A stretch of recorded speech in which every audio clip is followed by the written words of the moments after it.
me, I called out your name.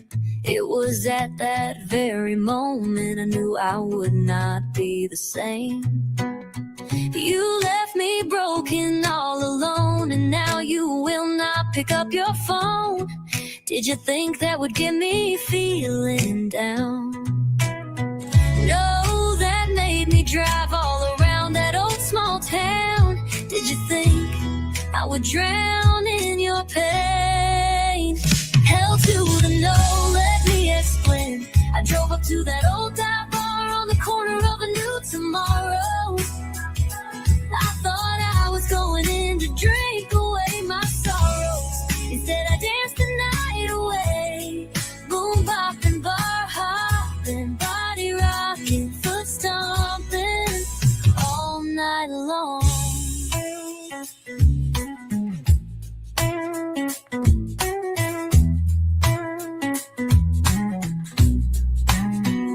As you drove on by that old glowing neon sign, you see me walking in with someone new. You thought you left me broken and alone, waiting for me to pick up that damn phone. Did you think I would move on? It was a new day you left for me tomorrow. Hell to the no, let me explain. I drove up to that old dive bar on the corner of a new tomorrow. I thought I was going in to drink away my sorrows. Instead I danced the night away. Boom bopping, bar hopping, body rocking, foot stomping all night long. Instead I danced the night away. Boom bopping, bar hopping, body rocking, foot stomping all night long.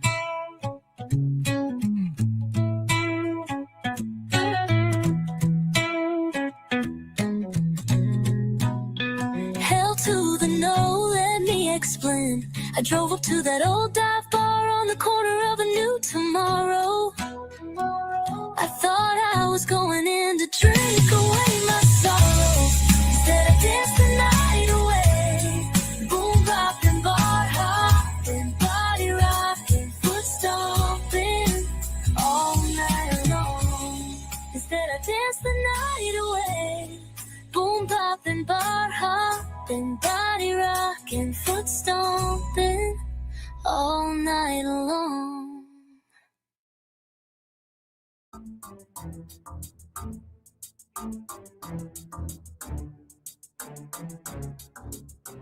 Sheila, if you followed our Hatfield McCoy videos, you know that Sheila doesn't get involved in controversial. Sheila's a great investigator, great common sense. Listen, this guy got me teetering back and forth. I weighed my pros and cons with him. More cons than pros. I haven't listened to Jody yet. She's live. We're going to give this video a listen on 1.5. I have to go change the speed. Oh, let me turn the air conditioner off too. Hold on, guys.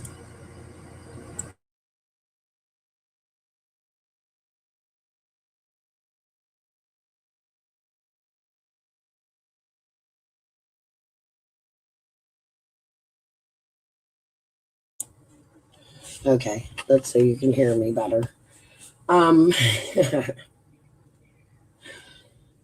Listen, he's an ex-cop. I think that's good for the case when we're listening to different ways they can look into things. I think his tactics are a little direct. He literally did a live. First of all, let's listen to them talk about God. Why he came back after leaving. He's going to tell you how Sheila is not part of the drama whatsoever.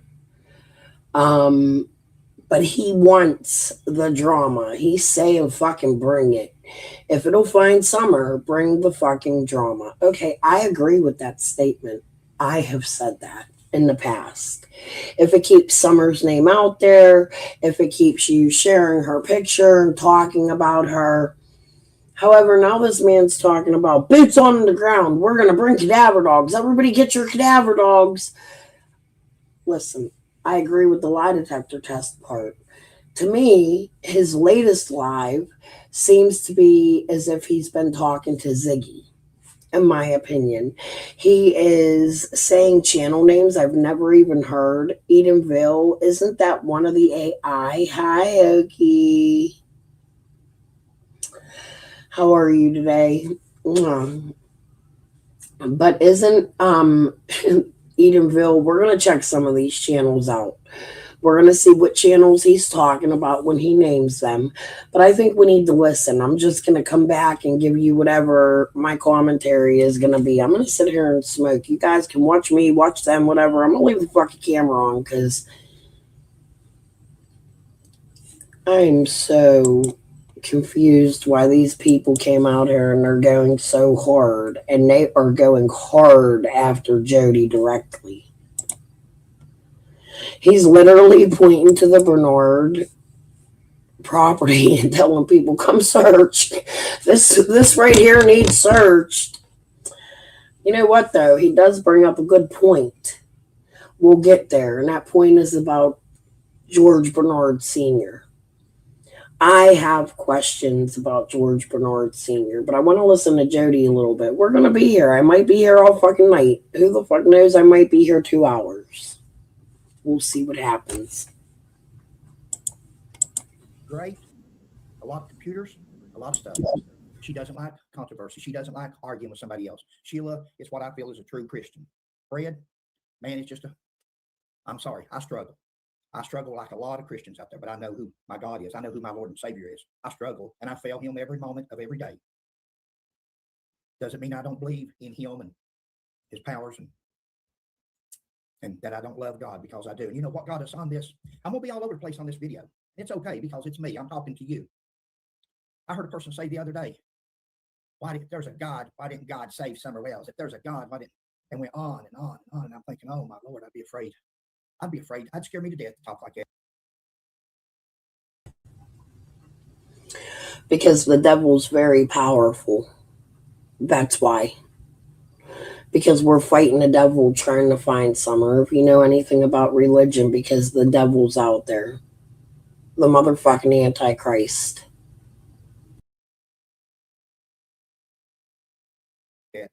If you've ever known our Heavenly Father, if you've ever been saved and baptized and felt that inside of you, you know there's a God. There's no denying it. You know it. Now, we may not live up to God's standards or what he wants us to be, but we know that feeling. If you've ever had that feeling, you know it.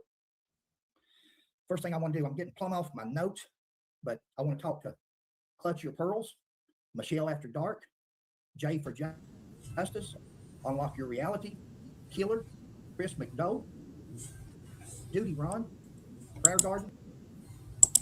Now, why does he mention Killer? That's a problem to me. Listen, Fred, Sheila,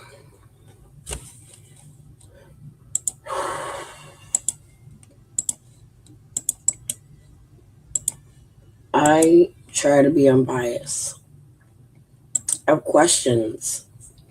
I want to know, have you been in contact with Ziggy? You come out here stating you don't know a whole lot about this case. However, the more and more me personally, I listen to you, it tells me you've been out here the whole time. You know a little too much for somebody who just came on the case, coming all the way from Gatlinburg. You were in the area of Gatlinburg, so you had to drive another 45 minutes to the Wells or something. How far is, can anybody tell me? Hi, Marie. Right, PG. These is Justin, Chris McDonough. But why does he lump Killer into them? Killer never fucked with them people. Killer goes into their chats, but he does the same in my chat. What did Killer do? Why are you going after Killer? Are you going after him? Or he's saying he's doing I don't know. Let's listen. He's doing a good job. Edenville. Justice with Matt Johnson, JLR, Nancy Grace, Clutch Your Pearls, Michelle After Dark, J for Justice, Unlock Your Reality, Killer, McDowell, Duty Ron, Prayer Garden, Eden Bill, Justice with Matt Johnson, JLR, Nancy Grace, D True Crime, Z Girl, Summit Ridge Ranch, Unsolved Archives, Midnight Report, Kraken, and I'm sure I've left some of you out. One, intentionally. Guys, we got to join forces. I don't care how you feel about me. Or you shouldn't feel no way about Sheila. Sheila's not mean to anybody. I don't care how we feel about each other. I don't care how you feel. So Edenville is not hopefully an AI channel. Is the Summer Wells case solved 7 months ago? Let's check out Edenville for a minute. It's not a channel. He named a whole bunch of channels I've never fucking heard of in my life.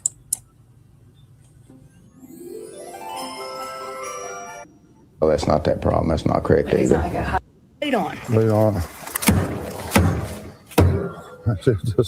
I don't know what else. Went other than being on the property. We know that she'd been on that property for years, and so obviously you're going to find her scent on the property. The most important thing would be getting a scent once you reach the road, and that is what they could not do. The scent stopped once. That would take a lot longer than the scenario where someone is actually sitting and waiting and hiding, where it's pre-planned and they're already hiding and just waiting for the perfect opportunity. I've seen Edenville. I haven't been in a chat. Give me a minute. I've seen Edenville's name pop up on my algorithm. I've probably watched her a few times, but I don't know much about her or her channel. To me right now, she seems like a legitimate channel. It's not AI, so that's good, because I was thinking it was one of them weird AI channels, but it could be. I don't know that we see her real face. Let's go check out more. Does she do lives?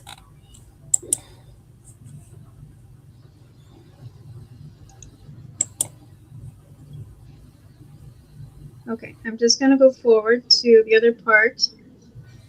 If you guys have any trouble hearing the audio, let me know. Okay, so she's real. Let's go back to Hatfield and McCoy and listen to his list.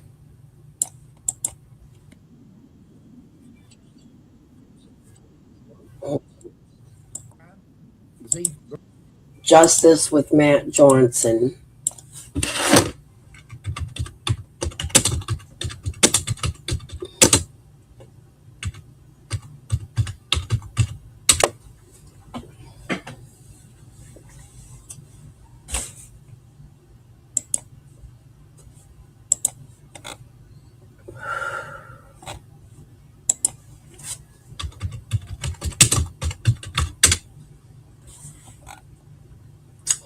His last video on Summer was 9 days ago. It's a 20-minute video. Summer Wells' disappearance. A lot of those questions center around her grandmother. Something's up here. That's what I would think. If there's anybody that knows what happened to that child, I think she would know. So is grandma telling the truth? Does she know more than what she's sharing?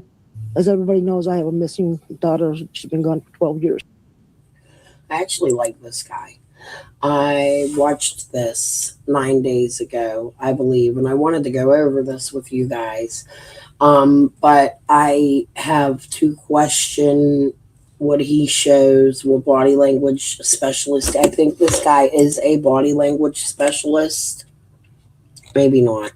This might not be the one. But he's legitimate, okay, but he's lumped in with Chris McDonough.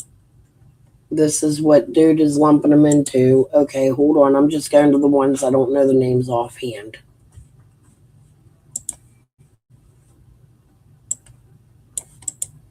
First thing I want to do, I'm getting plumb off my notes, but I want to talk to Clutch Your Pearls, Michelle After Dark, J for Justice, Unlock Your Reality, Killer, Chris McDowell, Duty Ron, Prayer Garden, Edenville, Justice with Matt Johnson, JLR, Nancy Grace, D True Crime, Z Girl. Okay, well, D True Crime is not a channel you should be watching. For information to Summer, she's a little bit bullshit. Good evening, Redacted Static. Sorry. That's what I'm saying. Hey, little Dev. All right, let's go. Summit Ridge Ranch, Unsolved Archives, Midnight Something Ranch Unsolved Archives. Edenville, Justice with Matt Johnson, JLR, Nancy Grace, D True Crime, Z Girl, Summit Ridge Ranch, Unsolved Archives. Summit Ridge Ranch.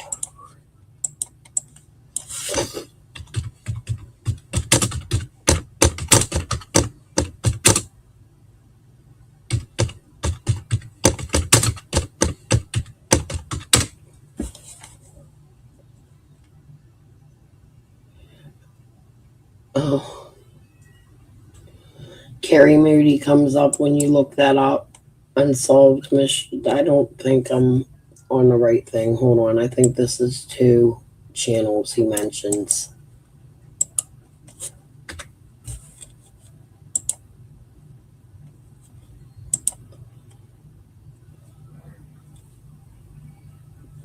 Summit Ridge Ranch. Let's see.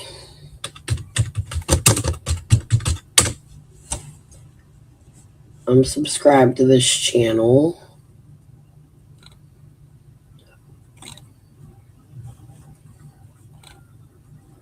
She has videos 8 months ago about Summer. Most of her videos are 4 years ago, 3 years ago. This is Carrie Moody. Here she is talking about Fred. Welcome back, you guys. I feel like I just talked with you a little bit ago. Let's take a closer look at that email that's stirring up a ton of confusion in Summer Wells community since last night. This email was shared publicly by Fred Hill's sister, Karen, and immediately the online conversation split in 2. Some people claimed it proved Fred was cleared in Summer's case, and others said it has to be fake. But here's the truth, and this is important. We do not know that this email clears Fred. What do you mean, Killer? He never got a AI tip call. He showed an AI tip call the other day, but what do you think it was if it wasn't an AI tip call? I mean, I don't know. He mentioned you. That's good. He likes you. These are channels he's mentioned. Carrie Moody actually is a good channel. I don't know where she's from. She has horses and shit. Moody's a name we're looking into in the Summer Wells case with Jeanette Moody and all of them. But Carrie Moody is a very well-established channel. I've heard of her. I've never seen anything wrong with her channel neither. Okay, let's go back to... Wait, he said Unsolved Archives.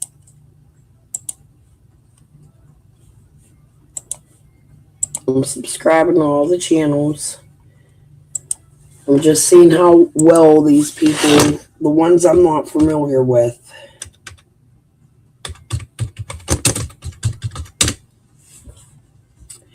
One month ago, wow, this is a channel I never heard of.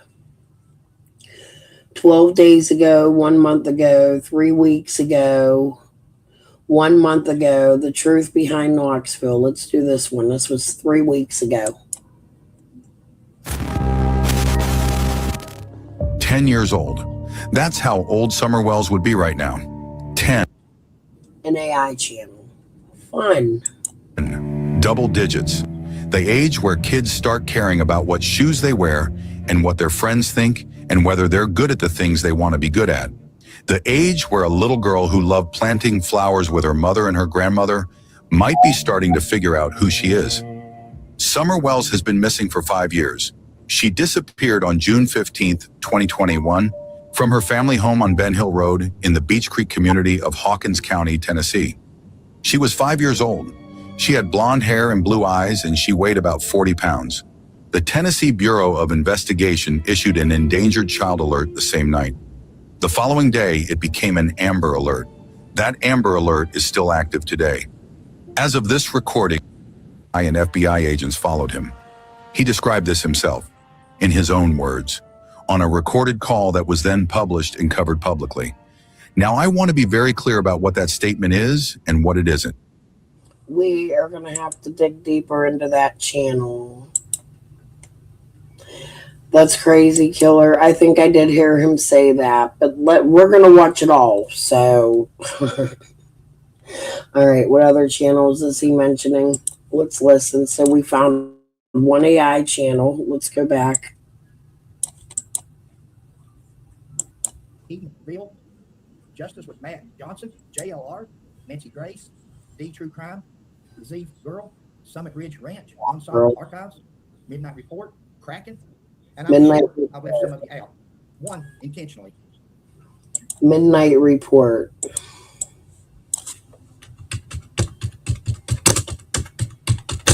One intentionally he left out. Is that Jody Sue? Who did he leave out? Here, let's subscribe.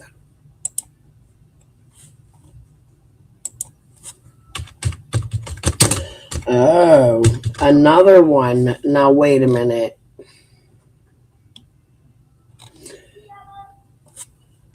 Maddie. Lady R has a fascination for, there's one of these AI channels out here that has nothing but Maddie and Summer in it. And I just want people, you might hear my neighbor's little boy, they're outside. Lady R has a fascination with Madeline Kane. Just wanted y'all to know that. Okay, so Summer Wells, 4 months ago. All of the videos were 4 months ago.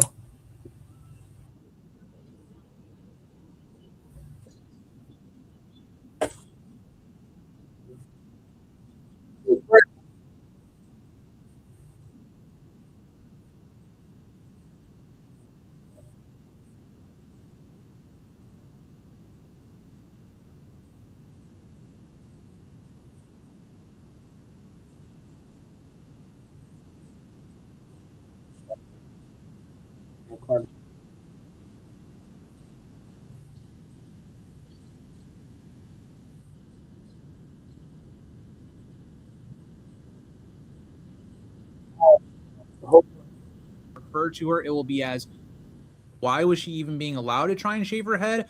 Was this because she's maybe had access to a scissors and was doing it that way? Very unclear. But the idea that they couldn't maybe take her to a barber or a beauty shop or any of that stuff to fix her hair is quite weird to me. I know they live in a very remote kind of area, but this is your daughter we're talking about. And I know people are going to bring up, well, they are definitely lower class in terms of they don't make the most amount of money. They're on the poorer side. Okay, so he's a world channel. We will dig deeper into the channels we don't know very much about, or at least I don't. I got an itch one. Let's listen. I think I got to sneeze. Guys, we got to join forces. I don't care how you feel about me. Or you shouldn't feel no way about Sheila. Sheila's not mean to anybody. I don't care how we feel about each other.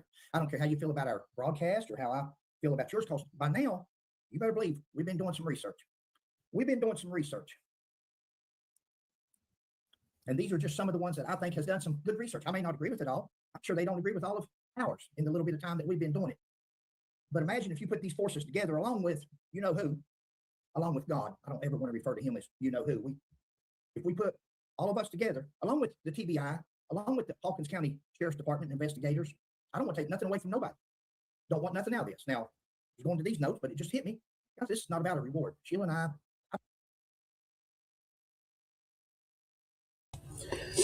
I'm in the middle of a sneezing fit, so let's hope it stopped.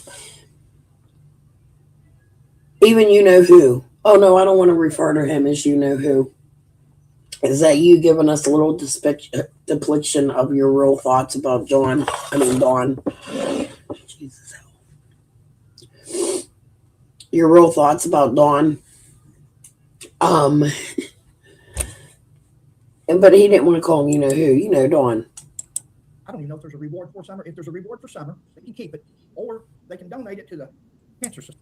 Okay, so then he goes on to tell you he's poor, you can sue him.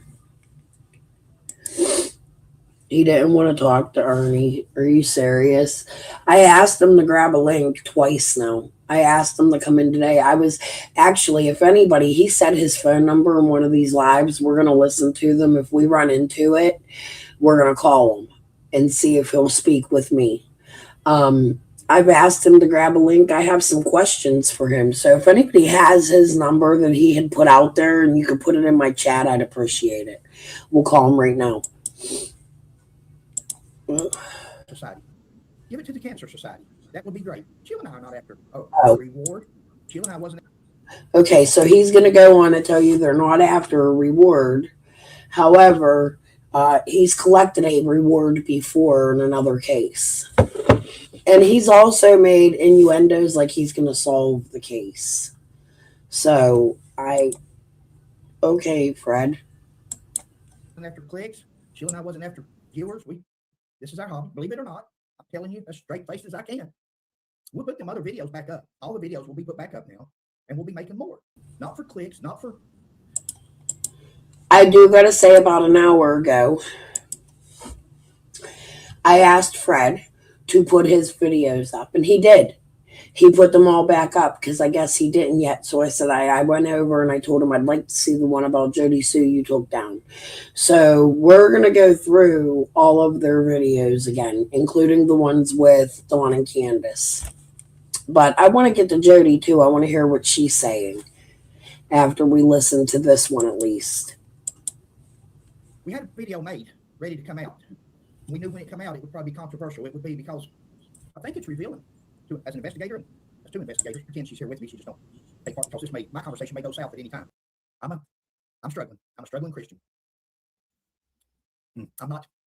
Who was it? I'm more like Peter. I just didn't probably cut somebody's ear off to let it slide. That's just not. I don't know. I don't know why God made us like He did, but some way He goes. Computer reading. That's probably a mistake. We don't need a computer to talk for us. We're human beings, but we saying we make mistakes. We've said from the beginning, our goal, number one was to follow God's will, number two was to find Summer. Guys, all you. Hey, Nanya. If Nanya comes in, I owe her. I'm going to tell you guys last night, I wasn't feeling good. I didn't come live yesterday and do the long live like I promised. I had a really rough day yesterday. I had to go to court, down to the courts, and try to get, I don't have medical insurance, and my judge wants me to have a drug and alcohol assessment and a mental health assessment. Now, I already did this. I had to check in. They have like this probation.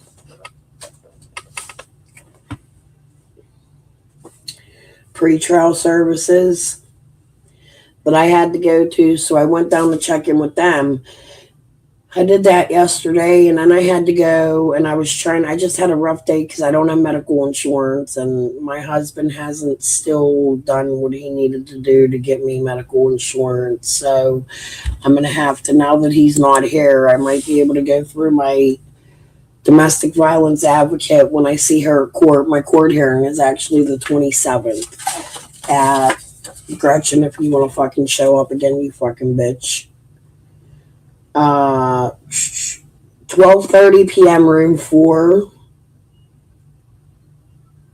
and I have to go back by 9/3 to pretrial services for a simple assault. My husband didn't have to do this. He strangled me. Isn't that funny? He has to have drug and alcohol assessment though. He's yet to do that. I don't fucking know. He don't have medical neither. He better figure it out because I'm going to figure mine out. I'm waiting for my public defender to call me. I don't know if he tried to call today. I didn't get no phone calls, so Yesterday was a rough day and I didn't come fucking live. I cried most of the day, to be honest with you, and I didn't feel good. My husband and I had another argument because he comes down here to help. We're trying. He comes down here to help me with things in my home. I appreciate that so very much. Today he gave me some money, which is amazing because he hasn't in so long really given me enough money to pay a bill or anything. So I was able to pay a water bill. But last night, Nanya went into my chat while I was laying down, I guess, and spoke to my husband, and he gave her my Cash App. I didn't ask him to do that. I want Nanya to know that I am ever so grateful and thank you so very much. I appreciate the $20 it bought me. At the beginning of the day, I didn't have no fucking coffee. So you bought me K-Pods for my coffee machine. I didn't have it because I use Maxwell House, but I refill my K-Pods and put foil on top. A little tip to save money. They actually sell cages. I need to fucking get one. But so I went and got K-Pods, and she started my day out amazingly because you all know I can't live without my coffee and my weed, right? And the judge did say, well, not the judge, my pretrial services, they did drug test me last time I was there, even though yesterday they told me they did. I don't fucking know. My drug test came up positive for marijuana. Of course, I smoke out here. And they told me that my judge would not be worried or concerned about marijuana. My husband, on the other hand, has been using Kratom. So I caught him. He's been nodding off. I don't fucking know. My life isn't fucking ruins, guys. That's what it is. You're watching a whole ass fucking shit show. And I'm not a private person. I don't have a reason to lie about anything in my life. So enjoy this shit show. Let's go back to Hatfield and McCoy. I just wanted to make sure I said thank you to Nanya so very much. That was so kind of you, and I'm so grateful to you. And thank you for the coffee today. It started my day amazing. I had a good day because of it. People I just named, all you people, no matter how you feel about us, or our investigative techniques, we need you, and Summer needs you. We don't want no credit. We don't want no nothing. We just want to find out what happened to Summer and who's responsible. I think, I'll speak for myself. Sheila can speak for herself, but I think it's going to come out. I think it's going to come out. They've got away with it too long. Person's got away with it too long. And those people that covered for that person has got away with it too long. It's time that it's. And some of you people, as I watch the videos, don't you all people out there think, oh, Fred and Sheila's coming up with this on their own? No. I see videos out there from 4 years ago from people that we follow on YouTube, people that we watch. May not agree with everything they do, everything they say, everything about them. Some smart people out here, these YouTubers.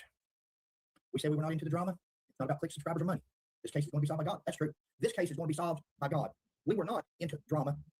We were not. Sheila is still not. If Sheila was, she would be here beside me. I respect my wife. I respect my wife's decisions, her opinions. I respect her and her Christian life that she wants because she's.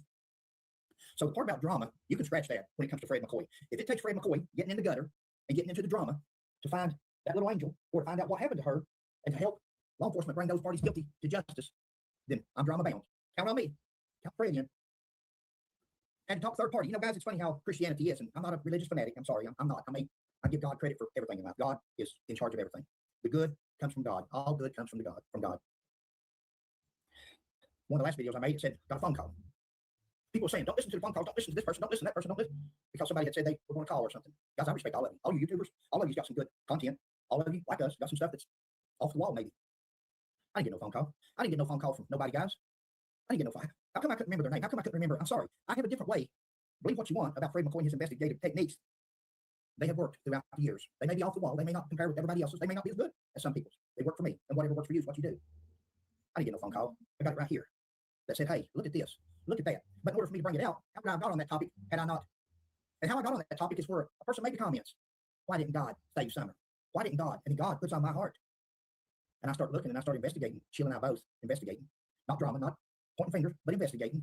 And we find different things. Different things that to us was curious, was suspected. Doesn't mean that makes this person or that person or this person guilty, but it does shine some light on some things. And that's when all these other people was putting, don't listen to phone calls. And I'm thinking, no matter what we say, Sheila and I work with each other and we work with what we feel. I like a 40-year career. I'm going to lay off the 40-year career in Christianity and let's just talk. You know how Sheila and I believe. I don't have to tell you over and over. Again, we're not worthy to worship our Heavenly Father's feet. So that tells you what our Christian life, especially mine, It's okay. God will reveal what happened this summer, and He will. God's going to reveal what happened this summer. He's going to do it. We got to believe. We got to pray. The people that don't believe, that's on you. God's going to show us and everybody where Summer's at and what happened to her. He'll do it in His own time. May not do it next week, next month. It may be 5 more years. I don't know, guys. We just pray it sooner. We pray that He shows us.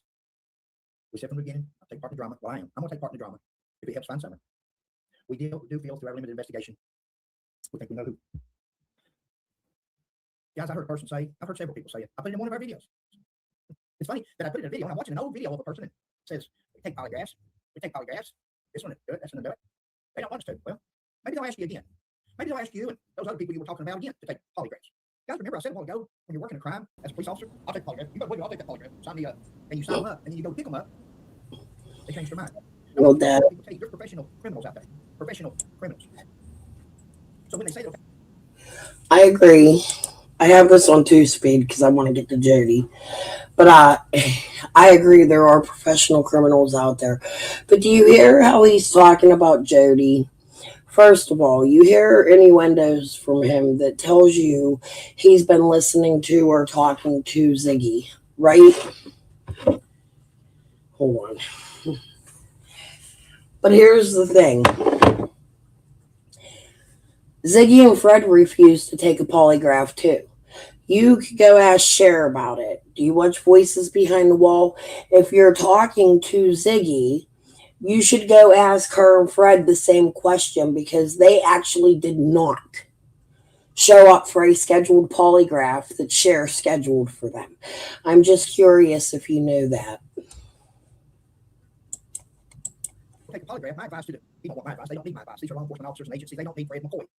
But when this new sheriff comes into town, first thing I would do is start this investigation over, and I would have polygraphs for everybody. You ever go to a bar? I've been in a few in my day, back in my past day. I joined church when I was 16 years old, went to Marine Corps 17, and wow, I didn't live a Christian life. I'll tell you that. Not in the Marines. So you ever been in a bar and somebody says, drinks for everybody? If I was the new sheriff and the investigators and the TBI, I'd say polygraphs for everybody. Polygraphs, multiple polygraphs. Let's bring in guys that just needs practice in polygraph hours. Let them polygraph after polygraph after polygraph. Because this person said, I'll take polygraph. They should have took them up on it. They should have gave it just to see where they stood and see if they'd actually show up. Guys, the rest of this, I'm going to wing it. The rest of it, there's no notes. If you guys know any of those YouTubers I named a while ago, please notify them that I put their name in this video. Maybe they'll go watch it. Maybe they'll help. Maybe they'll join forces. Maybe they won't. Maybe they'll talk about Fred and Sheila like dogs, and that's okay. Guys, if you think a 40-year career police officer, if you think that you can call Fred McCoy anything he's never been called, you're mistaken. I was a police officer for 40 years, and I was a good police officer, good, honest police officer. Google 4 sheriffs arrested, 4 Kentucky sheriffs arrested. Google Pike County sheriff turned in corruption. Google Fred McCoy detectives turned in the sheriff, turned in half the county for corruption. Young police officers, young, good careers ahead of us, and we still had good careers. We still finished it out, but we had to do it elsewhere because we were fired. Think about Fred McCoy. Ask Fred McCoy anything you want to know about Fred McCoy. You don't have to ask the neighbor. I'll tell you myself. I had an interesting career in law enforcement. I've always believed you don't fight somebody once they're in handcuffs. Never fight them all you want. If they want to fight with them. But once you put those handcuffs on, hands off. Don't mistreat people. We're not there to issue punishment. We're not there to issue punishment to ever who done something to this little angel. We're not there to issue punishment. That's up to the prosecutor, the jury, the judge. That's up to the criminal justice system in Tennessee. We're not even concerned about that, Sheila and I, at our age. There comes a time in life you finally decide to say, hey, God will have justice in the end. I heard somebody say, Hatfield and McCoy. Hatfield and McCoy. I'm going to hold some Hatfields. Really? You might be better off getting a hold of some McCoys. I'll stay into it with some of the McCoys as much as some of the Hatfields. See, guys, I'm Hatfield and McCoy. If you've watched any of the videos, you've found that out. My great-grandparents was Preacher Hans and Polly Hatfield. Preacher Hans was the justice of the peace in that area that they say presided over the famous pig trial. There was no pig trial of 1878, but we're not going to get into Hatfield McCoy history here, but that's my great-great-grandfather. Preacher Hans and Polly Hatfield's daughter, Nancy Hatfield, married the son of Asa, of Uriah, and Aunt Betty McCoy. Their son's name was Asa. So my great-grandparents is Asa McCoy and Nancy Hatfield. Uriah and Aunt Betty. Aunt Betty's the one that delivered Rosanna's baby. She went to live with my great-great-grandparents on the McCoy side when she became pregnant. That's Hatfield McCoy history. I'm Hatfield and McCoy. I tell the good, the bad, the ugly on both sides. It don't matter which one. I happen to have the surname McCoy. I don't care. Tell the good, the bad, and ugly on both sides. And it was West Virginia Hatfields, not Kentucky Hatfields. That were the bad people. Devil Lance Hatfield was from West Virginia. Devil Lance Hatfield was a deserter. Devil Lance Hatfield was an arsonist and a thief. And he was the Jesse James of the Toad Valley. For those of you that don't watch our Hatfield McCoy videos and never seen one, at least that'll give you a heads up. Plus, there's a bunch of fraudsters out there since the year 1999, 2000, filed lawsuits and different things. Okay, so he's telling us that they recently had lawsuits because of their names. Somebody was stealing from them. Then he's going to tell you he has nothing to lose in a lawsuit, but they have this museum, but he's saying it's not his museum. It belongs to his dead mom.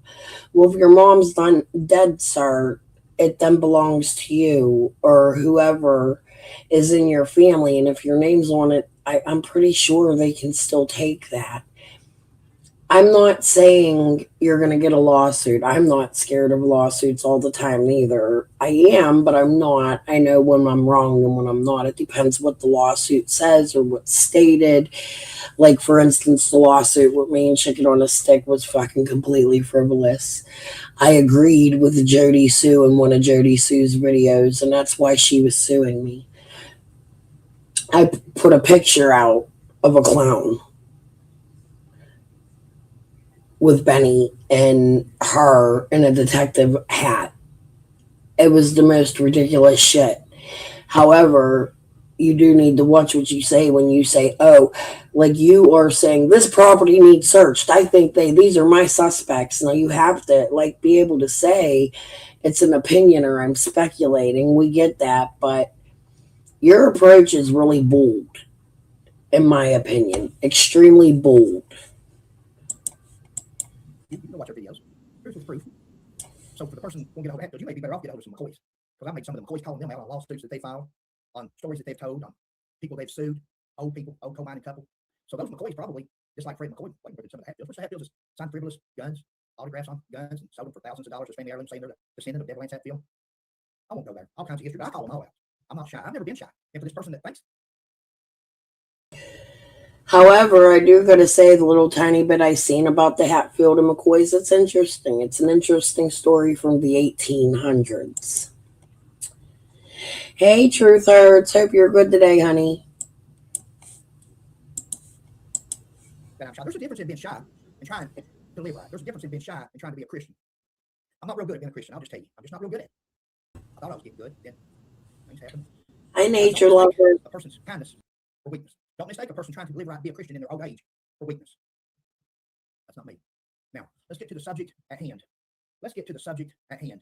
What happened to Summer Wells?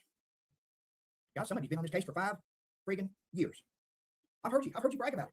Been on this case for 5 years. I've been on this case since day one. I've been on this case. Really? Well, where the heck you been? I think I'm at like 4 years.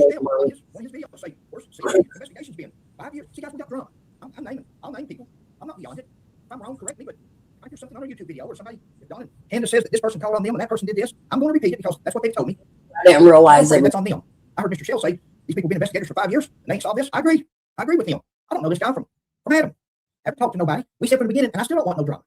Sheila and I would still rather investigate our own case. We listen and we watch people's videos and see if there's an interview there. If they're interviewing somebody and it comes right out of their mouth and they say something, then we can take that as fact because we're watching it come out of that person's mouth. There's a lot of you people over the years, these YouTubers that I named earlier. There's a lot of you guys that has interviewed. I'm trying to see who the other ones are, but I don't want to say something wrong. That's not true. So it was boots on the ground. Who was the other people? Guys, some of these people I didn't name because he had some other women out there with him that I think of now. I can't leave you guys out on purpose. If you can think of anybody that's ever worked on Summer Wells' case, let's come together. Let's drop all animosity. Some people had animosity towards Sheila and I. I think where it come about was Sheila and I going to Gatlinburg, end up in Rogers, and we end up walking up on the hill and talking to Don and Candace like it was nothing. See, we wasn't up on this case as good as what a lot of people are. I'm not saying we were ignorant. I'm not saying sometimes I'm not going to give everything away, but guys, if an investigator goes, I'm not saying I'm the sharpest tool in the box neither. Don't think I'm trying to throw over here, but if a person goes to investigate somebody and interview somebody, interrogate somebody, if a person comes in to me and I'm sitting there and they say, we want to ask you a few questions. Now, you were here, and there, and you've done this, and that. And they say, what do you, I say, well, seems like you already know everything. What are you asking me for? That's not how Fred McCoy does an investigation. When I go somewhere or investigate or talk to somebody or interview Sheila and I, we simply ask questions. Even if we know the answer, ask the question like you don't know. Let that person enlighten you. Let them tell you what their feelings are. My feelings is not going to convict nobody of what they done to this little angel. No matter how Sheila and I feel, we're not going to get a conviction because we feel that this person done it and that person covered. And we need it from them. And we need it from these other YouTubers. Guys, there's some smart ones out there. Agree with their personalities, agree with their setups, their saunas, agree with their techniques. They don't probably agree with ours. We don't care about none of that. As long as they ask the right questions from the right people, that's where the truth is going to come out. Don't be distracted. Don't be distracted over here on this side. Don't be distracted. I agree. I agree that it should be okay for each creator to ask questions and creators to work together. However, that also means that you have to look at other directions that other creators speak about. I think we do better when we get along. There are some of us out here that don't even get along and we work together. Like I tell you, me and Tiffany don't always get along. Me and Benny don't always get along. Me and Cher don't always get along. but they allow me to use their material. A lot of us have been out here for 5 years, really trying to get to the bottom of Summer's case because we care just as much as you do. And I'm going to agree with you and say that we do better. Yes, we are many. And I'm going to agree with you. We do better when we work together, but you also have to understand some of the names you're naming have played a lot of games in Summer's case, and I think it would be more educational to you if instead of just looking at the channels you named, that you opened your horizons a little and would start watching a Benny Keys, a Nature Lover. Actually, you're going after Jody. Nature Lover and my channel, actually, a few of us go after Jody too, but we also understand Jody. When you come on, I can't wait to hear what Jody had to say about Ghost Search right here. Jesus fuck, I was laughing so hard when I seen that video, and we're going to go watch that in a minute. I think we could skip this one for a little bit and go to there now. This is today. 9 hours ago, 125, Ben Hill Road needs a closer look. Just on that address, but that entire close out a little bit. Let me make sure the volume and everything's good. And we'll speed it up so we can get to Jody, because I can't wait to see her damn response to this. That entire hillside there, from Ben Hill Road over to the road behind it, encompassing that whole area there. There you go. Guys, this is going to be an interesting video. We hope this is not a video per se to show a video. We're hoping this video requires some action. This video requires some action. And while we're not accusing anybody, making allegations against anybody, we are interested in a cadaver dog or dogs being taken into this area. You know, this property very well could have been searched 5 years ago. Very well could have been. Or it very well could have just been walked over. Right. The sheriff said at one time to search your own property. Well, and also they might have just been focusing on one section or one. Well, they might have just been focusing on 110. Yeah. I agree. That area. They might have been focusing on Donna Candace's property more than anywhere else. Right. Now, did they search other people's property, or did they merely drive up on the hill and say search your own property, so forth like this? Where they, I remember hearing Sheriff Larson say that he told homeowners, landowners, search your cameras, search your own property. Remember, they didn't want unqualified searchers or something like. They didn't want volunteers out in the hills. Right. Guys, the good thing about this property right here, the Wells property, or what used to be called the Bernard property. Here's Beach Creek Road coming all down through here. Here's Simpson Road going all up through here. So it's encompassed. 125 Ben Hill Road, all this is encompassed by a roadway. Again, if you're ever on a hill or somewhere and you get lost, just go straight off the hill. Just go straight down. Find you a holler, go down the holler, or just go off the hill. You're going to run up on a creek or a road. Follow that road out, knock on the door and say, I'm lost. Call somebody, come get me. You're not going to get lost in this area. So you could have hundreds and hundreds of searchers that would probably be more than happy to help search this area right here. This wooded area right here. Now down here close to these homes. Yeah, there's a home back there. This homeowner down here could search his own property. Because I don't think there's nobody going to carry a body down here and bury it on him.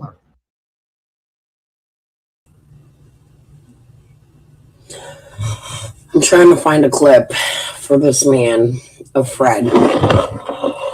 He is just looking at Jody's. This man has obviously not taken the time to listen to Fred Hill at all. Fred has stated the cadaver dogs that you're asking in this video for people to go sniff with hit on his property. Fred has stated that he helped the police search. The footprints. There are footprints on the way to Fred's house on the opposite side of the road. Are these things you have listened to other suspects say, or are you just going after Jody? Let's listen to a few weird things. I have a few videos pulled up here. Did you know that Fred Hill was questioned in the unaliving of a Cotton Simpson and another homicide while he was in jail for selling meth to his meth monkeys? Meth, MEFF. Did you know about all the children?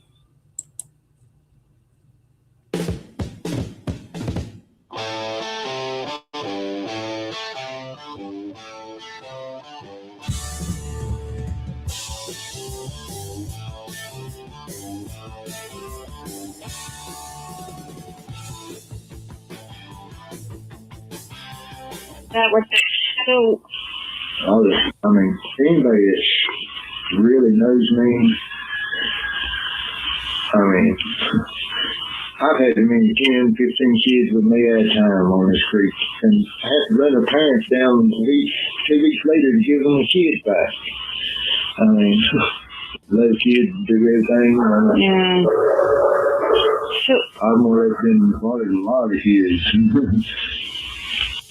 Yeah, I'm just supposed to ask you, but in the world to harm them in no way.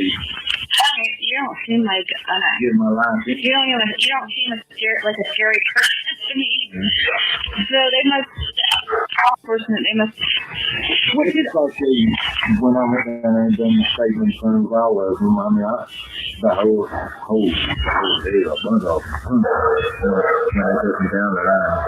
And he stood there and told all of them, introduced me to all of them, and they told them, said, the main good task force, and he told me that since one of those citizens, one who can justice me not use, he will not mislead you on anything. And that's what he told me, you know. And it wasn't, I mean, yeah. I can tell because I didn't mislead them on nothing. They even asked me about the dope, everything. I mean, I ain't setting nobody out, but I told I mean, that's what I was worried.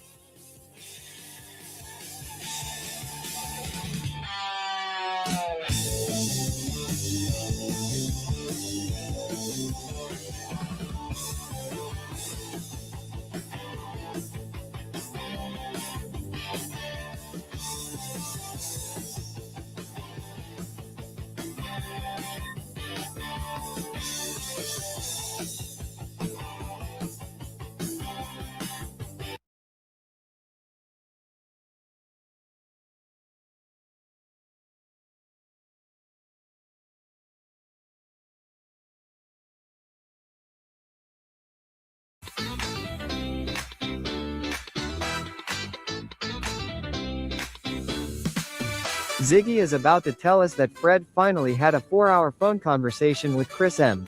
I am curious why it took Chris 4.5 years to have this conversation. Chris has interviewed all of the witnesses and quite a few suspects in the Summer Wells case. Let's give Ziggy a listen.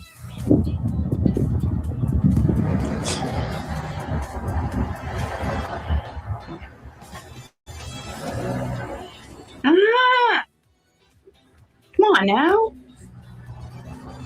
Should have done this inside, huh?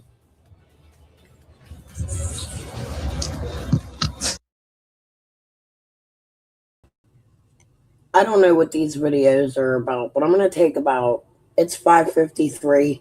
I'm going to go to about 10 after or more, playing some Fred and Ziggy fucking short videos I've made, or long videos or whatever, because I think this Fred McCoy and Sheila need to hear some of the things that he said, because I'm not saying Jody and Andy ain't suspects, but you're not pointing at the whole neighborhood and you're not listening to what things people have said in the past.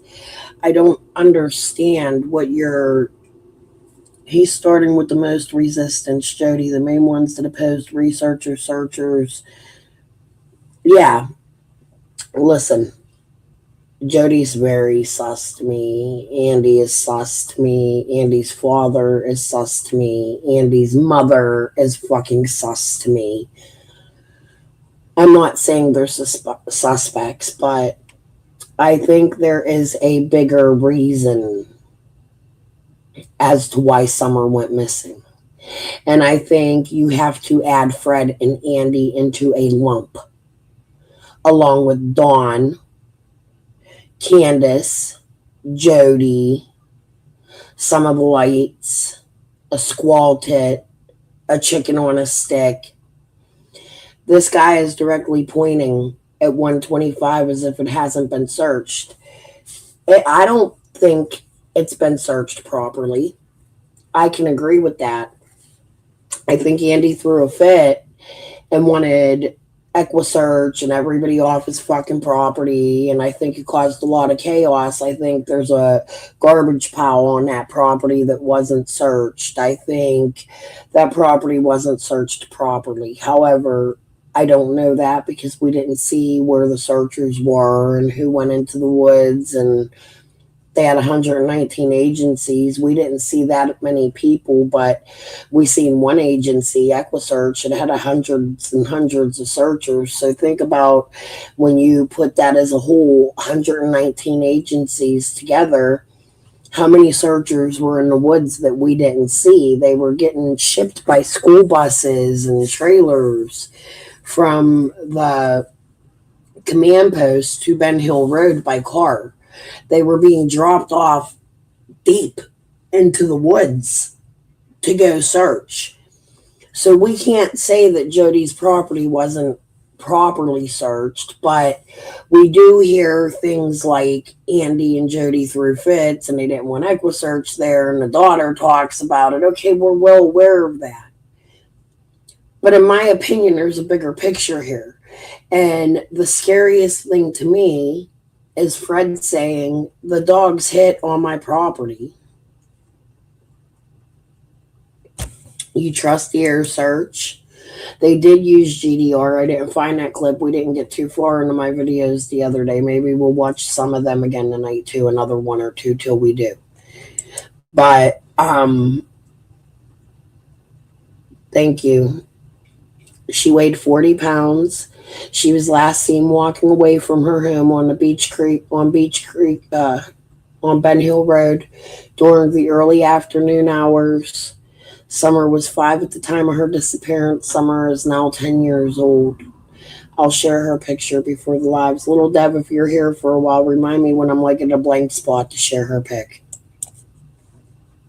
It's on my thumbnail. Check my thumbnail out. So we zip band it up in my jacket, and then take it, unzip them out of it.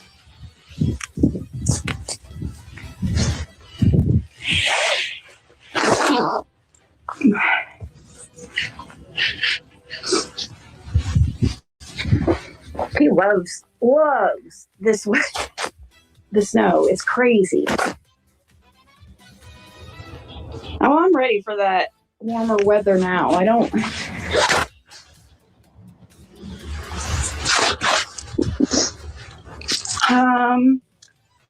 So I got some really, I think, good news that you guys are going to be left in suspense.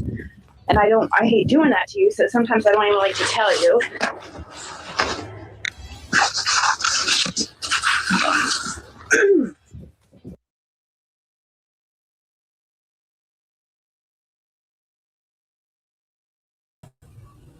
They pumping them, dude.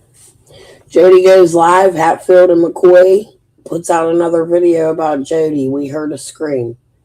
This guy's going to try to get people to bully Jody again. Jody's been through a lot. She's a cancer survivor. Can you have a little respect? I'm not sitting here simping for Jody, but I can't believe I'm fucking even saying don't. She got a child in her home. She makes claims of her trailer's been broken into and that people harass her. And she has said things like, they're trying to get me to commit suicide. I think Jody, as a woman, has been through a lot. And she's been through a domestic violence situation. I don't know what this guy's doing, but I watched some really sick fucking bullying on Jody Sue. And this guy has 34,000 subs. He's going to bring new people to Summer's case, and Jody and her children are going to have to endure that all over again. I don't think this is very wise of you. As a police officer, you should know that. Police officers are taught first and foremost to protect the integrity of any investigation. No, he said he tried to get some, we're going to listen more in a little bit. He tried to get some police officers off. What the fuck is that? Oh, a little moth. I'm going to let it go. It's pretty. That he tried to get police officers off a task force for being dirty. I'd like to dig into that, what he's talking about. I'm worried for Jody and her children right now. And do you know her son's in the armed services? So before you go attacking her son, much like you being a Marine, sir, her son has the same sort of job and he has the same sort of active duty attorneys. I heard you reference her son in one of them videos. I think you need to chill the fuck out, dude. Like, tone it down a little bit. If you're morally correct, you're out here, we pray, we pray, we pray.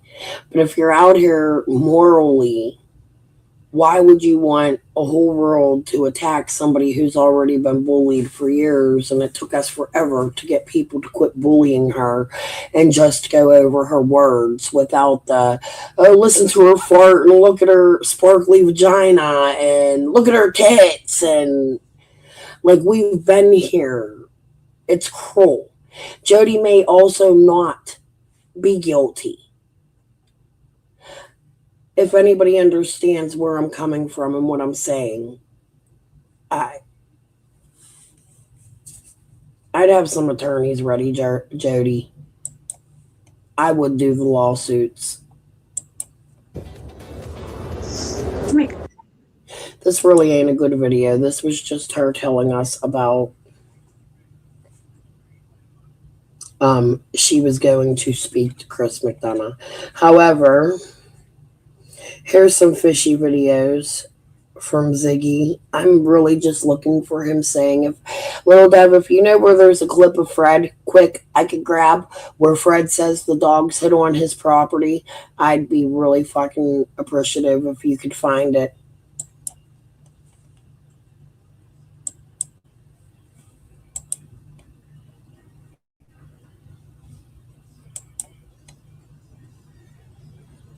Do you know anybody who chews toothpicks? Last I heard, he got married, had a baby, and moved to another state to continue his military work. I don't know. He moved south, so I don't know. Do you know he's not in the military? Did you hear Jody say that? I haven't heard her say he's not, but he did join the armed services.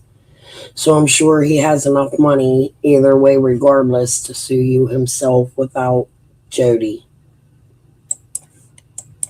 Or wait, you know what? You did tell me somebody. Who did you say? I don't want to lead and tell you, but you did tell me somebody one time. And because you came back, you remember when you asked me about who chews on toothpicks, and you're like, blank blank does. It's like you just remember. You're like, I just remembered. You told me Andy's dad, I think it was. Yeah, I think like 2 years. Like George. Very much going on. Yeah, I know. be honest about it. Oh, I know what we were talking about. Hold on. We were talking about the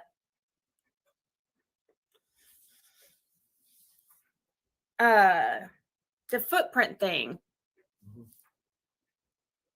How there was only one footprint and not two. And so they were thinking maybe like she was carried or something.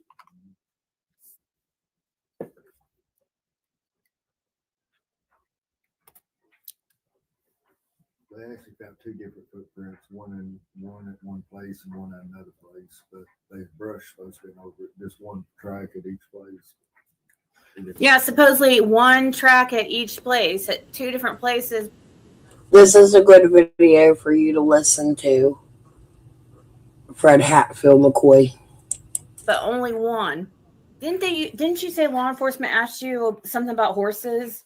Yeah. Oh, something about a horse with no shoes on. So law enforcement asked Fred if he knew anybody who had a horse that wasn't shoed, whatever, didn't have like shoes, whatever you call it. And why did they think that? Because it looked like there was horse tracks near it. No, they didn't discuss that with me. Oh. They just asked me a question. So he doesn't know why he was asked that. He just, law enforcement asked him if the first day. So the first day that Summer went missing. Listen, I don't know where Ziggy and Fred went. I don't know if they're the ones feeding this Hatfield and McCoy shit for sure. Some of the things they said, it seems like it could be Ziggy and Fred, but it could be somebody who listened to Ziggy and Fred. It could be somebody making it up and adding it so it looks like Ziggy and Fred. I found a lot of truth to the shit I thought was odd that Fred said. Killer Looks is another one. If you appreciate Killer Looks and you like his content, Mr. McCoy, I think you need to go look at his Fred content, because I'm wondering why you're going on a straight attack for 125. Look, I'm not saying you shouldn't talk about it. The approach, the let's go, bring people, boots on the ground approach. We need boots on the ground. That's not what the new sheriff is going to need. Coming in September 1st, you as a police officer should know that also doesn't preserve evidence. That's a good way to drag evidence. You bring a lot of amateur searchers out there. I heard you mention Duty Ron. Duty Ron's cool as fuck, dude. I love Duty Ron's content. I like him way more than Chris McDonough, which also tells me you haven't really followed this case too good because they don't like each other.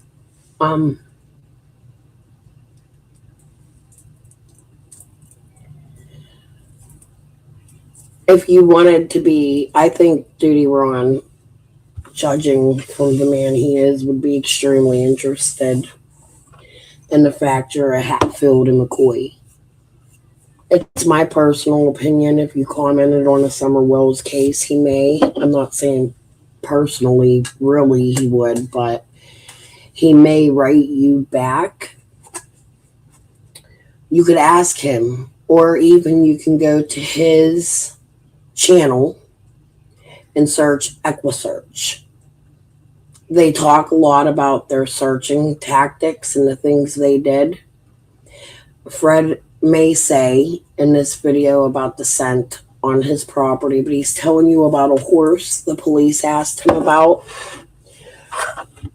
I find truth in Fred going searching. You hear him talk about Stewart, the new sheriff that's coming in off recently, and he worked with Stewart. He says that. You hear Stewart say he's part of the DEA drug task force, and he has investigated cartels and things of that nature.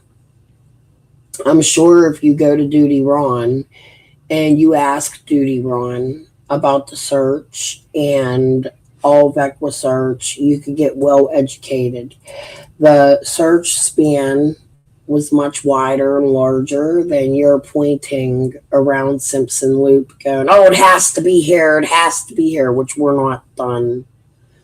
You're putting content out back to back to back to back. Give it a break, dude. Give us like 1-2 videos a day so we have time to go over them and suck it all in. Okay? So you can make us understand what you're saying here, because for those of us who have been out here for the whole entire 5 years or close to, like me, I've been here but since July of 2021, but I was on YouTube starting, I think, in November, pretty sure it was like November 11th or something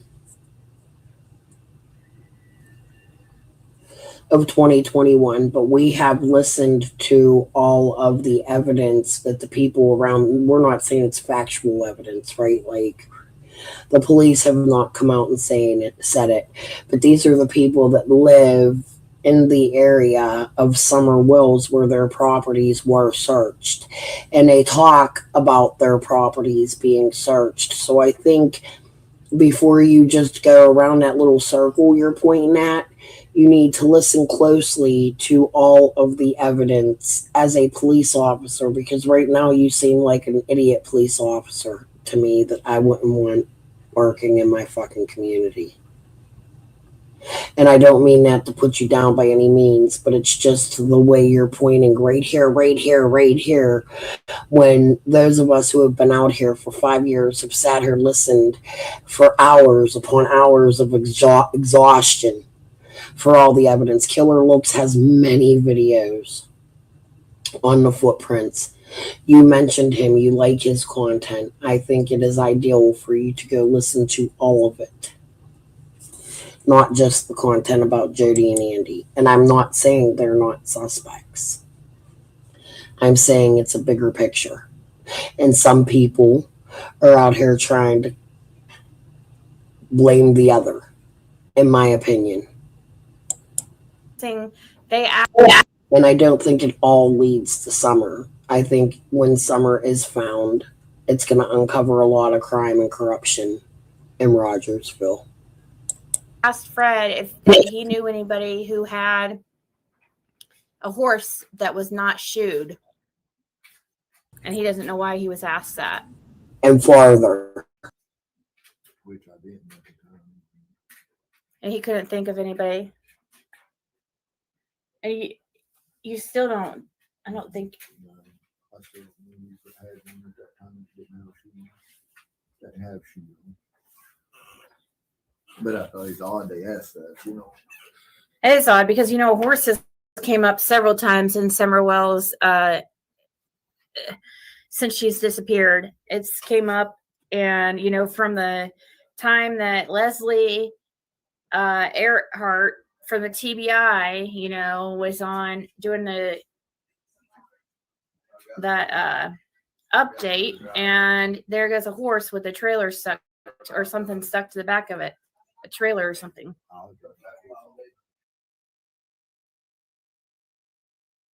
Huh? I was around that horse all the time. I know it wasn't that horse. You know whose horse that was? Whose? David Bay's horse. Oh, Fred thinks it was David Bay's horse. Oh, he said he knows for a fact it was David. He's like, he said he rode that horse a lot. It's David Bay's horse. Why did people think it was Frank Lights, though, or was one of the lights?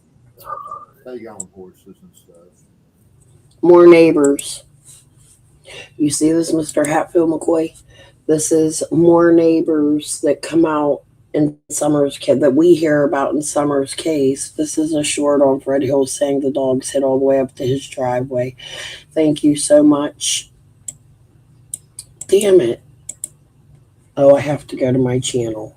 We'll leave this. Hold on a minute. I have to come to my chat to grab that.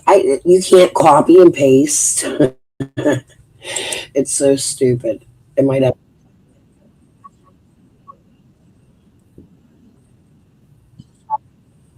Okay. No, I won't echo. Here we go.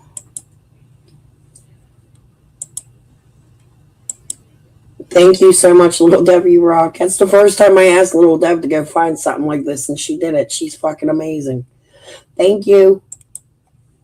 And I'll share the channel.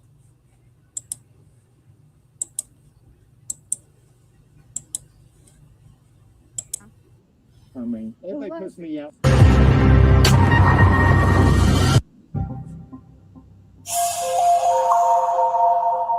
Never heard of this channel. It's called Walk Your Talk.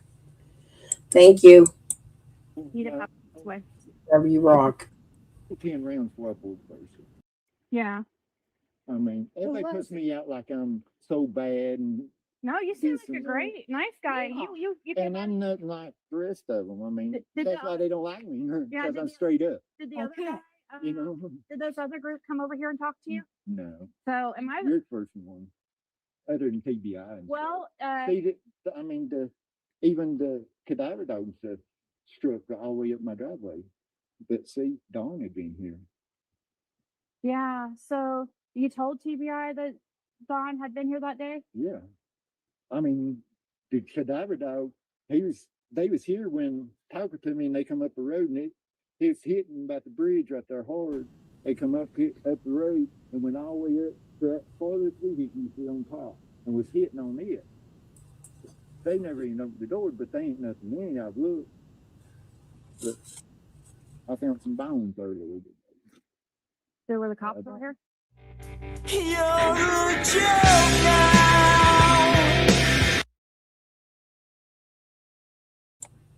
Now that I heard that and heard the end of it, I know exactly where I had that clip. But it's cool. Thank you so much, Little W Rock. So, Hetfield McCoys. There you go. Now, let me show you where this is on the map. Oops.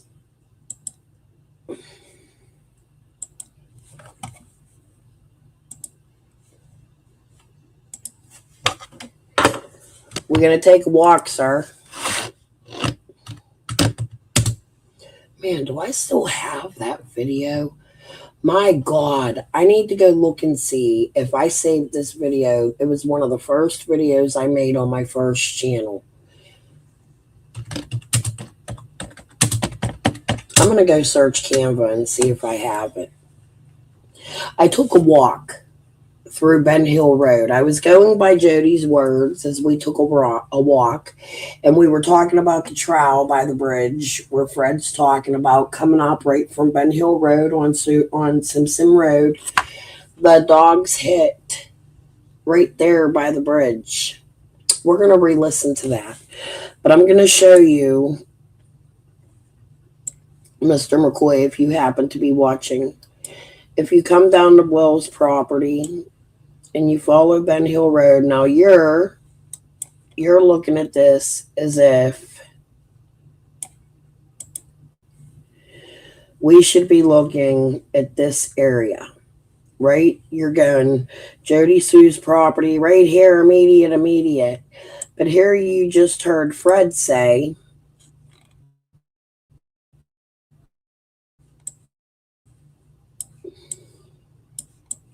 where we at here? I suck at maps, yo.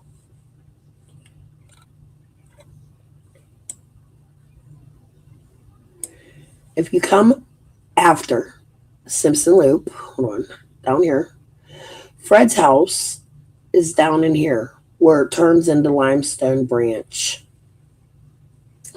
Okay? So you're telling people to search over here, but we hear Fred tell us, is there a way to draw on here, put a pinpoint?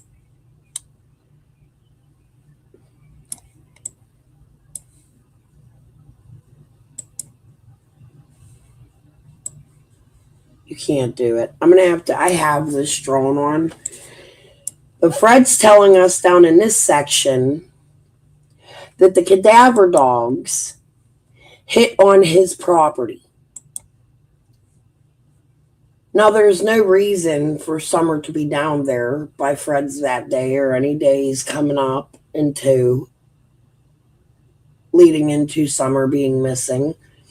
You actually hear at the beginning of this case, Dawn pointing to the meth heads, meth heads. You hear Jose tell, and I have a clip, I'll go look for it. Tell a story of how the meth heads dance on their lawn naked.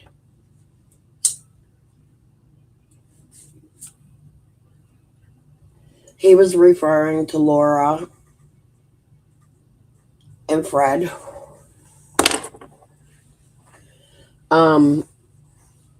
Footprints, sir. You mentioned cracking, which is really odd to me because they ain't been out here in forever. Lump them with Justin.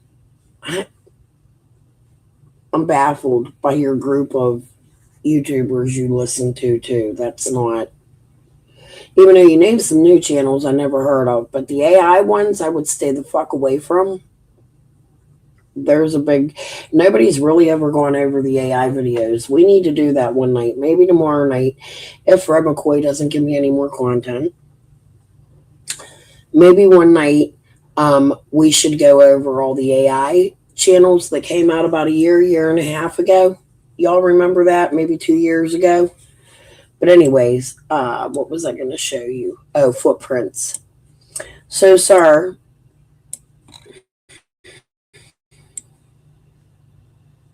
let's see, where are we at? Ben Hill Road. This is Simpson Loop right here. There was footprints down here and up here somewhere, as if they could have taken Summer this way.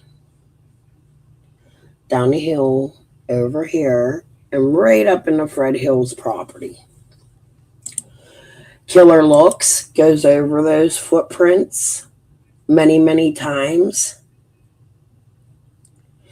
Yes, there is a stream behind Fred's property that connects to that. It's not in the front.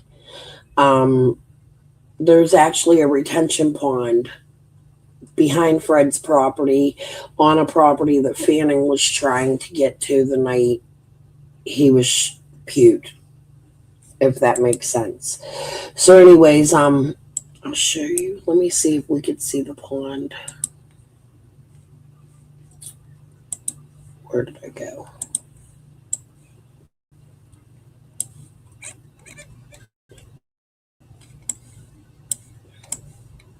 Damn it. Somewhere.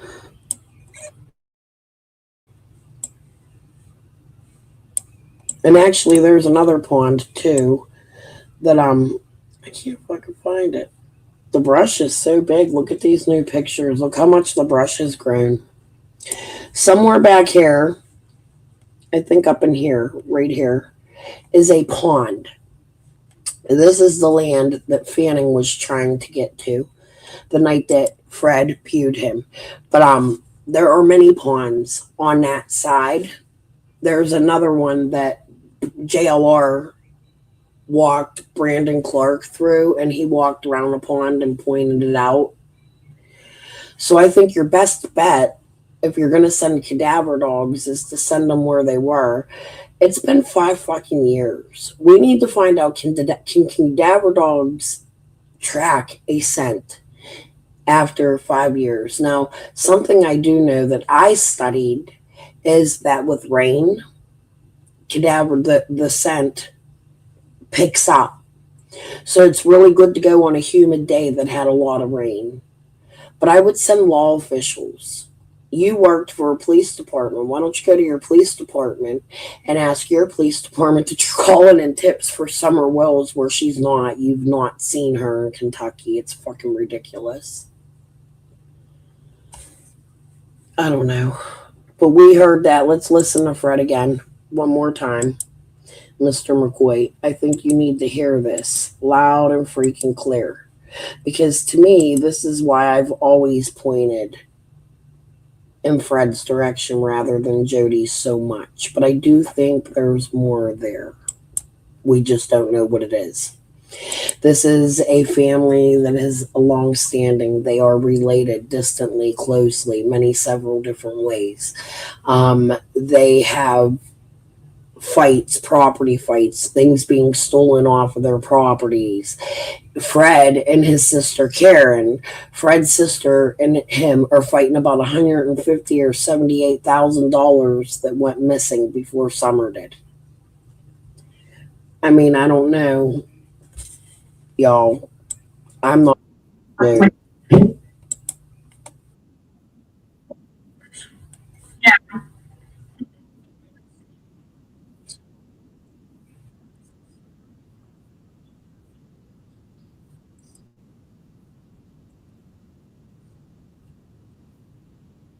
Come over here and talk to you? No. So, It's am I? Justin, blow on.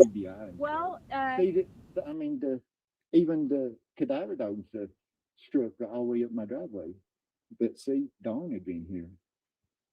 yeah. So you told TBI that Don had been here that day? Yeah. I mean, the cadaver dog, they was here when talking to me and they come up the road and he was hitting about the bridge right there hard. They come up the road and went all the way up to that farthest vehicle you see on top and was hitting on it. They never even opened the door. No, what's worrisome to me is I think the bridge they're talking about would be where the trowel is, where Jody Sue was in the creek looking under the trowel. That's where I would be concerned about Jody Sue. Because that's where Jody Sue went to search for her. And then there was some kind of weird thing about a bridge where Jody smelled DEATH. And her and Andy went on this excursion. Jody's done it a couple fucking times. In the middle of the goddamn night, went on weird fucking rides to look for Summer at like 3 a.m. There was anybody remember that one night she just went and went and went and went. I do think Jody is suspect. However, I don't think she's the main suspect, if that makes sense. I think Jody's seen something. I could be wrong. Heard something. There was a Mr. McCoy, a telephone pole that had been wrecked into. There was a boom. After the boom, the tree trimmers ran over to it on the Thompsons' property. About 2:30 in the afternoon, Jody Sue texts Sandy about the same time. I think I heard a noise. I'm just getting up. I was sleeping, not verbatim. 2:36. The TBI, I think we all have Candace's times wrong. I think Candace got home a little bit earlier. Or didn't go at all to the horse pond that day. I don't fucking know. I can't figure that out. I wasn't there. That's for the feds to do. But the TBI mentions in the early afternoon hours, Summer was last seen on Ben Hill Road walking away from 110 Ben Hill Road. They didn't tell us what direction Summer was seen walking in. They said she was on Ben Hill, not on Beach Creek. We'll listen to that.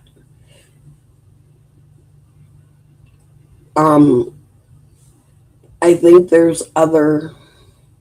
The cadaver dogs hit behind his truck. Laura and them have talked about it. Fred has even talked about it several times, and his story's never changed about the cadaver dogs, except for he told us it was cadaver dogs. And then he said he didn't, after he confirmed with me at least, that they were cadaver dogs. He then said they were just scent dogs, or he didn't know what kind of dogs they were. But either way, an alive Summer or an unalived Summer should not have been down that far past Simpson Loop at 5 years old by herself. To me, something's very odd about that. Because Fred states, and one more time we'll listen to this because it's a very short video. I simply just don't think there's any reason right at this point to look at Jody Sue and Andy's property. He'd have this way. He put 10 rounds for a poor person.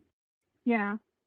I mean, everybody puts me out like I'm so bad and No, you seem like a great, nice guy. Yeah. You And I'm nothing like the rest of them. I mean, Did that's the- why they don't like me, Yeah, because did I'm the- straight up. Did the other guy, You know? did those other groups come over here and talk to you? No. So am I? You're the first one, other than TBI. And Well, see, I mean, even the cadaver dogs that struck all the way up my driveway. But see, Dawn had been here. yeah. So you told TBI that Don had been here that day? Yeah.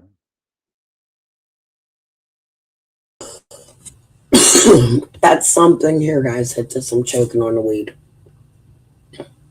That's something I never brought up, but I wanted to. Even Dawn had been here. Then he goes on and fixes it and says, no, I seen Dawn earlier that day in the car with his 3 boys. Even Dawn had been here. Nobody ever called that out.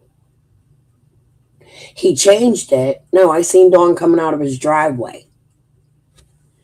The very first statement about that day with Summer is, Yeah. So you told TBI that Don had been here that day? Yeah. I mean, the cadaver dog, they was here when talking to me, and they come up the road, and he was hitting about the bridge right there hard. They come up the road and went all the way up to that farthest vehicle you see on top and was hitting on it. They never even opened the door, but they ain't nothing in. I've looked. and went all the way up to what? They never even opened the door, but they ain't nothing in. I've looked. He was hitting about the bridge right there hard. They come up the road and went all the way up to that farthest vehicle you see on top and was hitting on it.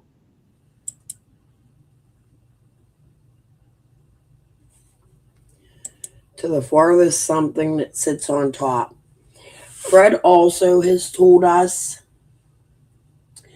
that we don't see where it's pointing to, where he's pointing to. I don't know what he's talking about. Something the leader you sit on top. That ain't what he said. Jody would know what he said. But chimney top. When you point out, we heard that Redmond would not allow searchers on his property, and that it took a long time for searchers to come in and search his property. And when they did, they were all up through there, but they didn't search thoroughly. I have to listen to what Fred said about that a few times, but they were up in Redmond's property, and I'm wondering if they also hit. We don't hear from Redmond. We don't know much about Redmond. Now, it's odd to me that Redmond wouldn't come out and want to clear his name.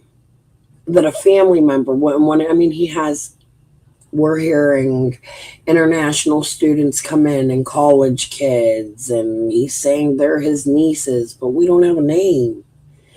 We don't know what are all these young girls, and why does he have people coming to his exchange students? That's what it is. We hear things like that about Redmond. He doesn't allow anybody on his property to ride their horses. He has all those fucking acres. Their families used to own that property. Why wouldn't you allow the people who grew up on that property, when you're not doing nothing on that property, up on the property? He has a helipad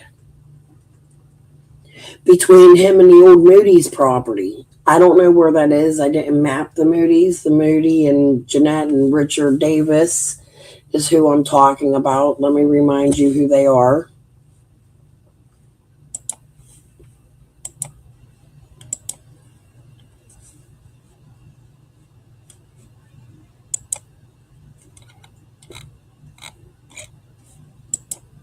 Rick and Jeanette.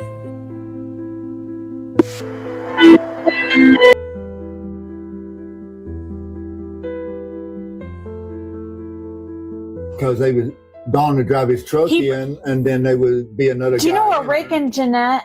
He was bringing up a Rick and Jeanette in the phone call. Who? Rick and Jeanette. Rick and Jeanette. Yeah. They was the ones that shot Jack Dykes. He said that he used to live on up past Ed Redmond and stuff. They was from New York. He said that he used They to was work under for wit- him. They was under witness protection as well.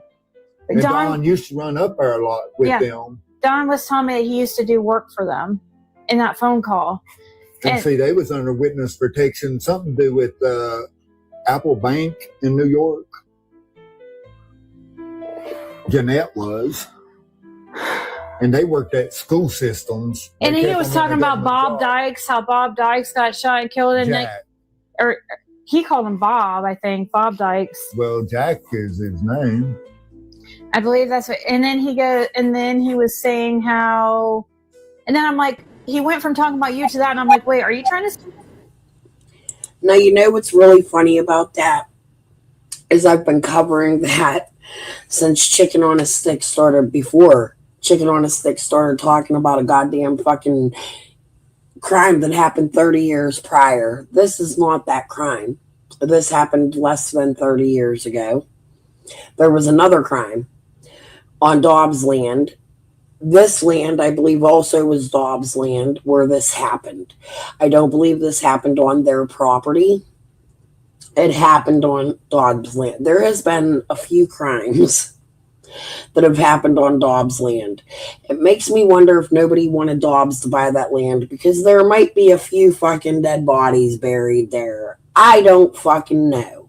Hopefully the cadaver dogs did search Dobbs land, because I have concerns about that motherfucking land. Could that also be why Andy didn't want them to search his land? Is it a hiding spot? I'm not saying that's truth or anything, but these motherfuckers, man, the hills have eyes. You hear Linda P. tell me what happens in Ben Hill, or what happens in Beach Creek stays in Beach Creek. They take dead bodies up into the mountains and bury them. That is the fucking mountains. Me and Boo was just talking today about where we're from, that the police come in like 0.8 minutes. And I said, yeah, but what happens if the police don't come? I could think of a million places that there's probably dead bodies in McKeesport. And he said, no joke, there's a million places to hide a dead body. When you live in an area and you know an area, which Hatfield and McCoy talks about as he's accusing Jody's son. However, Fred really took them horses in the woods and rode golf carts, and Miss Christine had a video about Fred on golf carts and horses in the night. I have that video too. We could go on and on and on. I'm gonna be here a while. I have nowhere to go, nothing to do. I'm just gonna fuck it. Oh no, I hit the wrong button. Anybody use Role Player? Could you let me know how it works for you? I have Role Player. I downloaded. I want to actually pay for it when I have the money. No, look, I did some. Hold on. Okay, it's gone. Let's get back to this. This is Rick and Jeanette. Say Fred. A whole other direction than 125 Ben Hill Road, Mr. Fred. We'll call you Mr. Fred, because this is our Fred. I don't know. Fred was involved in that. He's like, no, Fred has nothing to do with that. And I'm just like, I didn't understand why he was bringing that stuff up. Yeah. But Richard Davis and Janet Moody, who it was. Janet Moody? Mm-hmm. Not Jeanette. He kept saying Jeanette. Well, Jeanette Moody. Okay. Yeah. It seems like when the Davises lived up in the holler, there was speculations of some prostitution going on up there and stuff. So I don't know. That was around the time Don and them had set up that trailer too.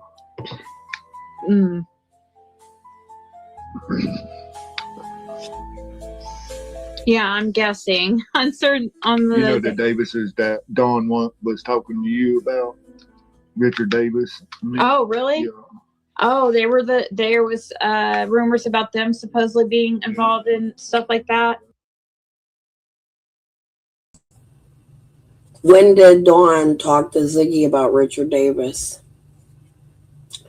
Listen to how Ziggy shuts him up. Oh, really? Let me go back a minute. Third on the. You know the Davises that Dawn was talking to you about? Richard Davis. Oh, really? Yeah. Oh, there was rumors about them supposedly being involved in stuff like that. So I guess then you did hear stuff like that because when you were asked, so you get. I mean, I guess. Wow. So there was like stuff of that being rumored in the Ben Hill area. That's the thing, though, Flies. After watching Fred for all these years, I don't find many changes in Fred's stories. They sound completely off the walls, but when I sit here and think about all the things I've been trying to convey about my family and my friends and people I know that could lead to some of this, or to my friend Lisa, which I know they do, in my opinion, speculating.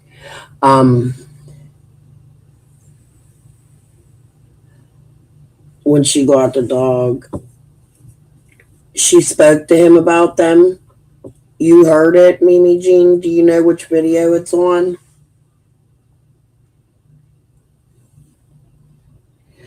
Fred's timeline has changed. There were things Fred came out and told us we didn't know.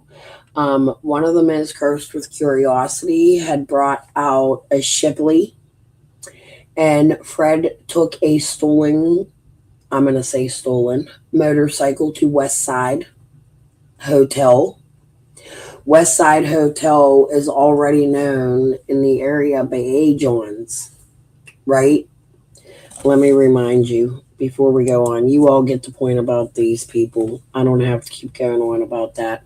But let me go to my channel and play at least one of these or two of them. I don't know. We'll see, because we're going with the flow like we always do here. Whatever we talk about, that's what we cover, starting with my subject.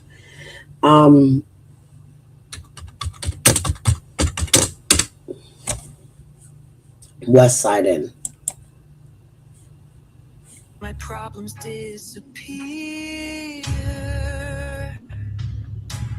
Then I get paranoid. Crime.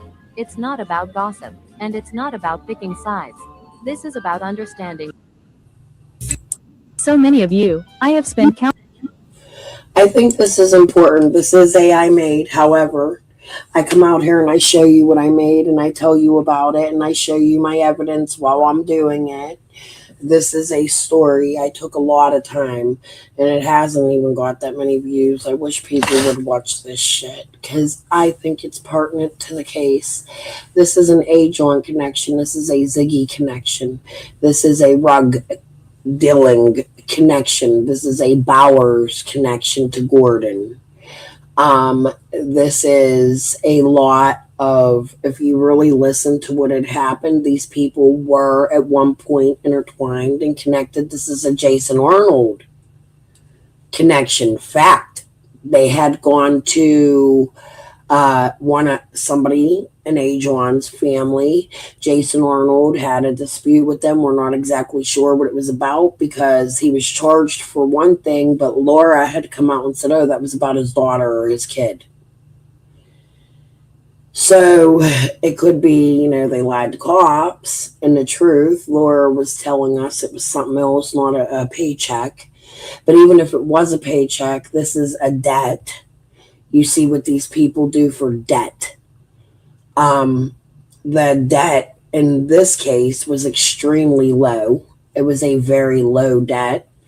And there was a wiretapping, a kidnapping, and all kinds of shit. I actually think I'm going to come down for a little bit. Not chat, and I'm going to let you guys, even if I lose subs for the next 40, 50 minutes. How long is this? 51 minutes. If I give any commentary, it ain't much. I can even speed it up, but I want you to listen deeply to this crime that also probably connects to James Light's crimes, but the police were unable to connect it. in my opinion. But there is a connection directly to the Arnolds, directly to Ajon, directly to Dawn way prior. Do you remember when Dawn had come out and said he worked with Ajon years ago? Oh, hold on.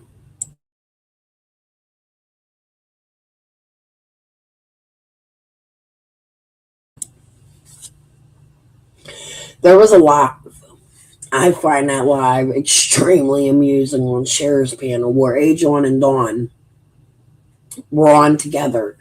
And you could, in my opinion, see that they were way closer than just a couple months working together.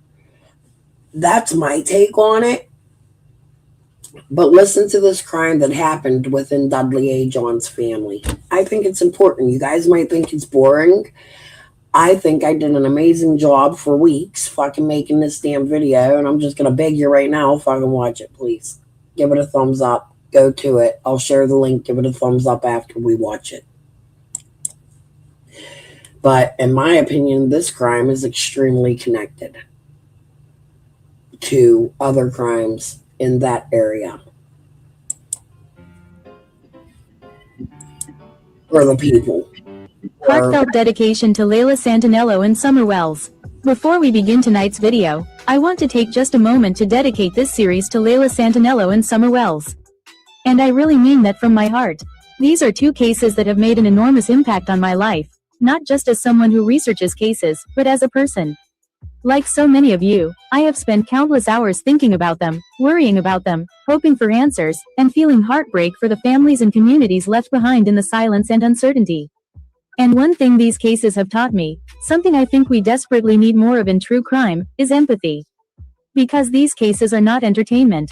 These are not movie characters. These are not made-up stories. These are real children, real people, real families, and real pain. Behind every headline is a mother, a father, grandparents, siblings, friends, communities, investigators, and people whose lives will never be the same. And sometimes online, I think people forget that.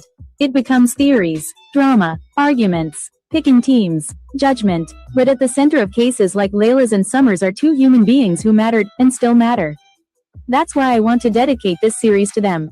Because in every case we cover here, I hope we can learn to lead with compassion, ask hard questions respectfully, seek truth without cruelty, and remember that behind every case file are real lives forever changed. Layla Santinello, Summer Wells, you made a huge impact on my life. You are deeply cared about. You are remembered, and you will never, ever be forgotten. Hey everyone, welcome back to Crystal's Crime and Music, or if you're brand new here, hi, I'm Crystal, and I am so glad you found your way here tonight. Because tonight, we are starting a brand new deep dive into a federal case that honestly shocked me the deeper I researched it. Now, I want to say this right from the beginning.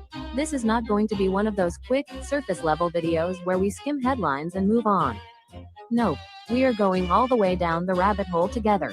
This case involves Alan Mark Ajon, George Simpson, and John Vance Bowers, and over the course of this series, we're going to break down what prosecutors alleged happened, what witnesses claimed they saw, what defense attorneys fought against in court, what jurors actually heard, and how this case evolved through convictions, appeals, sentence fights, and twists that honestly even surprised me while researching. We're going to take complicated federal court documents, legal filings, testimony, and timelines, and break them down piece by piece in a way that actually makes sense. Because let's be real, sometimes federal paperwork feels like reading another language. But I also want to be very clear about something from the start. This series is not about glorifying crime. It's not about gossip. And it's not about picking sides. This is about understanding what the government alleged happened, what was challenged in court, what was proven, what changed over time, and how lives can be altered forever by addiction, allegations, violence, the justice system, and the choices people make. Some parts of this story are going to be strange. Some are going to be frustrating. Some are heartbreaking. And some, honestly, shocked me. So grab your coffee, grab your snack, get comfy, because we've got a lot to unpack. And trust me, this story gets way deeper than you probably expect. Chapter 1. Before the indictment. In the hills and back roads of East Tennessee, federal court records tell the beginning of a story that would eventually grow into a case involving methamphetamine allegations, firearms, kidnapping accusations, and years of legal battles that stretched far beyond the original arrests. But before courtrooms, appeals, and thick stacks of paperwork with government seals on them, there were names, men investigators would later place together inside a conspiracy they believed had been operating in the shadows. According to federal indictments and later testimony, the government alleged that a network involving Alan Mark Agin, George Simpson, and John Vance Bowers had formed around methamphetamine activity in the region. To understand what prosecutors later tried to prove in court, you almost have to picture the setting first. Quiet roads, mountain communities where people knew each other, information traveled fast, and rumors often moved faster than facts. The court records don't read like a movie script.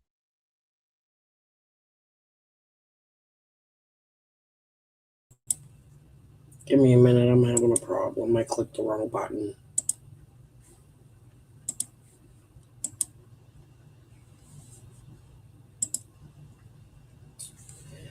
I was trying to leave a comment, but since I messed up, let me tell you. This happened because this man owed, I think it's a very low amount of money, like $150 to $200. They did this for that low amount of money. They called the mother. They wanted more money from her, not much, like $200. We hear Fred and Karen talk about $150,000 being missing.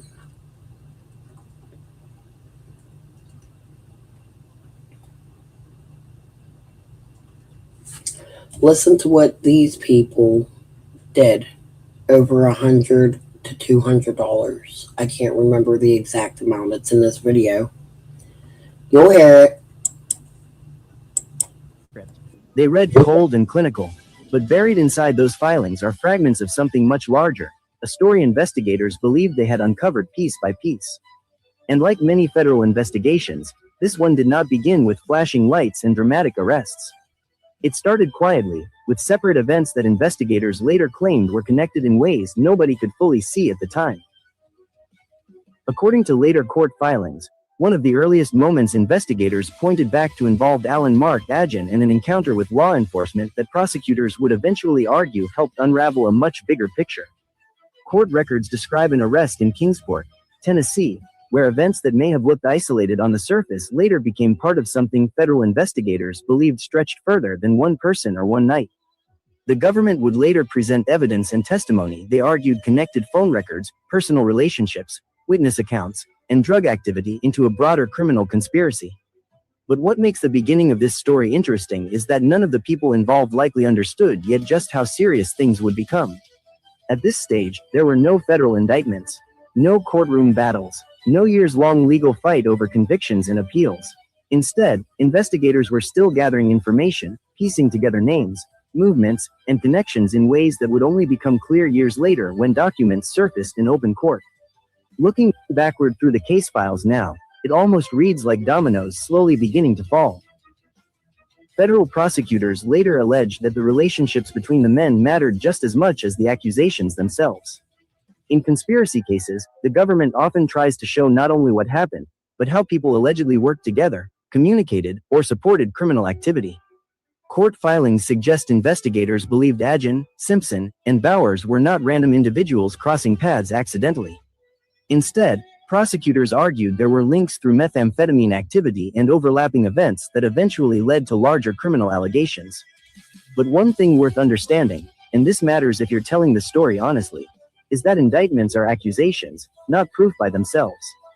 Throughout the trial process, lawyers argued over evidence, challenged testimony, questioned witnesses, and fought over what jurors should believe.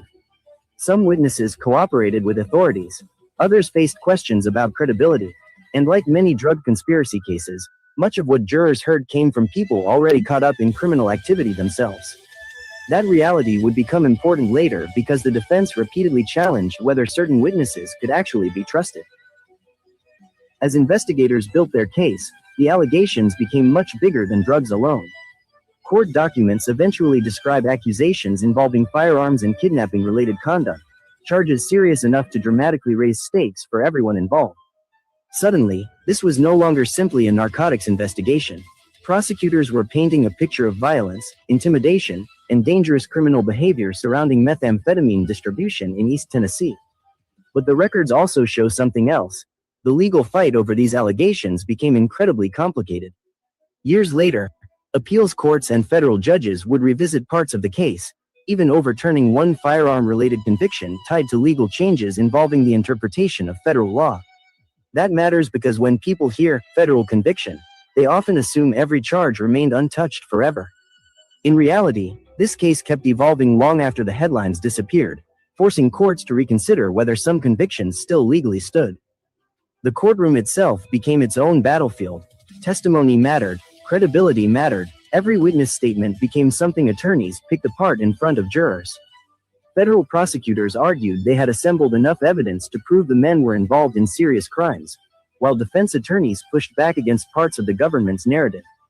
Court records show repeated legal arguments over evidence, constitutional protections, sentencing issues, and later appeals. And one thing becomes clear very quickly while reading through hundreds of pages: this case was never simple. It wasn't one event or one accusation. It became layers stacked on top of layers, drug allegations mixed with violent accusations, witness testimony mixed with legal technicalities, and years of appeals that kept reopening questions many people thought had already been settled. For people unfamiliar with how federal conspiracy cases work, this story can feel overwhelming fast. Federal prosecutors don't always need to prove every person physically committed every alleged act. Instead, conspiracy law often allows prosecutors to argue that people connected to an alleged criminal agreement can be held responsible for broader conduct tied to that conspiracy. That legal idea became incredibly important here because the government's theory wasn't centered around isolated actions. Prosecutors argued there was coordination and connection between defendants. Defense attorneys, however, challenged whether those connections were strong enough, truthful enough, or legally proven enough to justify the most serious allegations. That tug of war, between what prosecutors alleged and what defense lawyers challenged, runs through nearly every page of the case. Meanwhile, behind every docket entry and motion sat real human lives changing in real time. Arrests turned into federal charges. Federal charges turned into prison exposure measured not in months, but years and decades. Families were affected, reputations shifted, communities talked, rumors spread, and long before YouTube true crime channels or online court records became common, cases like this often lived through whispered conversations in local towns. People wondered who was involved, who cooperated, who told investigators what. Even now, years later, reading the documents feels less like flipping through legal paperwork and more like uncovering pieces of a long buried puzzle where every answer raises new questions. And then came the indictments. By the time federal prosecutors formally charged defendants, the government had already spent significant time building its case. Grand juries heard evidence, charges were organized into counts. Prosecutors accused defendants of participating in criminal conduct serious enough to bring the weight of federal law crashing down. Firearms allegations dramatically increased potential penalties. Kidnapping accusations raised the emotional stakes even higher. Suddenly, this wasn't a quiet investigation anymore. It became a major federal prosecution with life-changing consequences for everyone named in the paperwork. But if Chapter 1 teaches anything, it's this. Stories told in court are rarely as simple as good guy versus bad guy. Court records tell us what prosecutors alleged, what witnesses testified to, what defense attorneys challenged, and what judges later ruled. They do not always answer every question. Sometimes they create new ones. What exactly happened behind closed doors? Which witnesses told the truth? Which memories changed over time? Why did legal battles continue years later? Those are the questions that begin to surface when you start digging through the record. And for Alan Mark Agin, George Simpson, and John Vance Bowers, the paperwork suggests this was only the beginning of a story that would grow far more complicated than anyone involved may have imagined.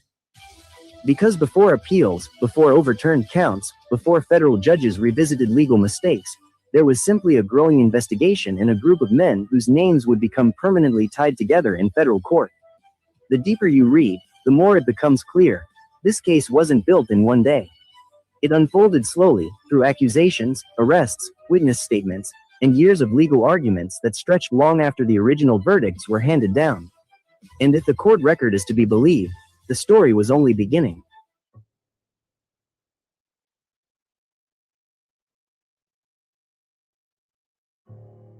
If Chapter 1 was the quiet storm before everything cracked open, Chapter 2 begins when federal investigators and prosecutors started telling jurors what they believed was really happening behind the scenes in East Tennessee.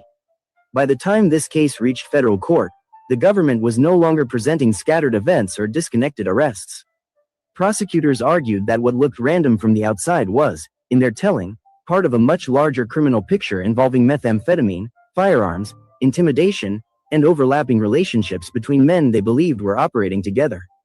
Court records suggest investigators believed Alan Mark Agin, George Simpson, and John Vance Bowers were connected through a web of activity far more serious than isolated drug allegations.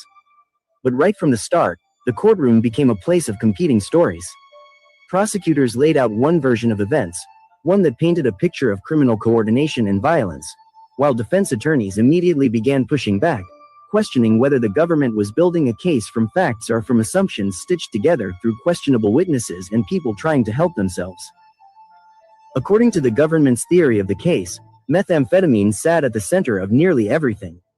Prosecutors alleged that the defendants were tied to the manufacture, possession, and distribution of methamphetamine, a drug that had already begun devastating communities across Appalachia long before national headlines fully caught up to what was happening in small mountain towns. Federal prosecutors argued this was not casual drug use or isolated sales. Instead, they described something larger: relationships, transactions, shared involvement, and actions they believed showed an organized criminal agreement.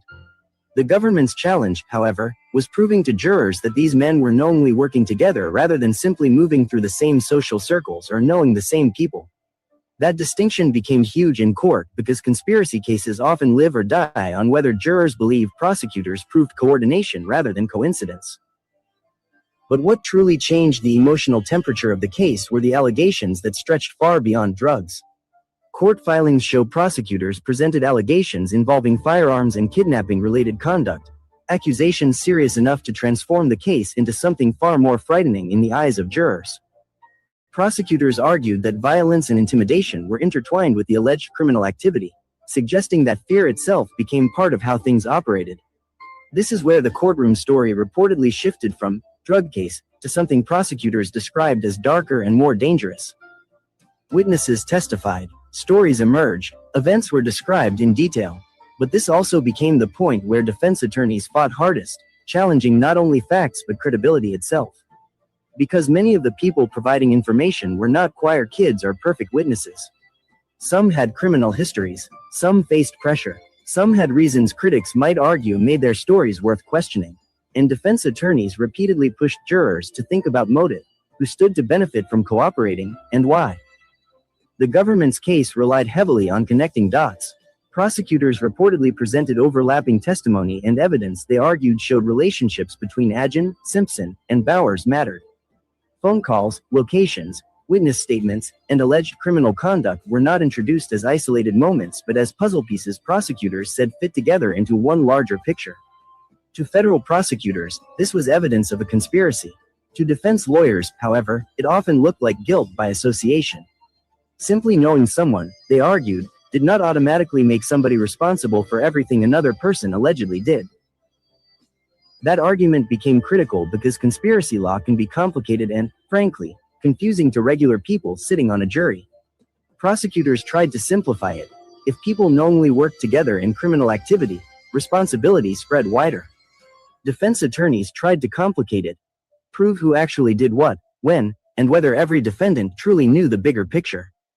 And then came one of the most serious parts of the government's allegations. Conduct prosecutors argued crossed the line from criminal enterprise into outright fear and coercion. Court records indicate the kidnapping-related allegations became a major focal point, carrying emotional weight far beyond drug accusations alone. Federal prosecutors described events in a way designed to convince jurors this was not just about methamphetamine but about control, force, and dangerous behavior surrounding the alleged conspiracy. Defense attorneys, however, reportedly attacked those claims hard. They questioned witness reliability, challenged timelines, and argued the government was overstating events to make defendants look more sinister than facts actually proved. Inside the courtroom, this became less about emotion and more about evidence. What could actually be verified, what came from testimony, and what jurors believed beyond a reasonable doubt. Meanwhile, firearms allegations dramatically raised the stakes. In federal court, guns and drug allegations together can change sentencing in enormous ways. Prosecutors argued weapons were connected to criminal conduct, making already serious allegations far more dangerous under federal law. But years later, legal arguments surrounding firearm convictions would become incredibly important because changes in how courts interpreted certain legal standards caused at least one conviction to be revisited and overturned. That matters because hindsight changes perspective. At the time of trial, jurors heard the case one way. Years later, appellate courts and judges looked back through a different legal lens and reconsidered whether every charge still legally fit. The defense strategy throughout much of the case reportedly focused on dismantling credibility and separating defendants from the broader narrative prosecutors presented. Lawyers challenged whether witnesses could truly be trusted. They questioned motivations, memory, inconsistencies, and deals witnesses may have hoped for. In many federal conspiracy cases, jurors are asked to believe testimony from people already tied to criminal activity themselves. Defense attorneys leaned into that reality, arguing prosecutors were building their story on individuals who had every reason to tell investigators what they wanted to hear. Meanwhile, prosecutors pushed back, arguing witness testimony aligned with evidence and painted a consistent picture of criminal behavior. As testimony unfolded, jurors faced a complicated decision. They were not being asked to decide whether rumors existed or whether these men knew each other. They were being asked whether the government had proven serious federal crimes beyond reasonable doubt. Every witness mattered, every inconsistency mattered, every explanation mattered. Prosecutors framed the defendants as connected participants in dangerous criminal activity. Defense attorneys argued prosecutors were asking jurors to leap over gaps in proof. And somewhere between those competing narratives sat a jury tasked with deciding which version of reality they believed. Outside the courtroom, however, something else was happening. The case itself was already beginning to take on a life larger than the courtroom walls. Federal charges of this scale do not remain quiet for long, especially in smaller communities. Names spread, stories spread faster, people formed opinions before verdicts arrived. Some believed prosecutors had uncovered something major. Others questioned whether the government had overreached. And in communities where everybody seems to know somebody connected to somebody else, cases like this rarely stay confined to legal filings. They become local legends, whispered stories, and debates that continue long after sentences are handed down. By the end of this phase of the trial, one thing had become impossible to ignore. The stakes were enormous. Prosecutors had presented a picture of methamphetamine, firearms, and violence tied together through overlapping defendants. Defense attorneys had fought to unravel that picture piece by piece. But whether jurors saw a tightly connected conspiracy or a collection of allegations tied together too loosely, that decision would shape everything that came next. And for Alan Mark Agin, George Simpson, and John Vance Bowers, the courtroom battle was only beginning. Because once verdicts arrived, the legal war would stretch far beyond trial into appeals, resentencing fights, and years of arguments over what the government had truly proven, and what it had not.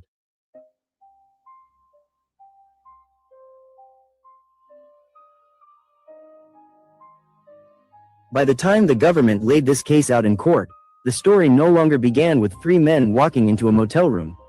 Prosecutors backed the timeline up to November 26, 2000, because that was the night they said the first major thread started pulling loose. Alan Mark Agin was arrested by Kingsport police officer Eric Alford for drunken driving, and during an inventory search of Agin's car, police found items the court later described as commonly used in drug sales. A bag of white powder later determined to contain methamphetamine, reclosable plastic bags, a digital scale, and a cell phone. That cell phone became one of the first connecting points in the government's story. Officer Alford used the redial function, and the person who answered was George Simpson. According to the court's summary of the facts, Alford did not identify himself as police. Instead, he told Simpson that Agin had passed out and acted like he was afraid police were going to arrest both Agin and him. Simpson's alleged response became important at trial because, according to the court record, Simpson told him to bring Agin to him, calling Agin, "my boss," and directed him to a coastal mart where Simpson could pick him up. That phone call mattered because prosecutors used it like an early snapshot of the relationships between the men. To the government, this was not just a random contact in a phone. This was Simpson responding to a call about Agin, agreeing to meet, and using language prosecutors could argue showed a working relationship. Officer Alford then reported the contact to Officer Mike Hickman, and Hickman went to the Coastal Mart to meet Simpson. Around 10 p.m., Hickman saw two men enter the store dressed in camouflage. According to the court record, they were also wearing bullet-resistant vests and carrying two-way radios and binoculars. One man identified himself as Simpson, and the other as Vance Bowers. Both men consented to pat-down searches. Police found Simpson carrying a loaded .38 revolver. Later, officers searched Simpson's house and found several other weapons, though no drugs were found there. That detail is important because the government could point to weapons and gear, but the defense could point to the absence of drugs in Simpson's house. This is exactly how the courtroom battle started shaping up. Prosecutors saying, "Look at the pattern," and defense lawyers saying, "Look at what is actually missing." Then the government jumped forward 2 weeks to December 8, 2000, the night that became the emotional center of the case.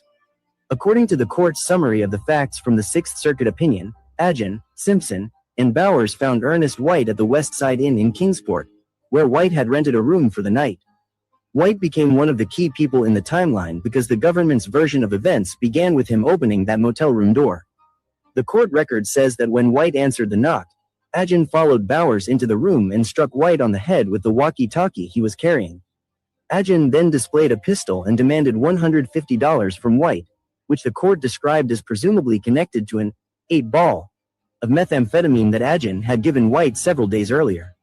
That detail is where the government tied the motel confrontation back to drugs.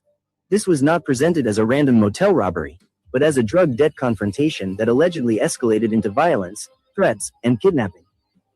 The next witnesses pulled into the government's timeline were Curtis McDavid and Ricky Howe. According to the court record, they arrived at White's motel room after Agin, Simpson, and Bowers were already there. When McDavid and Howe saw the three men inside, they apparently thought they had the wrong room. But according to the court's summary, Agin ordered them to stay. Then, to reinforce the threat, Agin allegedly ordered Simpson to pull out the Tech 9" handgun he was carrying. Simpson was described as blocking one of the room's exits with a chair while Agin told White, McDavid, and Howe to empty their pockets. They did. This is where the government's story widened from one man and one alleged drug debt to three alleged victims in one motel room. Prosecutors could argue that the presence of the gun, the blocked exit, the order to empty pockets, and the command structure showed coordination. Defense attorneys, on the other hand, had room to attack what each witness saw, what each witness remembered, and whether the government was assigning one shared criminal plan to every defendant equally. After the money was taken, the government's timeline moved to one of the most disturbing moments described in the court record, the phone call to White's mother, Loretta Wagaman. According to the court summary, Agin forced White to call his mother and ask her for $300. When she thought her son was joking, Agin allegedly took the phone himself and threatened that if she did not bring the money, he would shoot her son. And people are saying, I've heard many channels say, nobody would take Summer over $80,000. Let me go back a little bit.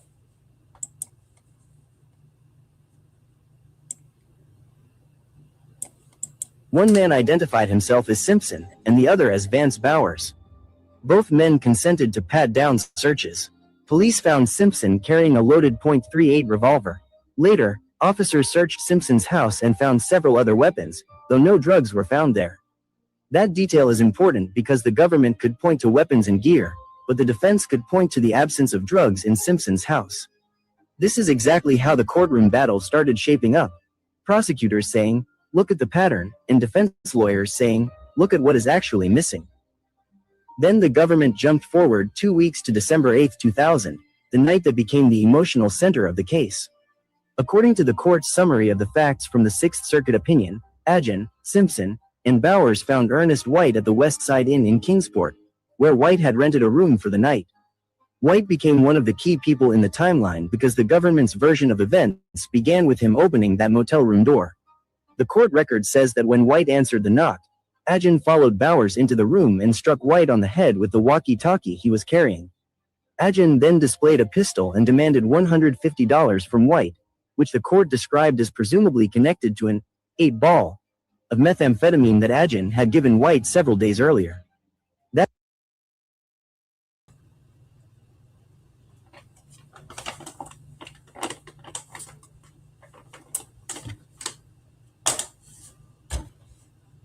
$150 for an 8 ball of methamphetamine. Fred's accusing his sister of stealing $175,000. Dawn's talking about, Candace is talking about, Dawn came up with something like $80,000. Listen to what these people do in Kingsport, connected to Dudley A. John, his brother, who works with Dawn. This happened at the same hotel, West Side Inn, where Fred took a motorcycle to a Jamie Cox. You should read my messages with Karen Elliott. He's a scary man, and Karen asked me never to say that. Come get me. Jamie's a sort of kingpin in the area. For years, I screamed to Fred and Ziggy, and I think it's why Fred and Ziggy never spoke to me. They would ignore my question, and you can go back and listen from day one that Fred spoke. Who's Jamie, Fred? Let's talk about Jamie, Fred. Laura said you stopped at Jamie's, Fred. Karen Elliott started writing me, and she told me who Jamie was. Fred states he took a stolen motorcycle the day prior to Jamie Cox. I think it's made up. I think a whole lot of people in the fucking area might have been trying to save Fred's ass because he was at the West Side Motel on the 15th. I don't know. But I know what Karen Elliott told me, which was that's where they went. And there was some other shit in there too about it. I'm going to have to find them and bring them out another night. Or messages, but there was like a reason they stopped, and Fred had said that Laura had said they went to the junkyard, and on the way back they stopped at Jamie's. The junkyard was closed. That was Laura's first story.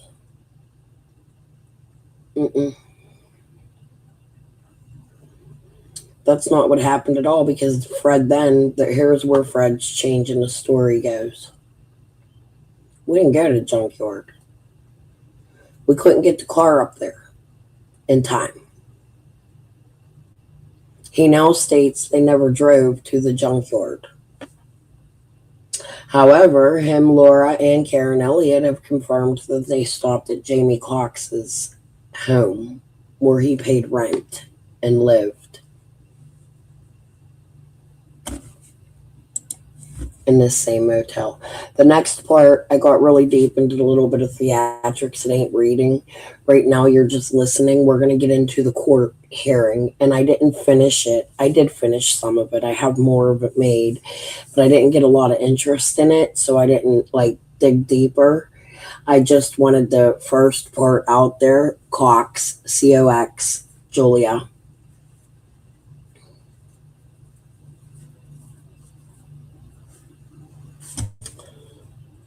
But this is A. John at the same motel Jamie Cox now lives. I can't remember. This wasn't too many years ago, but it was quite some time ago.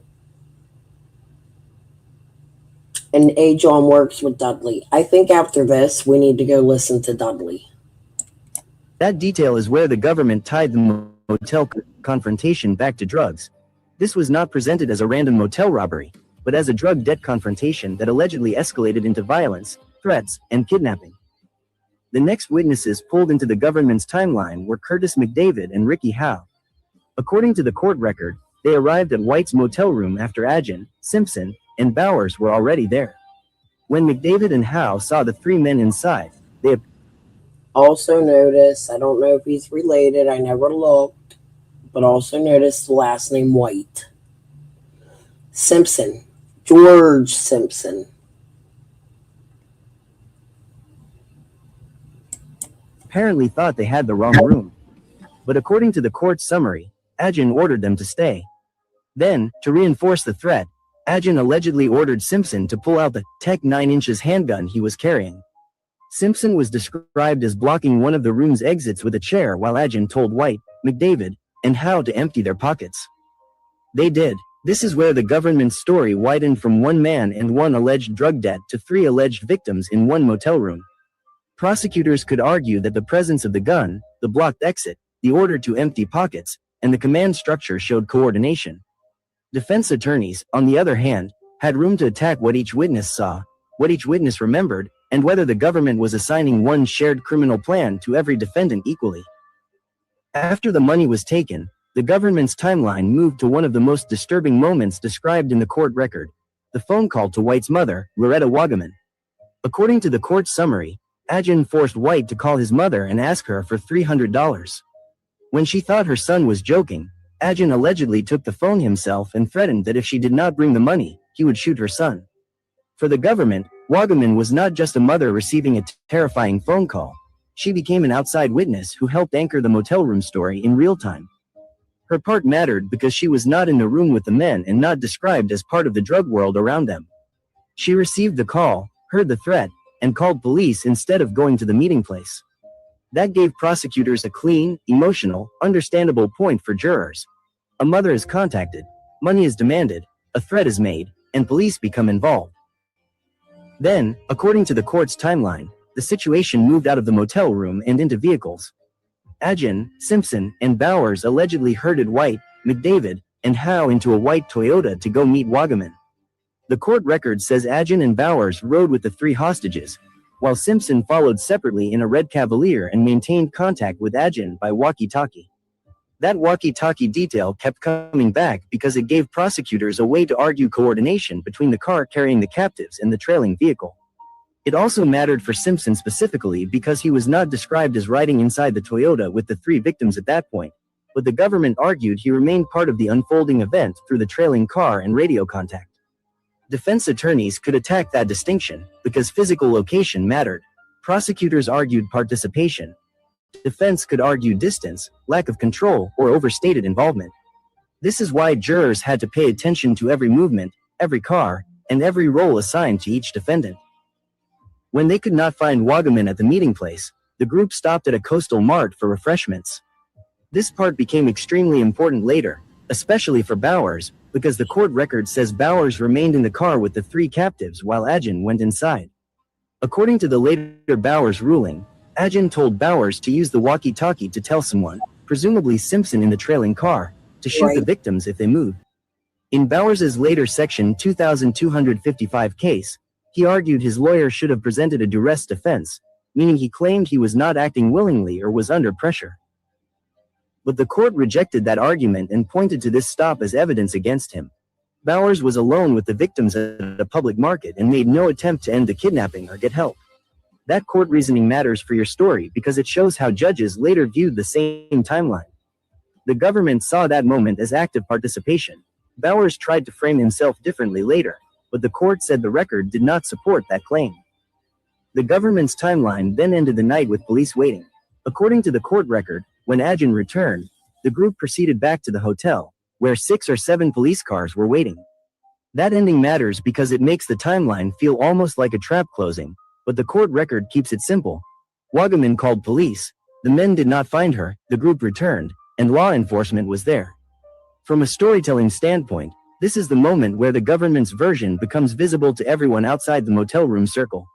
What had allegedly started as a drug debt confrontation became a police response involving 3 alleged victims, 3 defendants, weapons allegations, and a federal case that would later stretch for years. But inside court, the drama was not just what happened when police arrived. The real fight was what each witness said happened before that moment, and whether jurors believed those witnesses enough to convict. The defense attacked credibility because that was one of the only ways to break the government's chain. In a case like this, the government's timeline depended heavily on human testimony.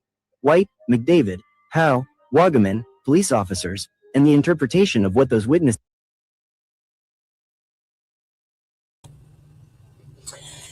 Today, Boo reminded me that in McKeesport we have an officer, Elford, and I think his name's Eric too. That's so fucking funny. I gotta figure it out, or something similar. I have to go look it up. Or used to be an officer here. Just an officer that traveled from here to there. I don't fucking know. I have to look and see. But after this officer had this big, huge case, sort of a win, not really. They all got out. Everybody's out of prison. One even escaped, and he's out. Like a big fucking escape. Like their appeals went in. I actually did do a lot of work on this. I have more to it, and maybe I'll share it another night. But their appeals went out, and after this case was done, Officer Elford joined the Hay House where Ernie worked.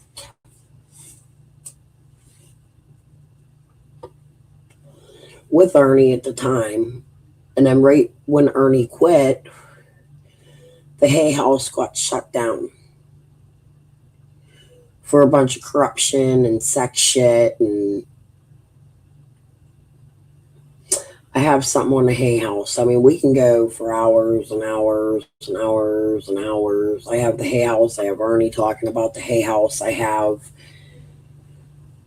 man, this case was something, man. I'm telling you. And Officer Elford, I don't know, he turned into be a bad cop and was ultimately fired from Kingsport Police Department, Sullivan County. Saw and heard. Defense lawyers had reasons to challenge parts of that story. They could argue that people involved in meth activity had reasons to lie, protect themselves, shift blame, or exaggerate. They could argue that fear. What is Cotton's for? No, his is Roy Cotton Simpson, but I think it might be George Roy or Roy George. But no, I'm not exactly sure who. I think George is connected to Marvin Simpson, if I remember correctly. I did do a little bit of research, but I didn't dig.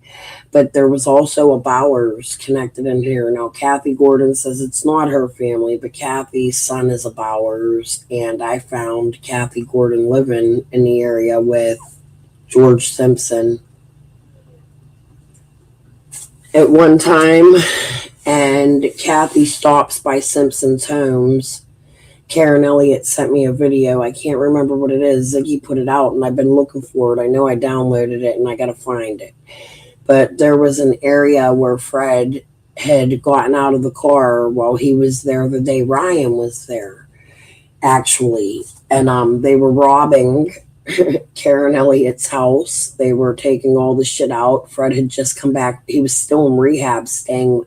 Actually, I think it's when he was staying with Kathy around the time he got married, but after. I can't remember. I have to look.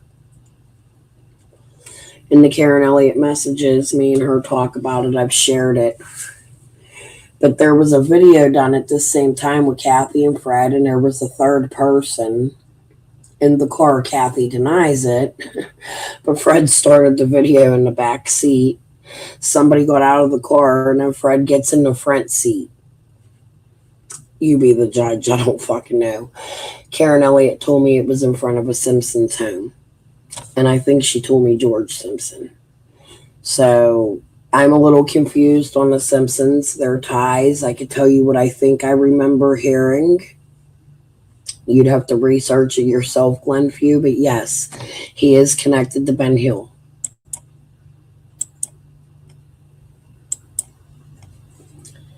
And thank you guys I didn't say hi to. I was trying to while the video was playing. Yes, give me a thumbs up, guys. All right, anyways, let's finish listening to this. Confusion and chaos in a motel room made memories unreliable. They could argue that the government was taking separate acts and treating them like one clean conspiracy. And they could argue that not every defendant had the same intent, the same knowledge, or the same role. That was especially important because the jury did not convict every defendant on every count. The verdicts show the jury separated some charges instead of simply accepting the government's entire case wholesale. That is one of the most important things viewers need to understand. The jury's decisions were mixed.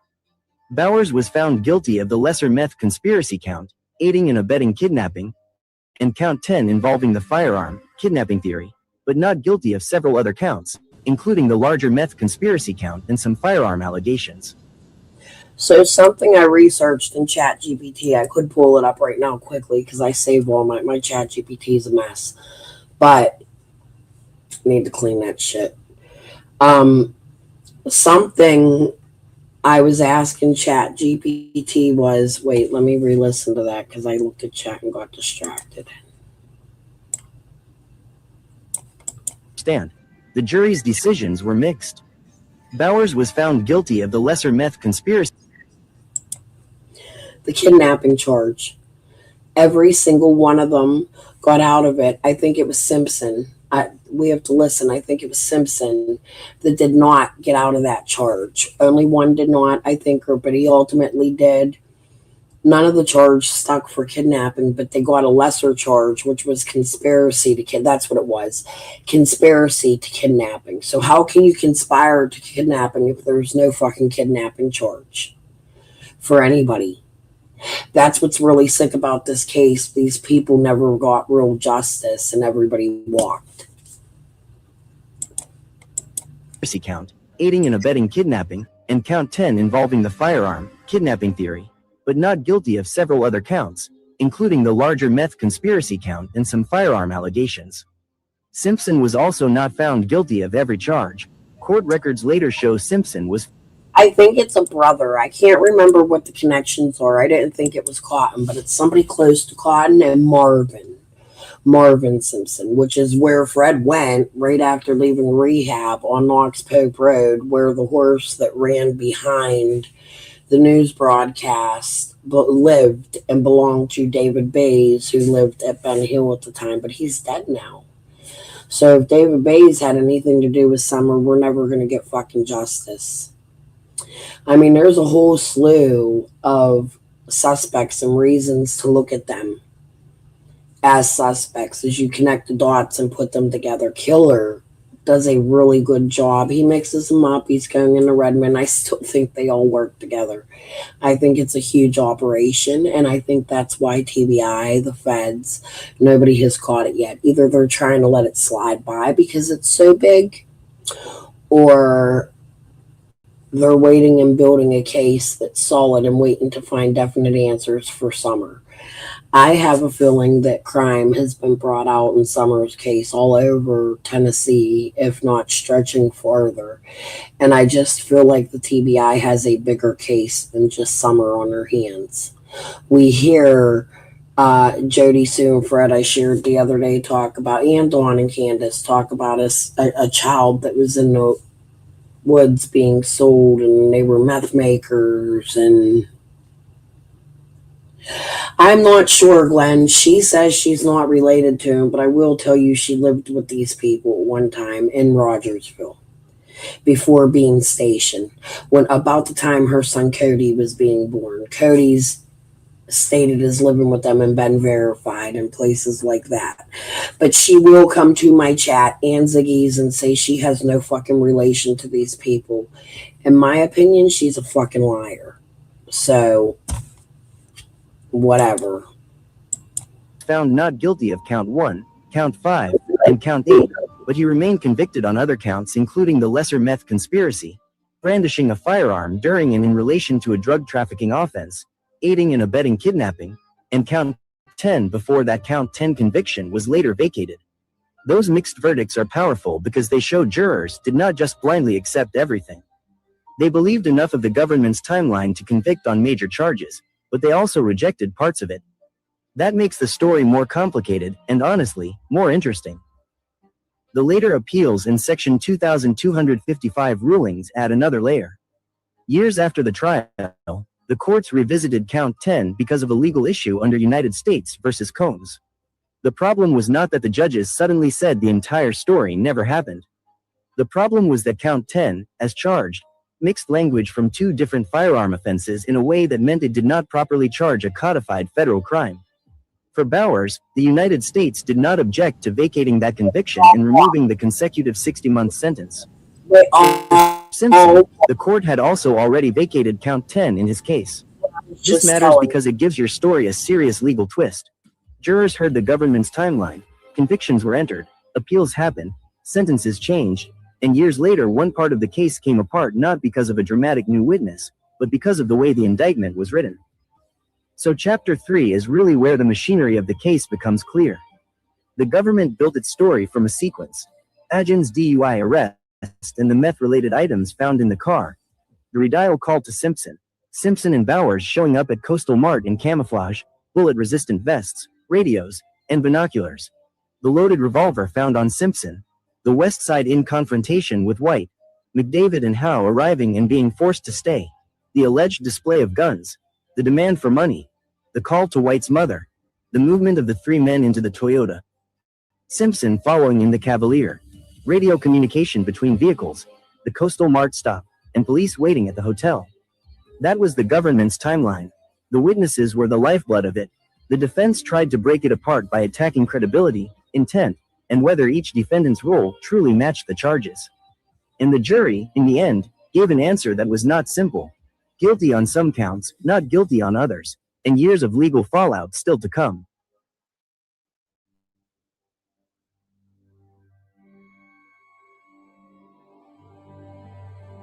By the time the government brought jurors to the night of December 8, 2000, prosecutors were no longer trying to convince anyone this was simply a drug case.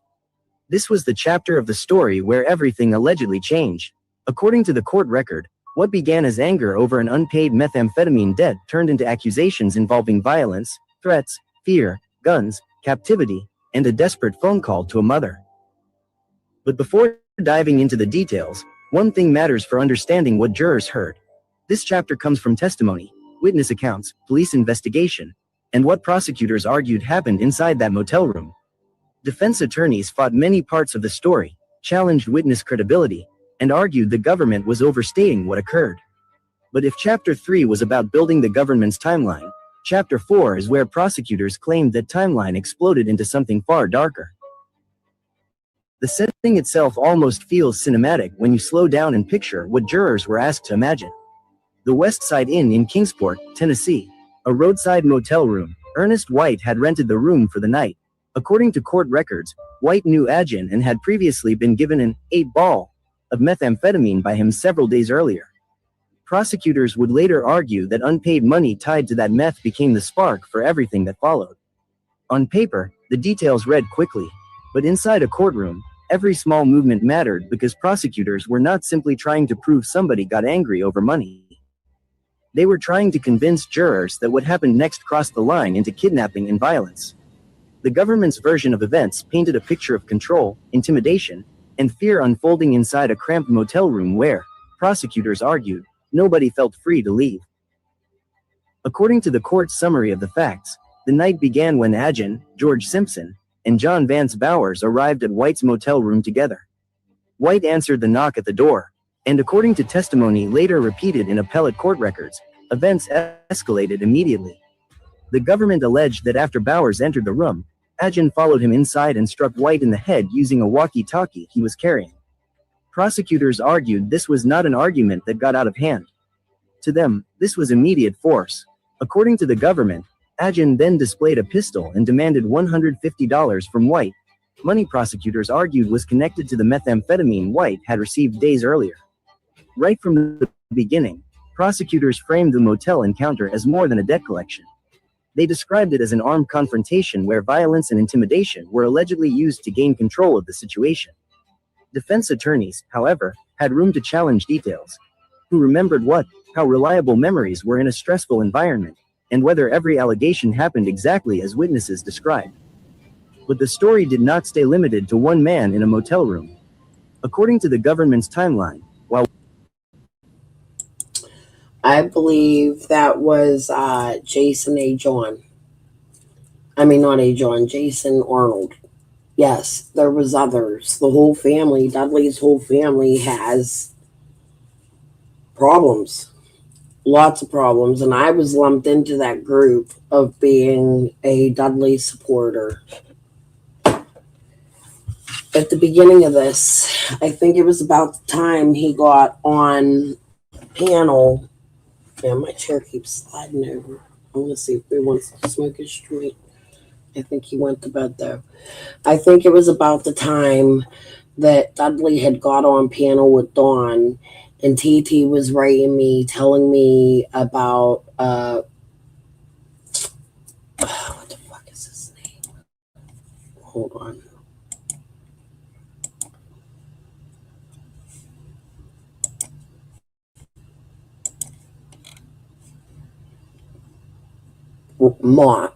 Doss, Michael Doss. And I started to connect the dots to a man named Gene Crawford, I think is the last name, who I think there's a Rebecca Crawford. Man, it's long. There's an Angie. It's a whole list of people nobody ever fucking looked at. But in my opinion, they all connect to this, to the Age-Ons. And through Tucker, through construction, through, they have, these people all have years and years of construction together, including Dawn. Dawn is contracted out. Tucker is an agency that takes big contracts. We see that as the subdivision they were working in the day Summer went missing. There's lots of construction companies that come in and work with them, and if another company needs, like, the way it works, they're contracted. And like Dawn went to Utah to do a contracting job on Millionaires. It's like a millionaire fucking road, dude. The places he was working on in fucking Utah were absolute, man. I'd love to just go visit one for an hour. They're the most beautiful, the mountainsides. I put it through Google Lens, Dawn's own pictures, and it took me right to them. I was able to find them in just 2 seconds. But this is why, because of TT, right here. When did you start working for Tucker again? I was on. He was working, and they put me with Don, Mikey and Steve-O. Well, yeah, I figured I'd try to help you. Mikey and Steve. I was working with. Oh yeah, Mike. Yeah, Mike. Mike. Try not to dox anyone, boys, please. When did you start working for Tucker again? I mean, stranger things have happened.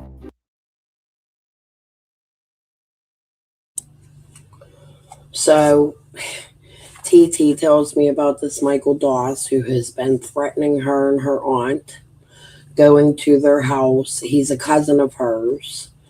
And man, it would take forever. It's so hard. When you've been out here for 5 years, until we start looking at it and I can go down the row and have the information available, I can't show you.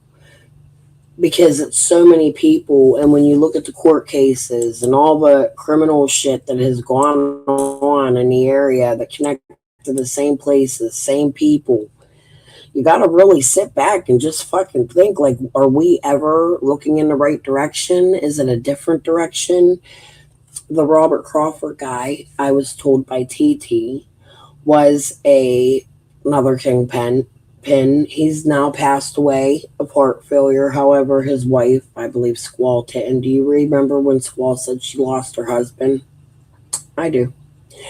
And I also remember when Squall says, I am that person. I have it somewhere. I gotta listen to 12 hours of bullshit out of 100 fucking lives, and I just haven't had the time to go do it. But there is a time where Squall admitted to being Rebecca Crawford, and Kathy, the friend, said Squall is exactly who they say she is. I was the only one trying to come out and say who Squall was. Other people were saying Heather Lockwood. That never made sense. That's only because that's the name Squall made up. When she entered Candace's life for the first time, she went up there. Queen Bee was on my panel talking about it when they started bashing me. That's what we were covering. And that's scary to me that they would derail that live.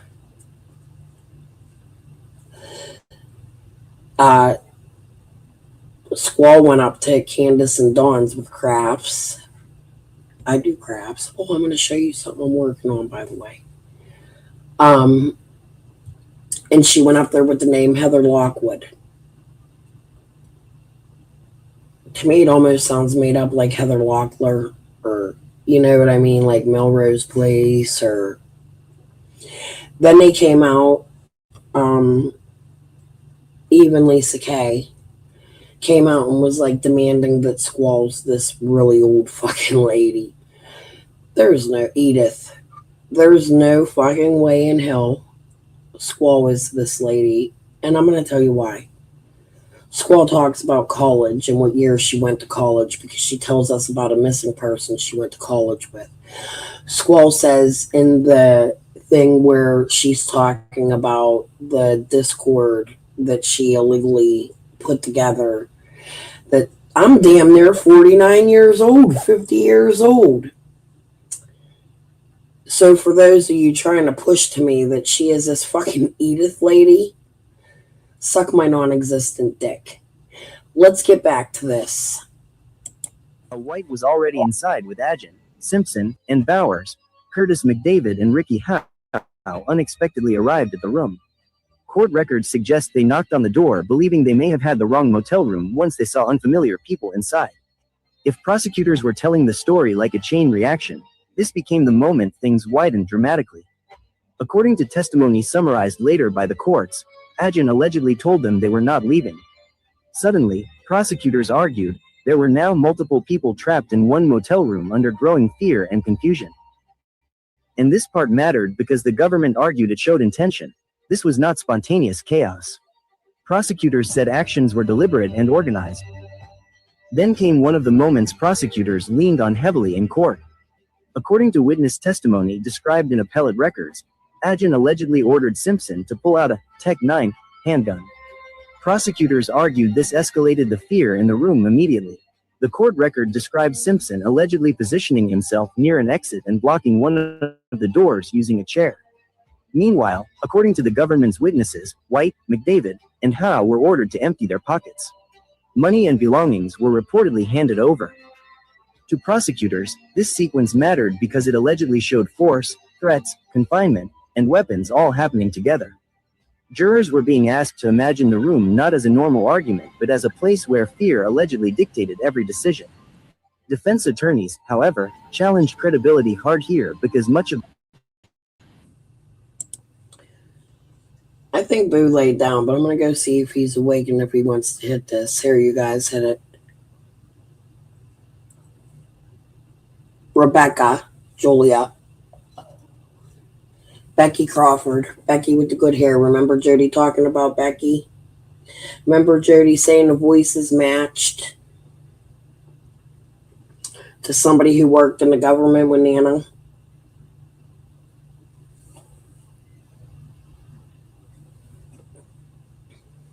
In my opinion. I don't know. I just look at things differently than other people and different people that people ain't looked at because I feel there's a whole other array of people and I think Dudley needs looked at like fucking Dawn said. I find some of Dudley's statements odd. Like he came in and he sat on a toilet with his head down. Why are y'all slinging mud and writing words on walls? To me, it just, there's more to their fight at work. You hear, meth is made in milk gallons. They use it to the base or something. I heard somewhere you could put it in a milk gallon.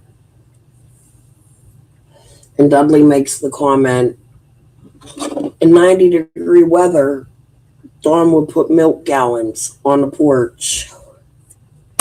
I don't know where, Glenview. You would have to ask Jody. Jody claims that Nana worked for the government and got fired because she was caught looking up people in Somerville's case.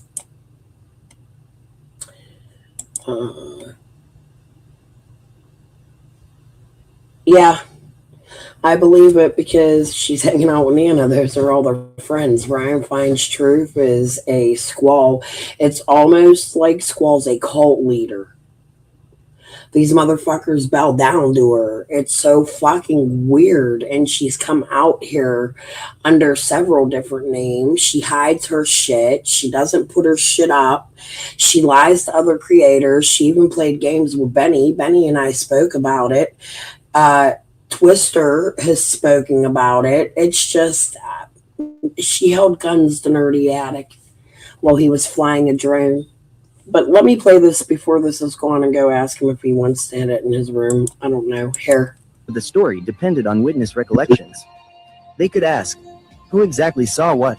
Was everyone The joint. I know how men think. For y'all men out here, the joint. Hit the joint. He's only a friend. Gladderall will be out here fucking calling me. Okay, here. I'll be back. remembering events clearly? Were people frightened, intoxicated, or confused? And did everyone interpret events the same way? Then came the phone call that gave prosecutors one of the strongest emotional anchors in the entire case. The call to White's mother, Loretta Wagaman. According to the government's timeline, White was forced to contact her and ask for money. At first, she allegedly believed her son was joking, but prosecutors argued things changed dramatically when Ajin reportedly took the phone.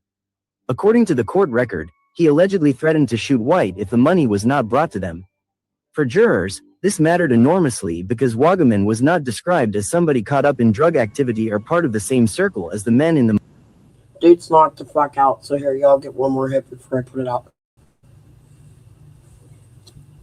Okay. motel room. She became an outside witness to fear. Someone suddenly pulled into an event she allegedly had no warning about. Prosecutors could point to this moment and say, this is no longer simply about drugs or arguments between acquaintances. This became a threat tied to money and alleged captivity. Defense attorneys, of course, could challenge exactly what was said, how remembered conversations changed over time, and how much of the threat could truly be verified. According to prosecutors, after the phone call, the situation escalated even further because the men allegedly decided to leave the motel room and physically move White, McDavid, and Howe to collect money.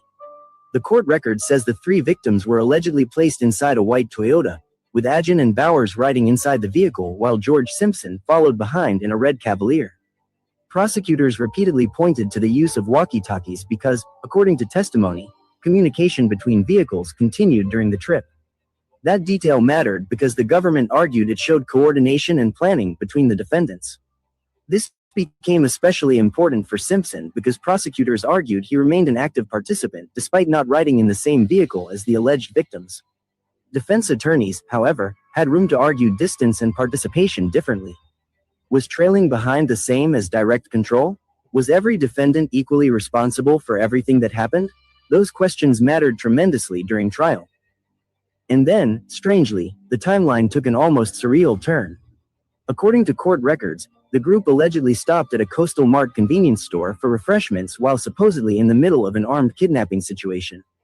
It sounds bizarre when you first hear it, and that is exactly why it became important later in court. Prosecutors argued the stop showed confidence and control. But later, in post-conviction filings, Bowers tried using this stop as part of an argument that he acted under duress or pressure. The courts rejected that argument, pointing out that while Ajin reportedly went inside the store, Bowers allegedly remained outside alone in the vehicle with White, McDavid, and Howe, yet did not free anyone or seek help. According to later rulings, judges saw that moment as evidence against a duress claim because prosecutors argued there was opportunity to walk away or stop what was happening. But the ending of the night may have been the most unexpected turn of all. While prosecutors argued the defendants believed they were headed toward money, Loretta Wagaman had called police instead. According to court records, after failing to locate her at the arranged meeting place, the group eventually returned to the motel area. Waiting there, prosecutors said, were 6 or 7 police vehicles. Suddenly, according to the government's timeline, what had allegedly unfolded inside motel rooms and moving vehicles crashed into the real world of flashing lights and law enforcement response. For jurors, this became the moment when a private night of fear allegedly became a criminal case. For defense attorneys, however, this became another opportunity to attack assumptions. What exactly had police observed firsthand? What came only from witness testimony? What parts depended entirely on an interpretation? Inside the courtroom, the motel room night became one of the emotional hearts of the trial because prosecutors leaned heavily into fear, weapons, confinement, and threats. They wanted jurors to see a coordinated event where 3 men allegedly used intimidation and firearms to control multiple people over a drug debt. Defense attorneys fought back by challenging motive, memory, and credibility. They questioned whether witnesses had reasons to shape stories, protect themselves, or shift blame. They challenged inconsistencies and pushed jurors to remember that allegations, even frightening ones, still had to be proven beyond a reasonable doubt. And in the end, the jury delivered mixed verdicts rather than blindly accepting every accusation wholesale.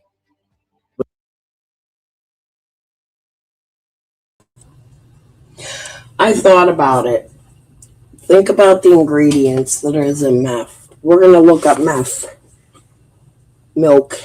We're going to look up in a little bit here after we listen to Dudley. We're going to go to ChatGPT and think about what it's made with. Would they have these type of chemicals they put in that shit on a job site that Dawn and Dudley can have easy, free access to? Let's bring our milk jugs. Could Candace, instead of going to a grocery store, maybe she did stop at a grocery store. Has anybody ever seen the receipt for the grocery store? But could Candace have stopped at the job site to pick up a gallon of milk?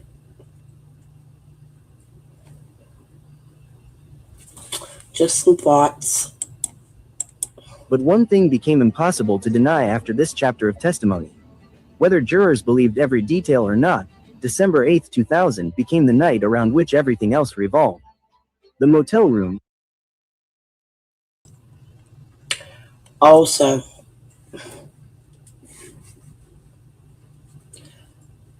there was a time where Dawn had left, I think it was at 3:30, the job site to go get lunch at a store. However, somebody had stated he left, I can't remember. Oh my God, this case has been so long. There was a second time Dawn left that day, 11:30 in the morning or something. Could those meth milks been in the car all day? Could Candace have gone there before seeing Hunter? They accused Candace of leaving twice. We don't know, but I grasp a very bad feeling on them 2 gallons of milk. It doesn't mean Summer was laying dead on them. I don't think she was. I don't think it's okay to put dead bodies on YouTube. If I thought that was morally correct, I could show you a picture of a dead baby. When you have a baby in the hospital and your baby passes away, they give you images.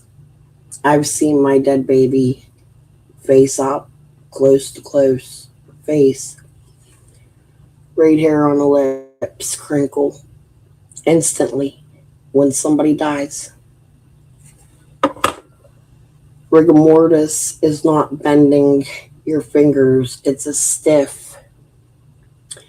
Your nail beds turn purple, extremely purple. Your skin is almost a white purple. That's what I witnessed. Right. We don't know if that pic is from the 15th. Could it be Candace put that out as a threat? I know who took my daughter was Summer with the milk. Could that picture have been from the 14th when this whole interaction between Dudley and them took place? That doesn't mean I think Summer was completely alive in those pictures. Could it be the milk wasn't cold because it was meth milk? And that's why she was able to lay on them. Got to think outside the box, guys. We're going to listen to Dudley. Let me finish this up. This is almost over. I'm going to quit talking. We got like a few minutes left. It's pretty self-explanatory. I'm just trying to give you my thoughts on all of it. I want to watch Dudley tonight. The alleged threats. The phone. Since I strayed away from McCoy, but I want to watch Jody too. We got time. I got all night. I told you I'm going to start making my streams 8 hours at least. called to a terrified mother, the vehicles, the coastal mart stop, and the police response became the center of the government's story. And once that story entered federal court, the lives of Alan Mark Agin, George Simpson, and John Vance Bowers would never fully separate from that motel room again. Because what happened there, whatever jurors believed happened there, became the foundation for years of convictions, appeals, sentence fights, and questions that would continue long after the motel lights went dark. Before we close out tonight's chapter, let's take a second and really think about how far this story has already come. So far in this series, we've followed the government's timeline piece by piece.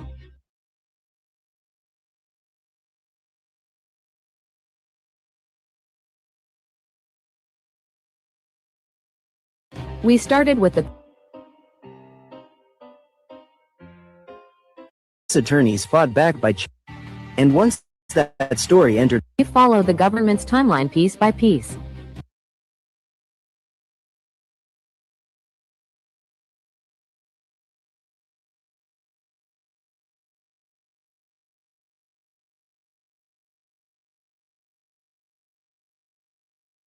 Before we close out tonight's chapter, let's take a second and really think about how far this story has already come. So far in this series, we've followed the government's timeline piece by piece. We started with the quiet beginnings of a federal case that would eventually pull together the names Alan Mark Agin, George Simpson, and John Vance Bowers. We looked at how prosecutors claimed relationships between these men slowly began surfacing through arrests, phone calls, methamphetamine allegations, weapons, and witness testimony. We followed investigators back to the night Alan Agin's DUI arrest unexpectedly opened a door into something prosecutors later argued was much bigger than one traffic stop. Then came the witnesses. We broke down how the government built its timeline, who prosecutors relied on, and how jurors were asked to connect people, places, and events into one larger picture. We talked about what police allegedly found, the phone call that connected officers to George Simpson, the camouflage clothing, bullet-resistant vests, radios, firearms, and the government's growing belief that these men were operating together. And then tonight, we reached the night everything changed. The West Side Inn in Kingsport, Tennessee. December 8, 2000. The motel room. The allegations of fear, guns, intimidation, threats, and control. The witnesses who said they felt trapped. The phone call to a terrified mother. The coastal mart stop that somehow became one of the strangest moments in the government's timeline. And finally, police waiting at the end of the night as what prosecutors described as a private confrontation turned into a federal case that would follow these men for years. But here's the thing, this story is far from over. Because what happened in that motel room was only the beginning of the courtroom battle. We still have the trial itself. The verdicts, the arguments between prosecutors and defense attorneys, the firearm charges, the appeals, the sentence fights, the convictions that later change. And one twist in this story that honestly shocked even me while researching it. Because somehow, this case gets even stranger. And trust me, you are not going to want to miss what happens next. If you made it this far, seriously, thank you so much for spending your time with me and going down this rabbit hole together. I appreciate every single one of you more than you know. If you're enjoying this deep dive and want to help support the channel, please take a quick second to like this video, share it with somebody who loves true crime and deep case breakdowns, subscribe if you haven't already, and hit that notification bell so you don't miss the next part of this wild federal case series. I'm Crystal from Crystal's Crime and Music, and as always, thank you for being here, thank you for hanging out with me, and I'll see you in the next chapter. with peace and love. Stay tuned for this story, is to be continued. Okay, so I shared the link to that if you want to watch it without commentary and get a better listen. I think that I that's the first time I've given commentary on it, and I do have more to this. It gets boring, but I want it to be a book. Like, I'm really thinking about making this a book, and I want to finish it. I thought about maybe not putting it out here because I want it to be a book. I've never done nothing like that before. I heard you could do it. I heard it ain't too expensive to do it. So I'm hoping one day to finish this and have that done. This will be the covers. I'm just going to hook it up. I have my plans in the works if it works. Anybody know how to do that shit? Help me, please. I don't. We're gonna figure it out though. You don't know how to connect links. No, just give me the name again of them. Oh, was that you? The West Side Inn. We want to go hear this song, West Side Inn. What was the name of the guy? And we gotta go listen. Boy, we got a lot to listen to.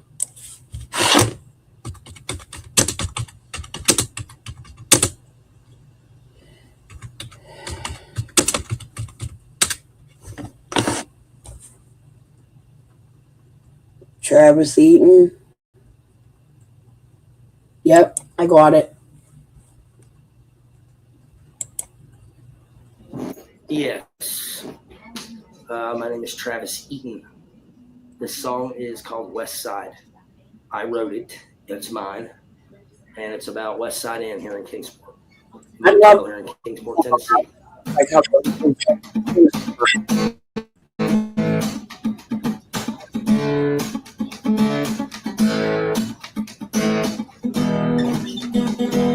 Came to play, got me a motel room. Now I'm feeding my bloodstream some of that zoom high as gas. I'm tweaking back.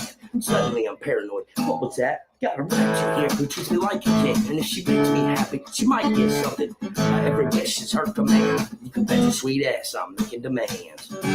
Yeah, we're chilling out here at the West Side Inn. Bring your cares and troubles and we'll get right, my friend. Cause anything could happen. It's a wild ride. Till the end. Oh yeah. Down here at the West Side Inn. Yeah, the West Side Inn. Verse 2. Sammy runs the place real damn tight. Better show. My name is Travis Eaton. This song is called West Side. I wrote it. It's mine. And it's about West Side Inn here in Kingsport. Motel here in Kingsport, Tennessee.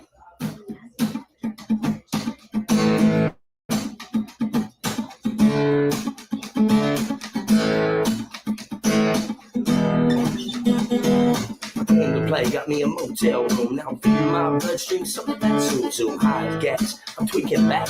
Suddenly I'm paranoid. What was that? Got a wretched here who treats me like a king. And if she makes me happy, she might get something. Every wish is her command. You can bet your sweet ass I'm making demands.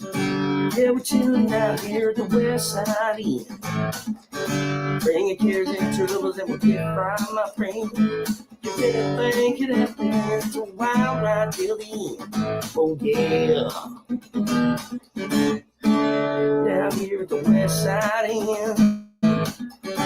Yeah, the West Side Inn.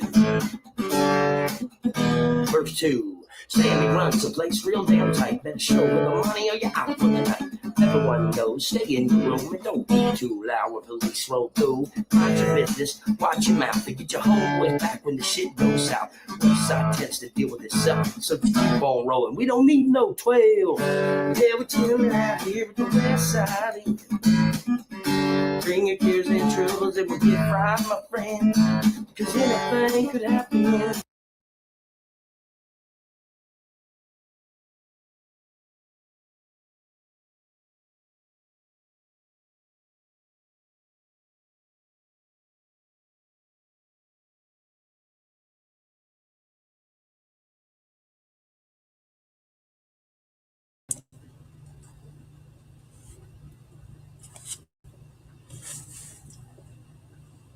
May 12th, 2023.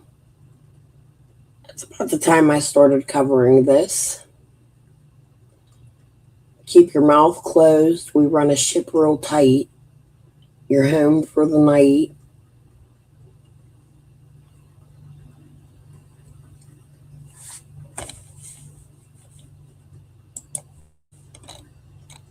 Was this because of YouTube? Me? I wasn't really looking at the lyrics, but I'm going to be quiet, not type, not chat, not talk, not stop. And I'm going to read all the lyrics. I advise y'all to do the same.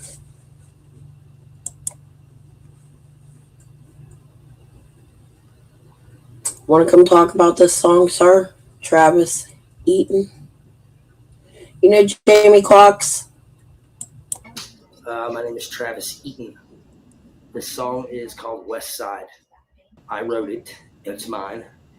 There, now, It's West Side Inn here in Kingsport, motel here in Kingsport, Tennessee.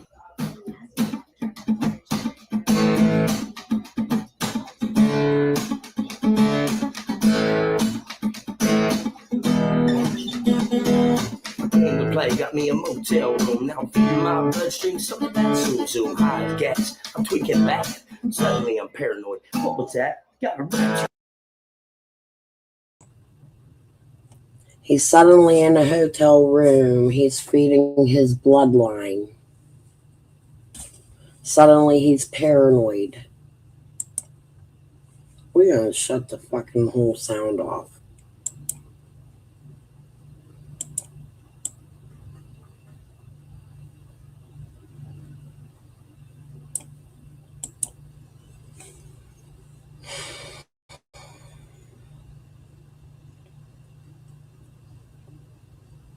We'll listen to the whole thing again, but hold on.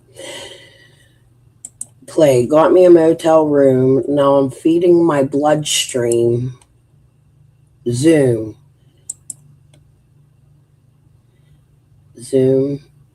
How it gets, I'm tweaking back suddenly.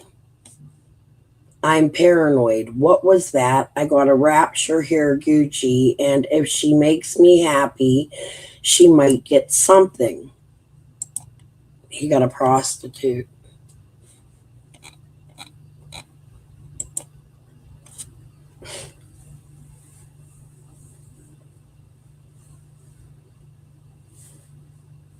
You guys listen to the rest. I don't think I have to say much more. Let's actually listen to the song. He's telling us what the West Side Inn's like. He's buying prostitutes. In the next verse, they run a tight ship. You got to keep your mouth shut. Give it a listen. My name is Travis Eaton. This song is called West Side. I wrote it. It's mine. And it's about West Side Inn here in Kingsport, motel here in Kingsport, Tennessee.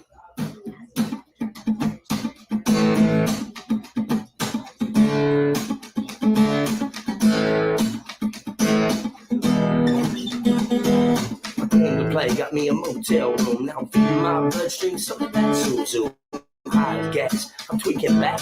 Suddenly I'm paranoid. What was that? Got a rat here who treats me like a king. And if she makes me happy, she might get something. Every wish is her command. You can bet your sweet ass I'm making demands. Yeah, we're chilling out here at the West Side Inn. Bring your cares and troubles and we'll get right, my friend. If anything could happen, it's a wild ride till the end. Oh yeah. Down here at the West Side Inn. Yeah, the West Side Inn. Verse 2. Sammy runs the place real damn tight. Better show her the money or you're out for the night. Everyone knows, stay in your room and don't be too loud with police.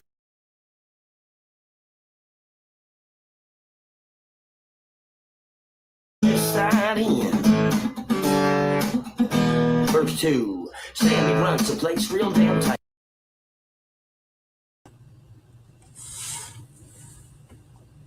Sherry Light. Who's Sherry? They leave some words out. It's odd. The names and shit YouTube's leaving out. I love the beat too. It's a really great fucking guitar thing, but it got me a little fucking concerned here.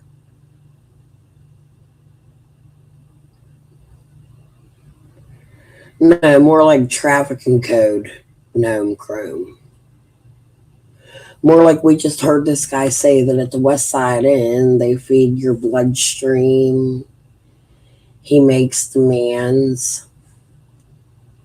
Women in different words. He's using code while singing it, like the criminal shit criminals would know. Hi, buddy. I come from a criminal family. I think I told Jody that once. No, this ain't where it was Sherry. She runs it tight.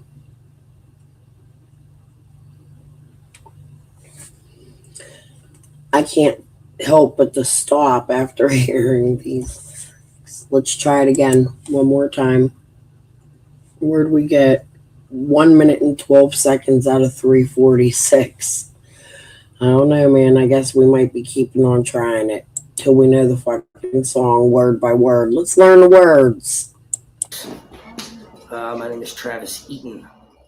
This song is called West Side. I wrote it. It's mine. And it's about West Side Inn here in Kingsport. A motel here in Kingsport, Tennessee.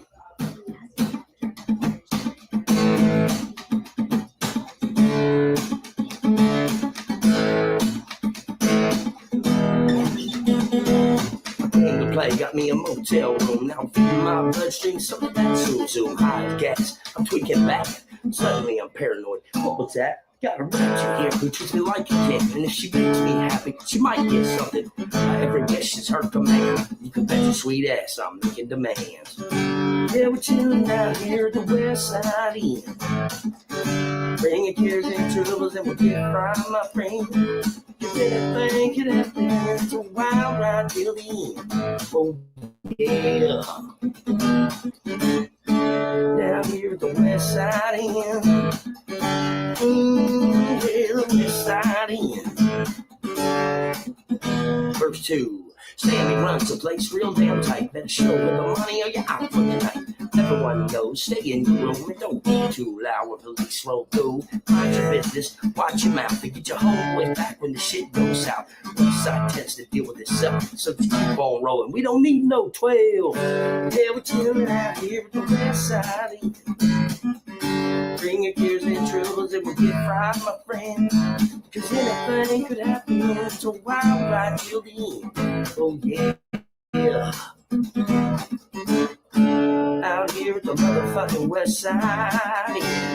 Yeah, the West Side.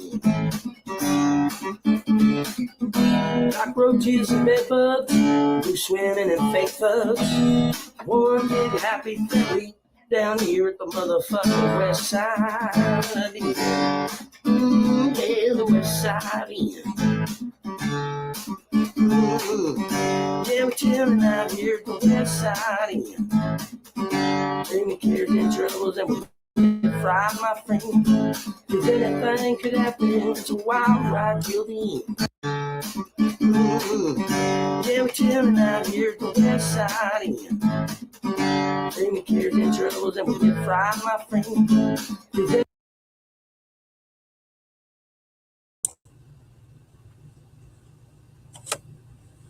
It don't show you the lyrics. I gotta run this through some, but I swear to God, I am fucking hearing. Bring your kids in troubles to the West Side Inn. And we heard we don't want no 12s. I'm disturbed.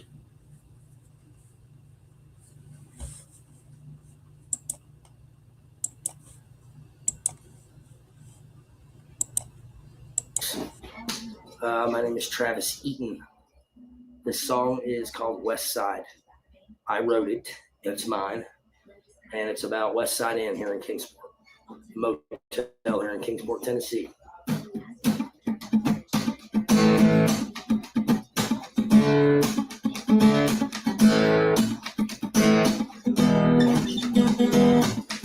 Play got me a motel room. Now I'm feeding my bloodstream some of that zoom high gas. I'm tweaking back.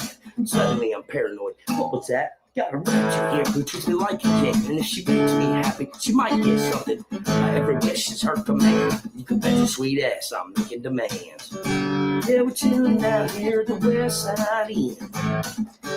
Bringing cares and troubles and we'll get right, my friend. Cause anything could happen. It's a wild ride till the end. Oh yeah. Down here at the West Side Inn. Yeah, the West Side Inn. Verse 2. Sammy runs the place real damn tight. Better show with the money or you're out for the night. Everyone knows, stay in your room and don't be too loud when police roll through. Mind your business, watch your mouth and get your homeboy back when the shit goes south. West side tends to deal with itself, so just keep on rolling. We don't need no 12. Yeah, we're chilling out here at the West west side. Bring your cares and troubles and we'll get fried, my friend. Cause anything could happen. It's a wild ride till the end. Oh yeah.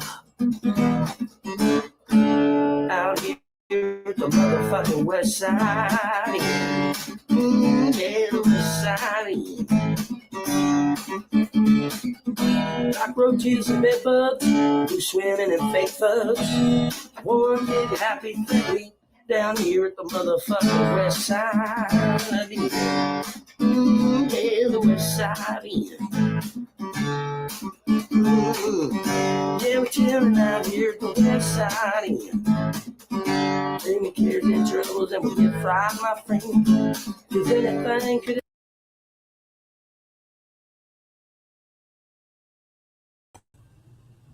Bring your kids in troubles. Bring your kids in troubles. We'll give you money. Bring your kids in troubles.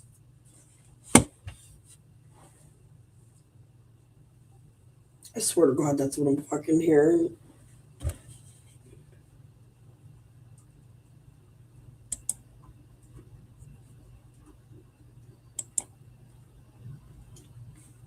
Please tell me I'm not the only one fucking hearing that. Here at the motherfucking west side.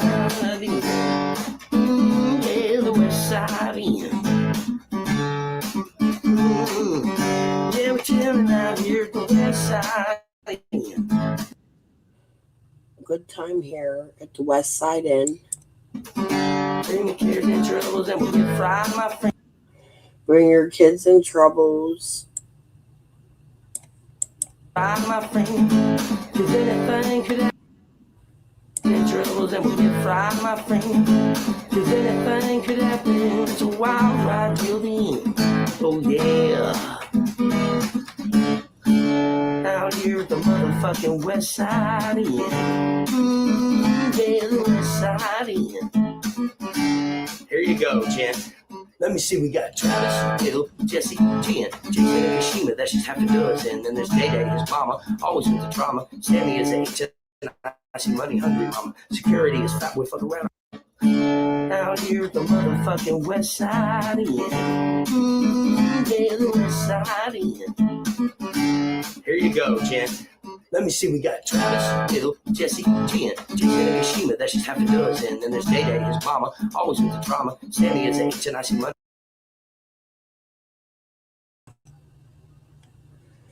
Travis, Bill, Jesse, Jen.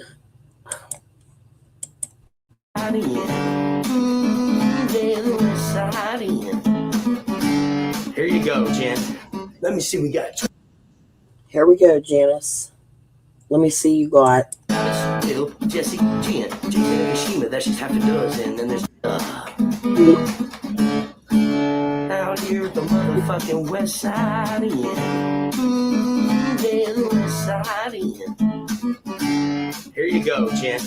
Let me see, we got Travis, Bill, Jesse, Jen, Jason, and Kashima, that's just half a dozen. Then there's Day Day, his mama, always with the drama. Sammy is 8, and I see money hungry mama. Security is fat, boy, fuck around and find out. You know, Bulldog got the shit on lock, no doubt. Then there's Jen, the brat, trapping with that bat. Fuck around with her and Bulldog, he ain't having that. Rooster's got like 88 kids, yeah, he everybody daddy, yeah, he everybody 10. Lots of names, little time, gotta make sure they don't rhyme, but I got better things to do, like some meth-related crime.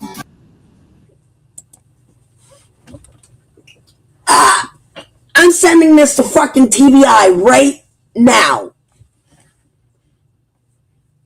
This shit's going to TBI right fucking now.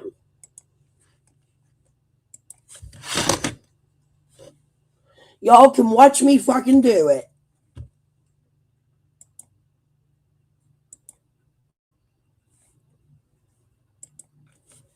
Jesus motherfucking Christ.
Jesus motherfucking. We're going to go back and listen to that in just a moment, guys.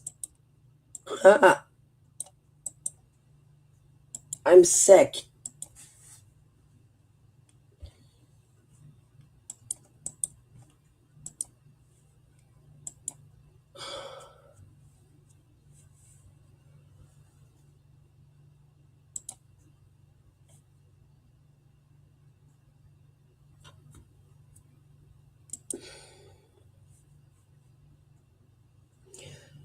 Lyrics of selling children at the West Side Inn. From a room at the motel in Kingsport. Oh my God, they sell kids with this song. Dissect them. Oh my fucking God. And I sent a link.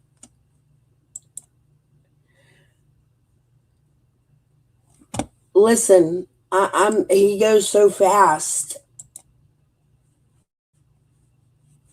Listen to the whole motherfucking song again. Wait till you get to that fucking part where he goes real fast. Listen to what he's saying about this one has 80 children.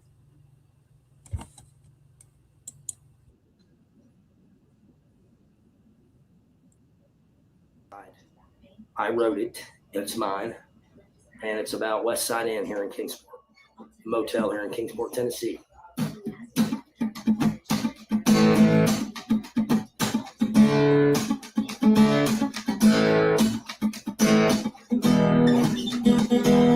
The play got me a motel room. Now I'm feeding my bloodstream. Some of that zoom high gas. I'm tweaking back. Suddenly I'm paranoid. What was that? Got a rapture here who treats me like you can. And if she makes me happy, she might get something. I ever guess she's her command. You can bet your sweet ass I'm making demands. Yeah, we're chilling out here at the West Side Inn. Bringing cares and troubles and we'll get from my friend.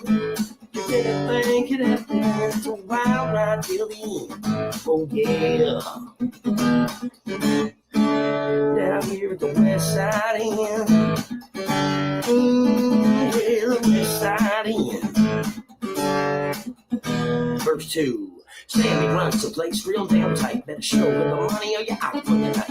Everyone knows, stay in your room and don't be too loud when police roll through. Mind your business, watch your mouth, and get your homeboy back when the shit goes south. West side tends to deal with itself, so just keep on rolling. We don't need no 12. Yeah, we're chilling out here at the West Side Inn. Bring your cares and troubles and we'll get right, my friend. Cause anything could happen, it's a wild ride till the end. Oh yeah. Out here at the motherfucking West Side Inn. Yeah, the West Side Inn. Cockroaches and bedbugs, who's swimming in fake thugs. One big happy family down here at the motherfucking West Side Inn. Yeah, the West Side Inn.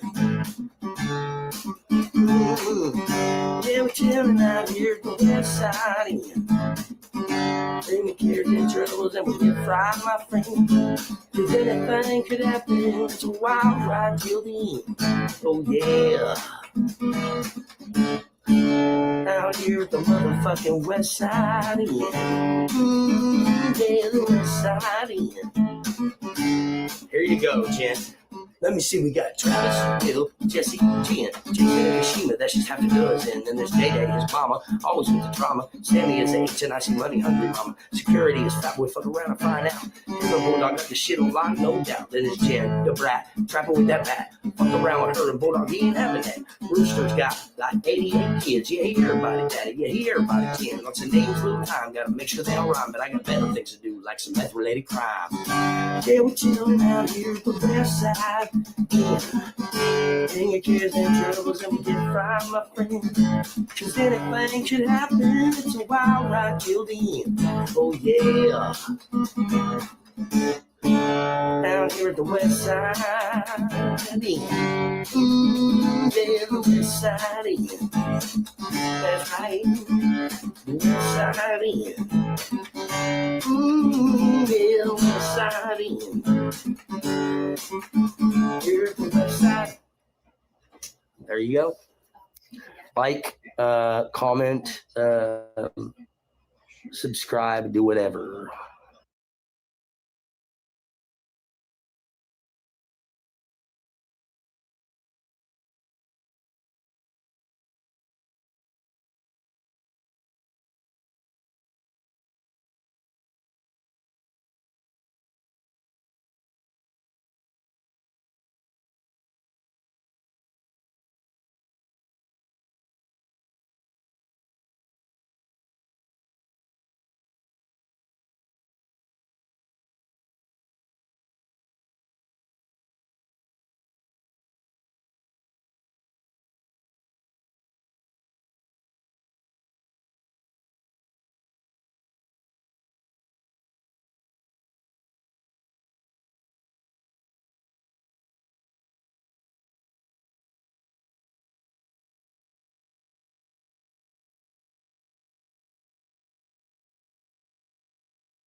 I would like to speak to you about your lyrics and ties to this motel, the people you named, and what it may have to do with Summer Wells and Fred Hill, and maybe Jamie Cox.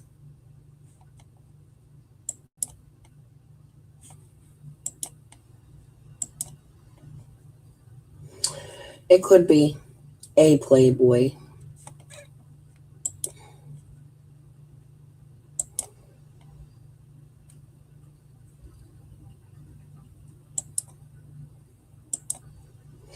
It is a man, Mimi Jean. I've seen this video quite some time ago.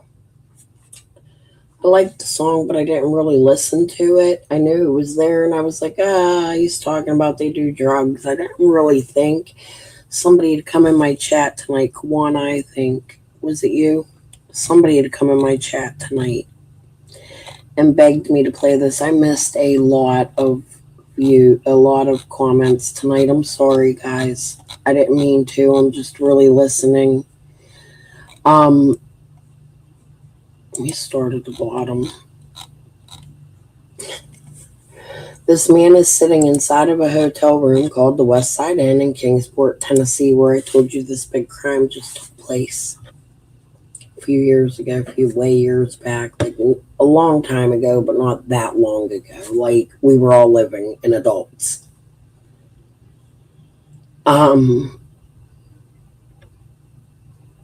Jesus motherfucker, dude. Nobody's going to be living with 80 kids in a motel like this. I called AmeriCorps when Layla went missing. I have a recording, but the recording is so fucking shitty. You can't fucking hear it.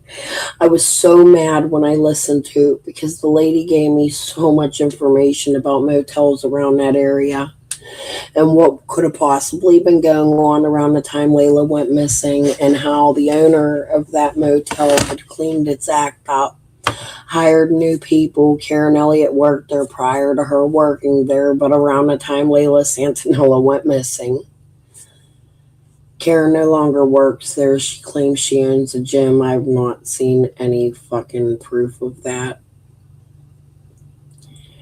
She was explaining how people would live there with a kid or two, but they don't really like kids at the hotel.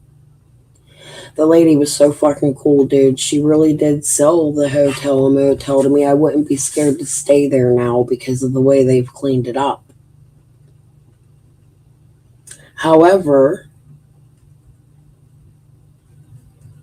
I doubt it, Glenview. Unless it's the bad green eyes, because there is two of them. I fucking promise you. This is fucking sickening to me. Let's give it one listen all the way through with no fucking interruptions. And then I'm going to go to Dudley, where that bad crime happened that his family committed. A really bad thing that if you're just coming in, watch the West Side Story we went over. Rewind. Yes. My name is Travis Eaton. This song is called West Side. I wrote it. It's mine. And it's about West Side Inn here in Kingsport. Motel here in Kingsport, Tennessee.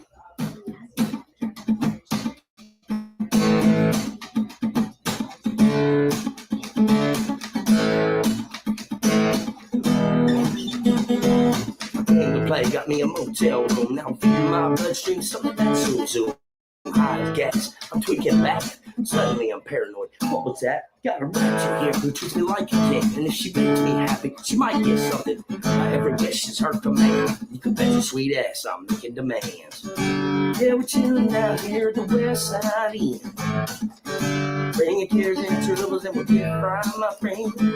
If anything could happen, it's a wild ride till the end. Oh yeah. Down here at the West Side Inn. Yeah, the West Side Inn. Verse 2. Stanley runs the place real damn tight. Better show her the money or you're out for the night. everyone knows. Stay in your room and don't be too loud when police roll through. Mind your business, watch your mouth, and get your homeboys back when the shit goes south. West side tends to deal with itself, so just keep on rolling. We don't need no 12. Yeah, we're chilling out here with the west side. Bring your cares and troubles and we'll get fried, my friend. Cause anything could happen. It's a wild ride till the end. Oh yeah. Out here at the motherfucking west side. Yeah, the west side. Cockroaches and bedbugs who swimming in fake thugs. Warm and happy family down here at the motherfucking west side.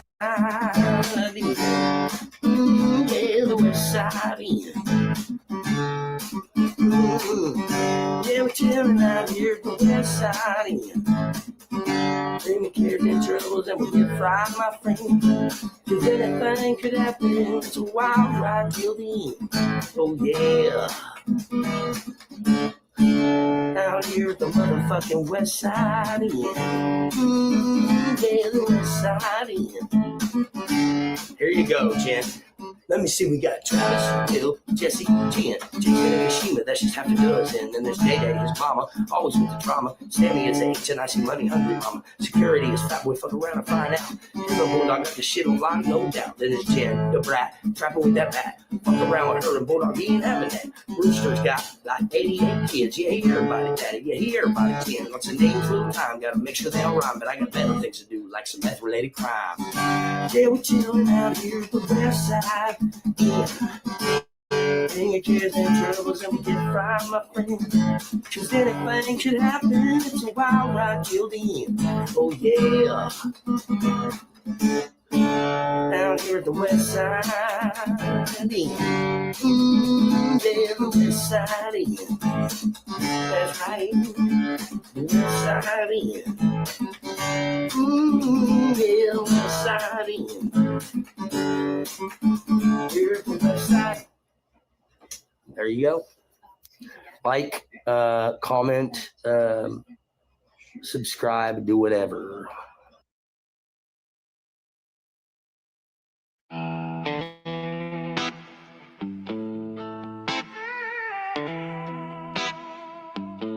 Yeah. Keep my name out your mouth. Fuck around and find out. I'm that smoke you can't put out. Keep my name out your mouth. Fuck around and find out.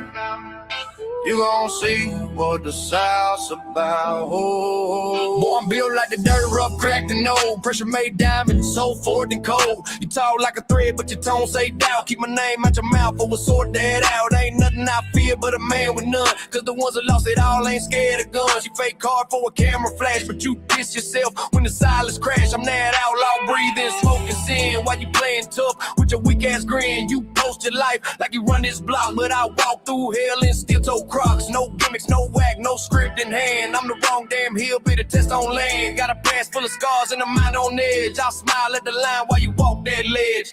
Keep my name out your mouth. I'll fuck around and find out. You gon' bleed that gossip out. Keep my name out your mouth. I'll fuck around and find out. I'm that silence before the shout. I ain't never been fake, I don't play pretend. I don't flex online, I just break the trend. I'm a black top demon in the lifted rig, and I'll ghost your name if you talk that big. I don't bark no threats, I just low respect. I don't text revenge, I just come collect. Every scar on my knuckles been a man's mistake. Every rumor spread made a jawbone ache. Your pop lips cool, that's currency spent. And I count every word like it paid my rent. I'm a diesel heart pumping method pain with a match for a fuse and gas for veins. Ain't a flex in sight, I'm proof of smoke that the ones who joke always end up broke. You talk too much for a man with none. You bark real loud till the dogs go dumb. I'm a grown play the center with a country code, and I don't need clout, just a back row load. You a hashtag post, I'm a wanted foul. I've been outlaw wild since a juvenile. Don't pray for peace, I ain't built for it. I'm the fire y'all start, then quit ignite. You talk like a real boy, prove that breath. Every name you drag gets closer to death. I don't chase revenge, I just let it rot till the dirt grow quiet with a gossip shot. Keep my name out your mouth. Fuck around and find out. I'm that smoke you can't put out. Keep my name out your mouth. Fuck around and find out. You gon' see what the South's about. I don't need no backup on my own damn pack. I'm the last one standing when the ball go black. Every fake tough fade when the boots step in. Cause I live this life, I don't play pretend. I'm the crack in the glass that spreads too quick. That flash of light when the trigger click. I'm the echo that rings when the fight don't quit. The name you whisper when you scared of it. You built on talk, I'm built on scars. Earned every inch like a light behind bars. I'm the code that your crew don't follow right. The line in the sand you don't cross at night. Outlaw red, no snitch, no slip. Keep your hands clean, but I still grip bread. I'm the flame in the barrel, the storm is still. You ain't real outlaw, you just act that feel. I've been knee deep dirty since my first breath. Ain't no fake tough talk, gonna cheat that death. If I show up calm, that's your last cue. I don't argue twice, I just see it through. You said what you said, I stand on that. Every false word, gotta wait in the state. I don't talk war, I just make it fake. You can quote me clean, I don't take shit back. Keep my name out your mouth, fuck around and find out. I'm that smoke you can't put out. Keep my name out your mouth, fuck around and find out. Now you know what the South's about. I don't do rumors, I enter. I don't do warnings, I send them. You want it hard, here it is, uncut. Real recognize real. This one is for all my Banks Nation outlaws. Everybody else, shut up. FAFO, fuck around and find out.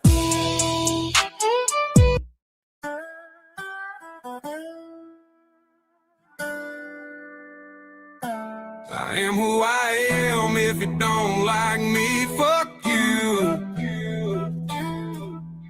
Ain't changing my ways for a soul like you. I am who I am. If you don't like me, fuck you. You can talk all day, I still do what I. Redacted. Don't leave. Tell me about it.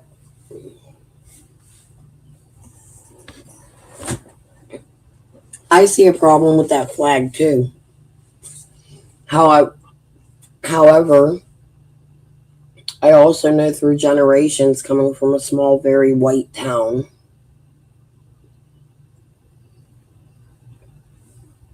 uneducatedly, that flag means different things to different people. A lot of white people don't understand the rebel flag, the Confederacy, the shit that happened down south. But a lot of people that look at that flag and look at it as racist don't understand other things about the flag. Did you like Dukes of Hazzard?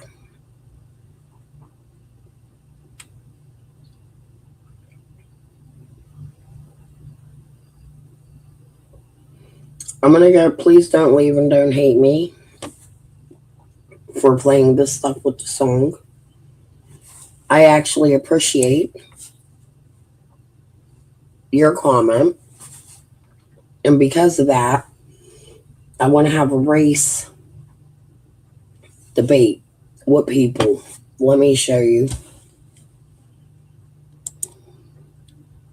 We're going to get to Jody. We're going to get to that. I'm about done with this one.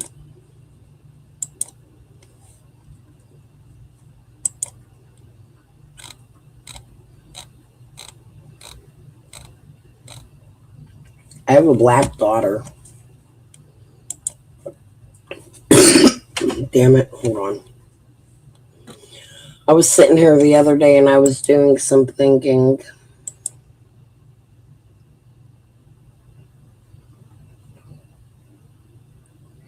No, I get that. I understand. I get the racist side of it. I live with a black daughter. That's what I was just getting ready to say.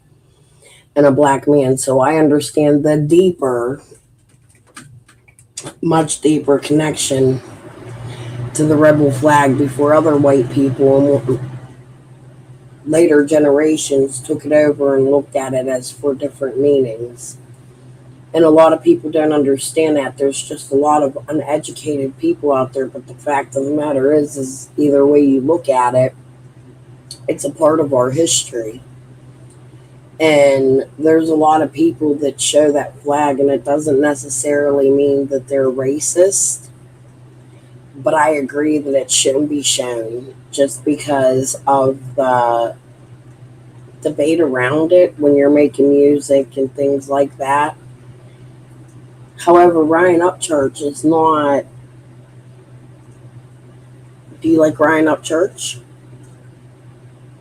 He's not the greatest fucking human right now with the Kylie Rodney shit and all the other shit, but he's also not the only country singer that uses the rebel flag. Them country singers aren't racist. They sing with black people, and those black people understand their meaning behind the rebel flag. You will see them, Hillbilly, I think, for instance, there's black people in the video with the rebel flag themselves. So I think, like, there is a deeper meaning behind the flag, but I'm not gonna go there. I'm white. That's all I can say, and I don't mean that in a racist manner. I mean that because that's what I grew up around, and I understand.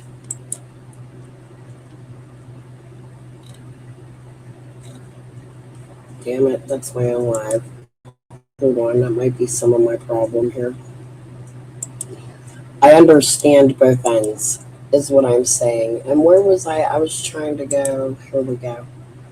Okay, open debate invitation. Come to my panel.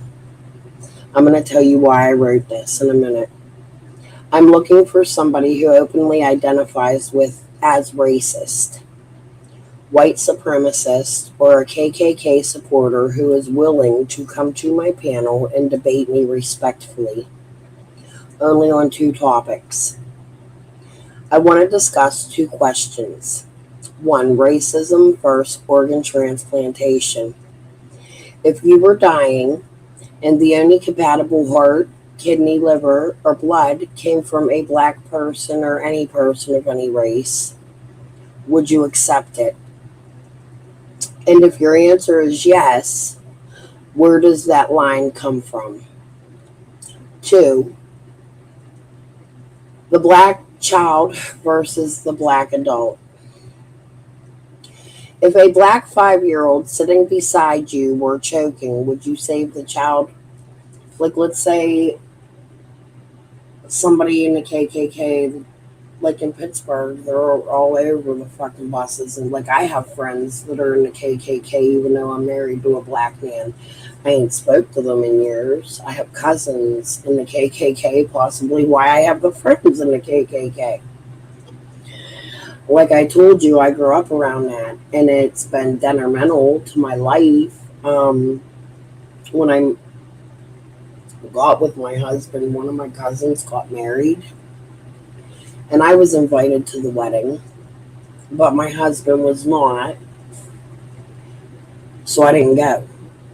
And I think my family disowned me because of that. They ain't talk to me. My aunts, they get mad. It's been a real tumultuous relationship, and my daughter's black. I mean, Gushers. Remember Gushers from the 80s? They're so good. So when I had my black daughter, I really stopped hearing from all of them except for my cousin Steven, who has children that are Guatemalan.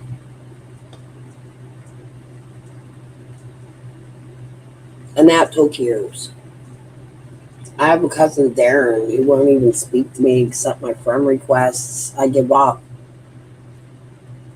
I don't know which way he swings. I don't really know him.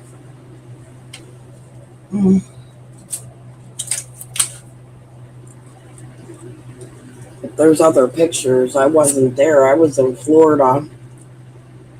And my cousins weren't in these pictures. However, The last time I seen him, my sister was this age.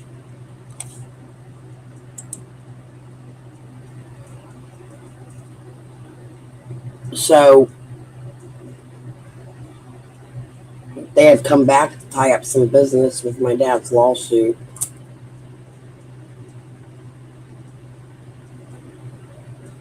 But I grew up around that, so it's hard for me having family both in the KKK and a direct husband. I just have views that probably are as a shunned from the fucking family because I have a black husband and kid, I think. Even though now my cousin Sean is in a band and there's a black band member. I wonder if his band member knows that my family sort of shunned me. But I do understand. But please don't hate me for showing it. Oh, let me finish. So I can finish telling you why I do enough of the rest of this. To the black child. Okay, so my thoughts were, if you're sitting on a bus, you know how like a bus has an aisle, and you have to take a bus and you have to get on it, and the black person sits right across the aisle from you, and their kid's on the end, or even by the window, and the child starts choking. Do you think a KKK member would not save the child? I don't think they would not save the child. I think they would give the child a Heimlich maneuver. You know what I'm saying? Just because instinct tells you to save a child. However, that same child grows up. You don't know what that child does in life. You see him later in life, and you don't know that's the same child you saved. However, now you hate him just because he's an adult. So, I don't know.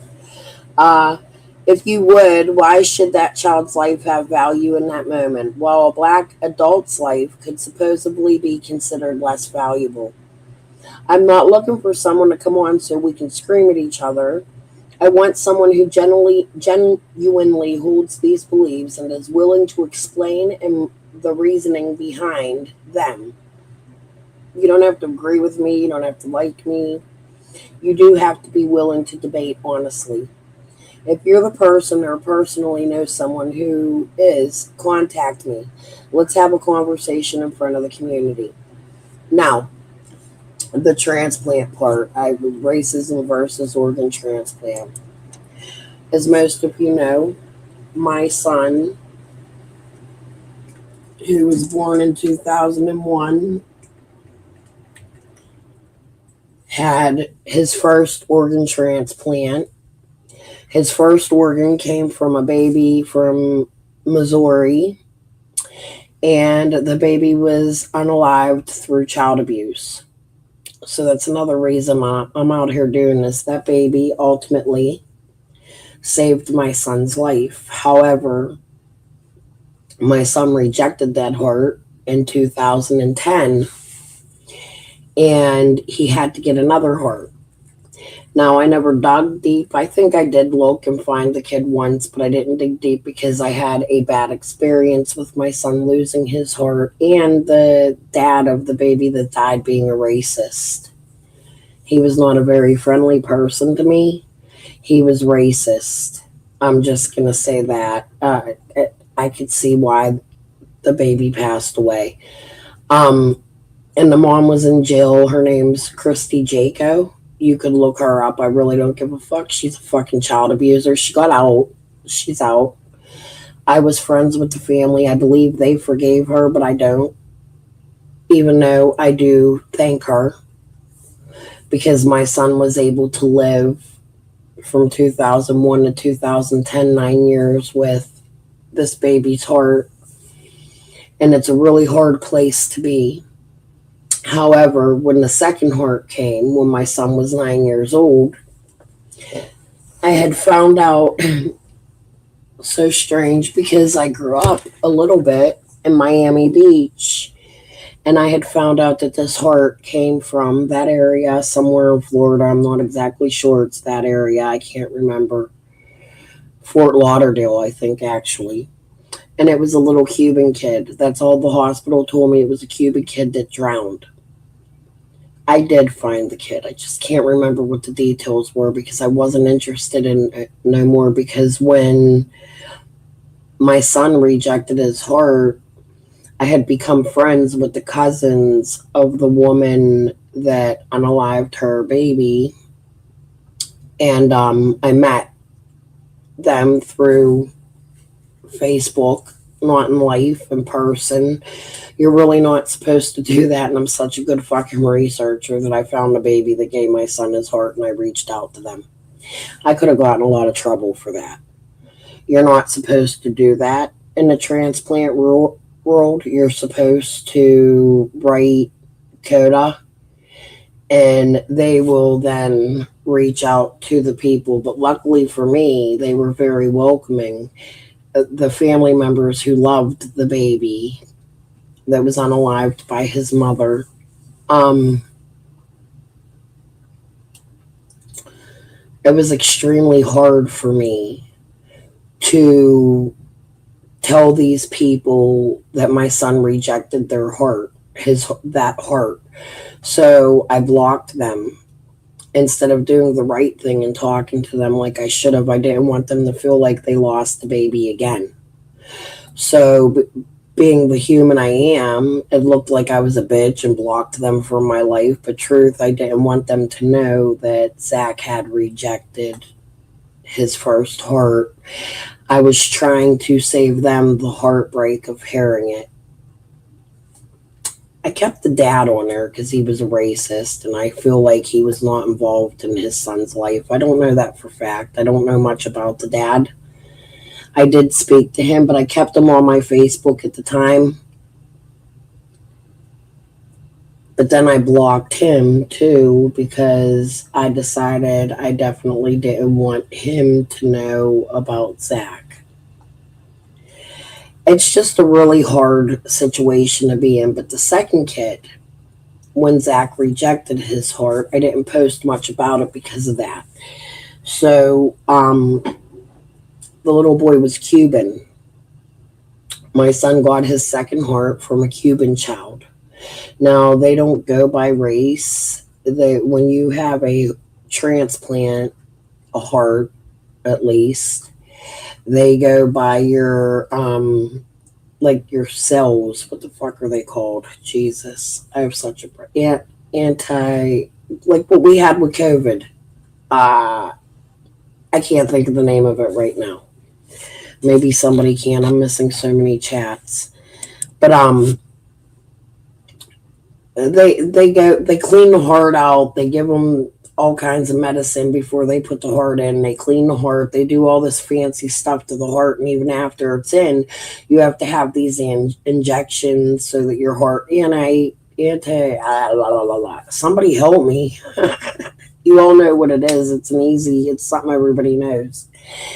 Anyways, so Zach's heart came from a Cuban person that drowned, is what I found out about his age. I think the kid was 8 years old, if I remember correctly. Okay, so the black child versus the black adult. Or no, the first question was racism versus organ transplantation. If you were dying and the only compatible heart, kidney, liver, or blood, think blood transfusion, came from a black person or any race, really, would you accept it? I would love to have this debate. Yeah, anti-rejection is the medicine. That's not what I'm thinking of. It's your... Oh my God, I'm going to have to go look it up. Come on, it's like a cell. Hold on, we're going to go do this. Transplant. Hold on. I can't believe not anti-rejection.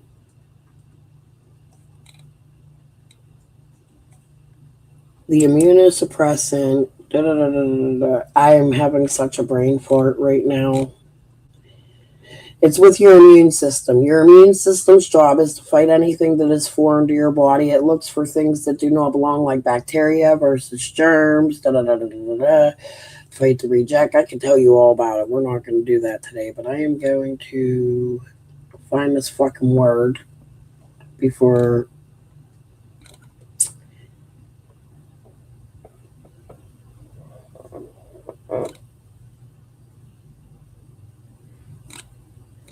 Jesus hell. I'm not going to do this. I'll think of the fucking word in a minute. Give me a little bit. I have too much information in my brain. Let me look at these real quick. They're like your cells. Remember when COVID was going on, they were, maybe it ain't any. I can't think. Please forgive me. Thank you, redacted. Please don't think. Yeah, we're getting to Dudley in a second here. I just came off went off subject a little bit because of the rebel flag, and I was going to play another song, but we'll forget it because we had the racism talk.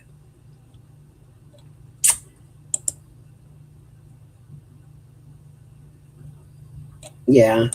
Please don't take nothing I said out of antibodies. That's it. Woohoo! He got it. She got it. I don't even know if you're a girl or boy. Thank you, redacted. Very much. Okay. So here's what we're going to do. We are now, let me get rid of all this shit.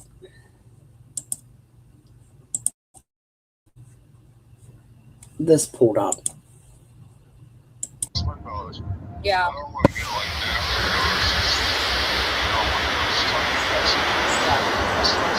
Trying to pass this shit because it's fucking. It's not fair. So Dudley, John was getting emotional on the phone with me when he was talking. He's going to meet us at 7. He's ready to get some stuff off his chest. We will be interviewing him face to face. He is yet another victim of Don Wells and Candace Wells' charade. That Don reached out to me, and this is honest to God's truth. Oh, I believe it. So Dawn's claiming this guy as and I want you guys to listen to this fucking man tell these people. I hope this is the whole interview. Tell these people that they came to his foot. There was another interview with him even prior to this. Or maybe right after. Where was it? I gotta think. We'll find it. I don't know if it's this one or another one. He tells them that they went to it. The feds went to his father's house that night searching it. So they've been on to Dudley, but here's fucking Betty saying he is a victim of Don Wells. He's been in jail for selling meth. That makes him an attempted unaliver or life ruiner or I don't know. I was with Betty and said, "You're focusing on the wrong people. It's not us. You need to talk to this guy." And I'm like, "What?" That's when people started coming to you. I personally know you're innocent. So if I was the suspect, I believe TBI and exactly. FBI in Orange County would have taken me because I've met with them every time they ever called. TBI's been in my house, and I knew the first 20 seconds I talked to him, he already lost interest. Yeah. Why do you think they came to your house? Well, because for one, it's their job. They have to do that. Mm-hmm. But obviously, Don Wells said that I was the main suspect. I mean, I had the state police at my dad's house at 1:30 in the morning in Church Hill. The next day, he fired me on Monday. And Tuesday morning at 1:30, I got a missed call from my dad. He's called multiple times. Something's wrong. So I called at 7 and, "Are you in some kind of trouble, son?" They didn't even tell him what they were there for. They just was looking for me. Don Wells knew where I lived. Okay, Weber City, Virginia, and Churchill, Tennessee is two totally different places. How does it make you feel that he's, we know that he's put your name through the mud. He's called you drug addict, all these things. How does that make you feel? I mean, when I first heard it, it made me upset and angry because, for one, I never done anything with him, but smoke weed. Right. So, which I don't think is a crime. Is that a crime in Tennessee? Virginia is legal. So Okay. it's legal in Virginia. That's where we're living. Okay. How do I feel about it? I mean, because he said basically that you're a meth addict. You see, the problem is Don Wells and Candace Wells knows what happened to Summer Wells. So I was in the way. When I seen him, I've never seen Don this way before. He had this look on his face like something really bad happened. So when you say that day, what date would that be? So she went missing on that 15th. When you say the Monday. That's the 14th. That's the day I got fired that evening. That's the day he said, well, he was talking about having everybody at the job and stuff. Tuesday, the day Summer come missing, I believe is what I heard. Richard Tucker and all them. But that was Monday, not Tuesday. So to me, I'm like, why is he lying about the date? He was supposed to go work Sunday. He didn't show up. I worked Saturday. And Monday I go in and he's sitting on a tub, like head down and just distraught. And I'm like, this ain't good. So when you say a tub, where's this at? Like a job site? At the job site. What job site was that? That was the one you recorded me at. Doing the drywall Saturday That was that job. That's the job he said, I couldn't tell what you had done that day. I put 5 buckets of mud on. She recorded me. And he got mad because I went over his work and it looked better. So he envied me. And he thought I was a threat to him, and he was going to lose his job because all he knows how to do is finish drywall. What was the address that you got, the last job that he was working on before someone went missing? I could tell you exactly where it was. The address, I couldn't look at lot numbers. Location. It was, what exit was that? Man, I get confused in the towns, but I know it wasn't Bluff City. It was close. Jonesboro. I believe it was Jonesboro. Yeah, Okay. that's what it was, Jonesboro. So you got fired the day before Summer got reported missing. Yeah, I got fired the day before the day. He looked all crazy and shit. Who He was fired? going to Jamie. He went and seen Jamie down the street from the job site. Okay, he went. Who's Jamie? Jamie was the guy that he said he went and talked to. When Richard Tucker and all them was there. But he didn't say I was there. See, he's saying that was on Tuesday. That's what I heard, but that was on Monday. That's the day I got fired. They were all there. Did Don fire you or Richard Tucker fire you? Don fired. So I wonder, does Dudley tell us the time Dawn fired him? I had to run to the bathroom. I'm making coffee. I got to roll a couple cigarettes. So I'm running around here. But think about this. Let's go back. If you guys don't mind, I'm going to go back. The problem is Don Wells and Candace Wells knows what happened to Summer Wells. So I was in the way. When I seen him, I've never seen Don this way before. He had this. Something I want to point out, I would like to hear the unedited version if we haven't. I think we have. But if not, I need to find it. But if not, I would like the unedited version put out, because what was you in the way of?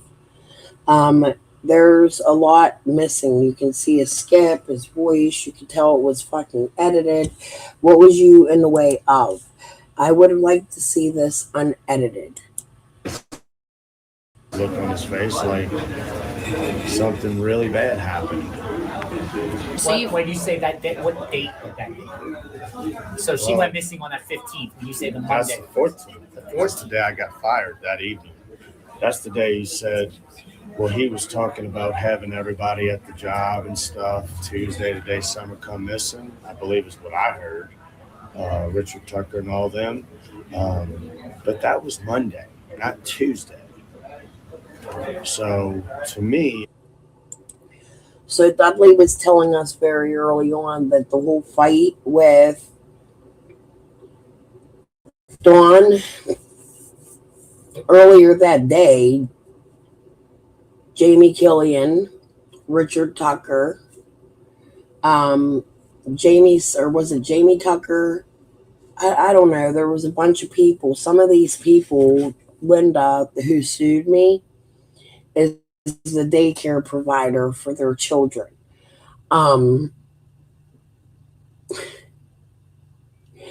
He's saying it happened on the 14th. Here's what we know happened at Ben Hill on the 14th. This couldn't have happened on the 14th, like Dudley says. Dudley got to be making it up. Dawn was home the 14th. Dawn was home. He seen Jackie Dobbs in the afternoon. He says Dawn called off Sunday. I think Dawn went to work Sunday and called off Monday. I think Tuesday he came in with his head distraught. I think him and Dudley were fighting. I think Dudley's a liar and has been a liar. If you look up, I pay attention to my own body language. I don't know, things I've watched over the years with many body language specialists. He looks up when he says certain things. Listen to him. His voice is very like, well, Dawn was like, and it's a very different Dudley than what we see on Cher's channel as an addict.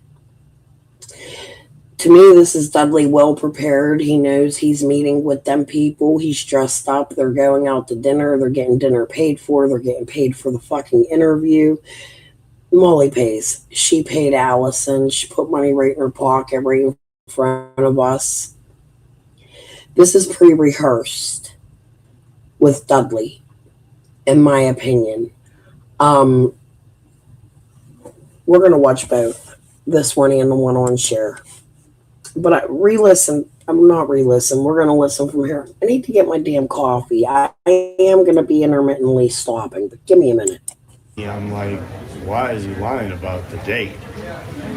He was supposed to go work Sunday. He didn't show up. I work Saturday. And Monday I go in and he's sitting on a tub, like head down and just distraught. And I'm like, the same. So he just said what I told you he was going to say, but I forgot to finish. DCF was at Dawn's house that day. Dobbs seen him in the morning. There's no way they were there for the pew-pews. Dawn walked around with them. I don't think DCS is involved at all. I think Dawn's trying to place the blame on him because he got himself in some shit. And now it's gone too far with the Dudley shit, in my opinion. If Dudley's on I think they all connect. To be honest with you, when you look at them, you can find connections throughout. Everybody knows everybody. So it's a small area and community. I could connect to my neighbor's crime, or I could not.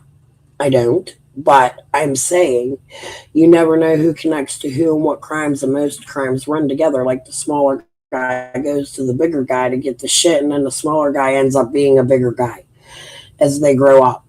The old heads start to fade out. The new ones come in while the old heads are still dealing, whatever the fuck it is they're doing. Hey, Mike, how you doing? So you don't know who connects to who. But we do know fact that Dudley connects to his brother, Mark, who I just showed you the West Side and shit to. And I don't, for one second, believe Dudley's story because I know there's proof positive that Dawn was at home on the 14th, the day before Summer went missing, because he was throughout the fight with Dobbs. He was there all day. You hear stories of Dawn being home on the 14th. And then go to Fred. Fred says Andy was seen on the 14th. No. I'm going to bet Dawn was seen on the 14th. I'm going to bet Andy being seen on the road, if seen on the road was the 15th, Andy was seen on camera all day, but I think it was his car that was seen on camera. See, Jody talks often about how Andy's allowed to use the boss's cars and cheat on her. Jody talks often about his boss being a liar and a criminal himself. I never looked into it. I'm just going by what Jody says. But I think Fred and Dudley are switching up dates for some reason. I don't know. Thank good. So when you say a tub, where's this at? Like a job site? At the job site. What yeah. job site was that? That was the one you recorded me at, doing the drywall Saturday.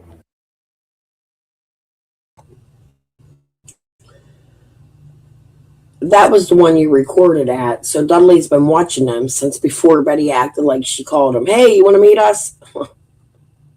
Dudley already knew they recorded. Dudley was out here watching very closely, him and his wife.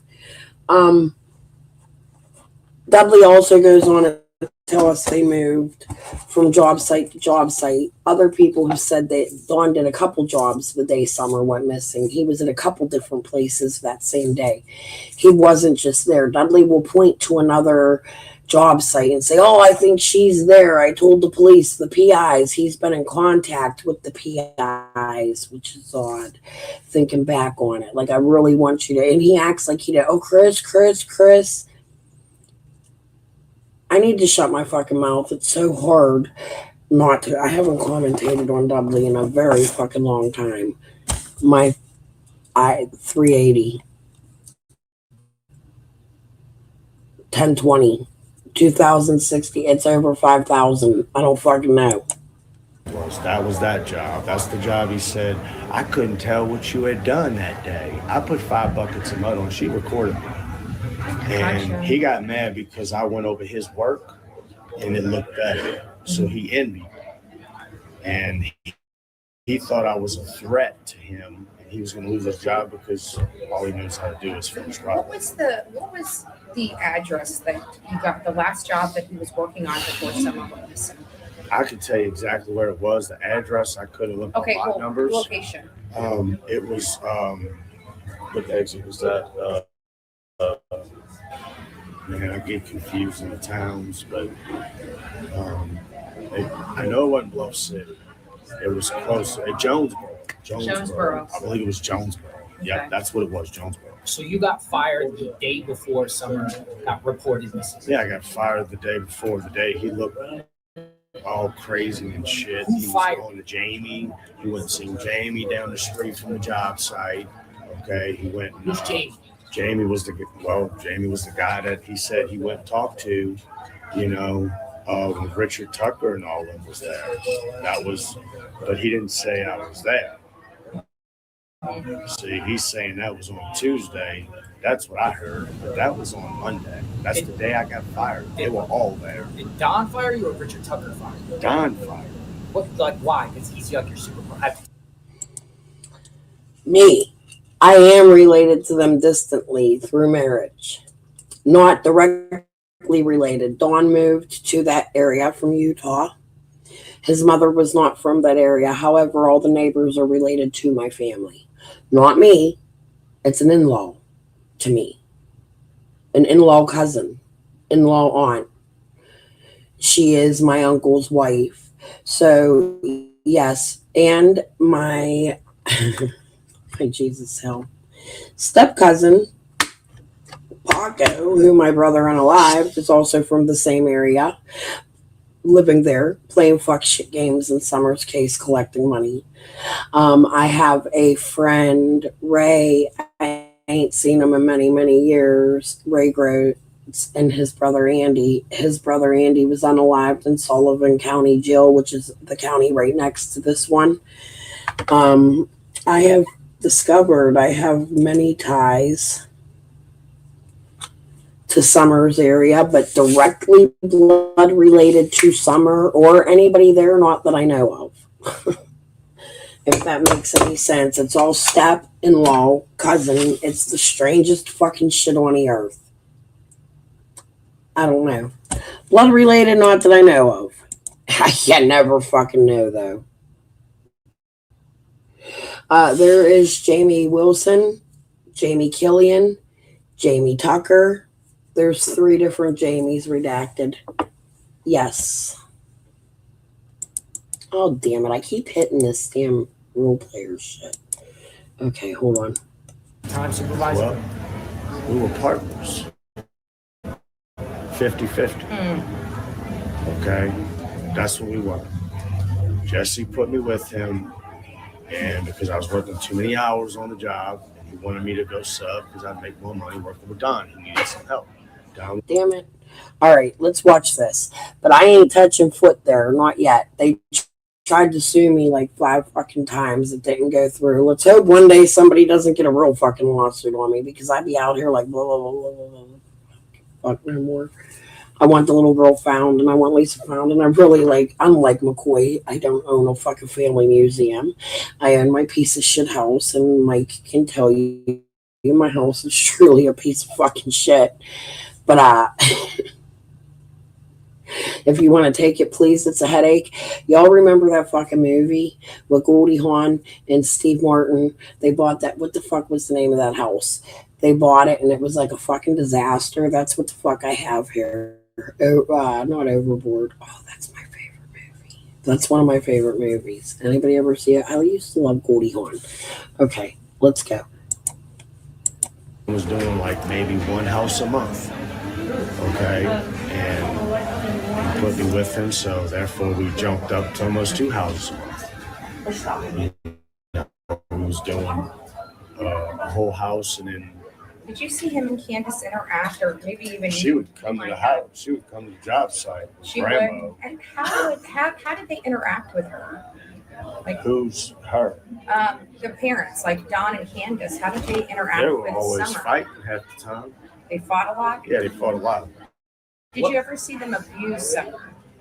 I seen him, not Summer, no. But I mean, if it depends on what you consider abuse. You know, you're telling Summer go beat up Dudley and walk on the walkboard that's sitting on stairs 10 feet off the ground. You know, she's 5 years old. The walkboard's the same walkboard they had in the picture of her coming from her house down to the ground. That was her steps. So a walkboard's aluminum and they have holes. You know, it's not something a 5-year-old should walk that walkboard. I'd be like, Don, what if she falls? Tucker's job be going down.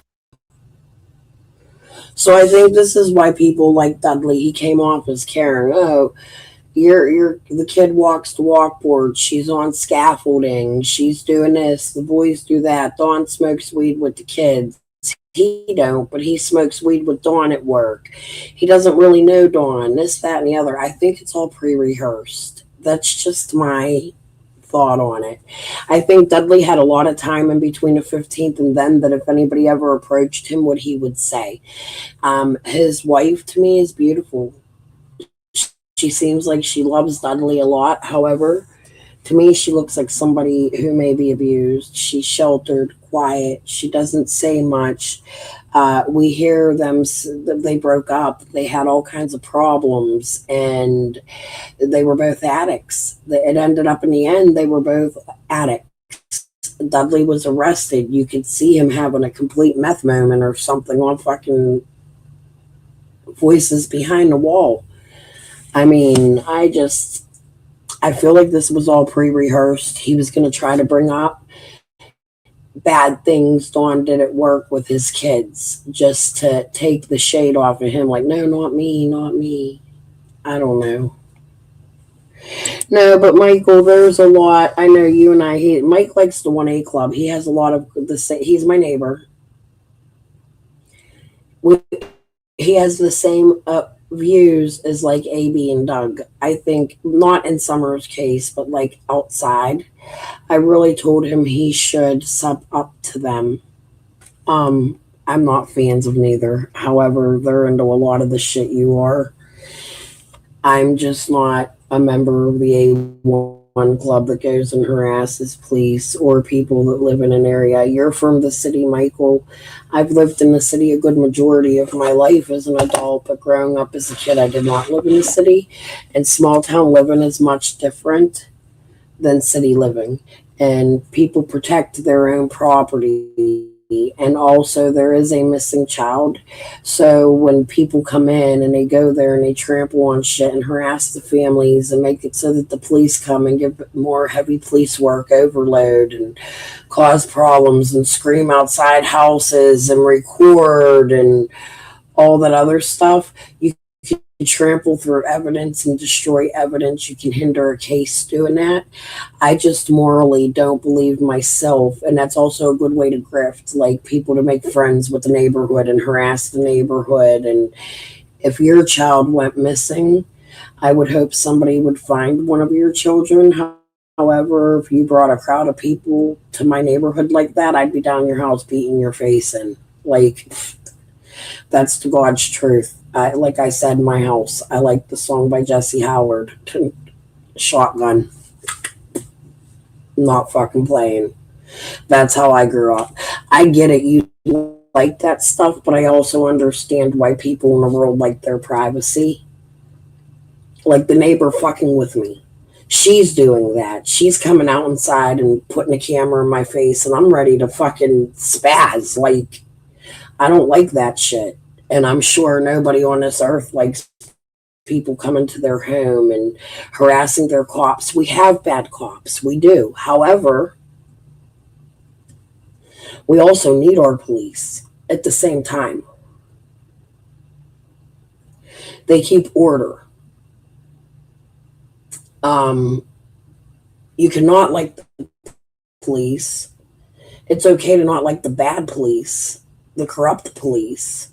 But the ones that are out there that have morals and really are there to do their job, we absolutely fucking need them, or you're going to have home invasions every day and unalivings. It would be like fucking the purge every fucking day. Like, we need laws. We need things like that. I just disagree with people and them fucking ones that go out and say, you can't arrest me because I'm, what the fuck do they call themselves? Bitch, I will fucking not only arrest you, I'll beat your ass. Like, shut the fuck up. If you did something that warrants arrested, you're fucking getting arrested. Yes, peacefully redacted. That's what I'm saying. I feel like whereas Hatfield and McCoy are like boots on the ground, I feel like that's very dangerous to a case. And then when you're out there recording people who may have Summer, you're fucking, or may know what happened to her, you're using their words like something you put out may bite the case in the ass, and somebody may never get justice. You know, and I'm not just talking Summer, but look at Casey Anthony's case. That's a good fucking example. Casey walked. I don't know. I just disagree with this type of what they do. Now, if you're calling the people, setting it up, doing it properly, meeting in a private place like the news sources do, if you're calling somebody, doing an interview, somebody's willing to talk to you, but you don't got to go to their damn community and fuck their shit up. Fuck no. Trouble. You know what I mean? You should have the kids there. So when you said that the grandma and Candace would come to the job Yeah, they come why there would they a couple come? of times. Why would they go there? Either, well, one time they came there to get Okay, money. Michael, well, that's even more dangerous. You go searching for kids, you're open carry, You're not a cop. Think of Trayvon Martin. You have it in your mind somebody's a suspect, but you never been to school to learn how to be a cop. You're open carrying. You think, let's use Fred for example. Fred Hill took that child and you pew him because you're open carry. Now you're going to fucking prison, you dumb fuck. That's dumb as fuck. I'm just saying. Not smart thinking. And I'm not saying that to be rude. You're my neighbor and shit, but I mean, it's okay to disagree with me, but I will debate you on it. That's not smart to open carry. I'm open carry, and I'm going after a child predator who I have no authority to arrest or do anything to. What does your open carry mean? That's even more That's even more reason for somebody in that neighborhood to fear the fuck out of you. Plus, you're a stranger coming into their neighborhood. How do they know you didn't take that child? How do you know one of the strangers coming into the neighborhood didn't take Summer and put themselves back in the case? Because statistics show that 80% of the time in unfamiliar familiar cases, the suspect will come back. For instance, Castro, he took the kids, which by the way, fuck, we gotta call that dude and we're gonna call him live and it's too late now. Damn. Okay.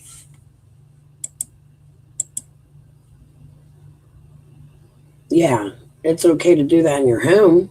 Protect your home.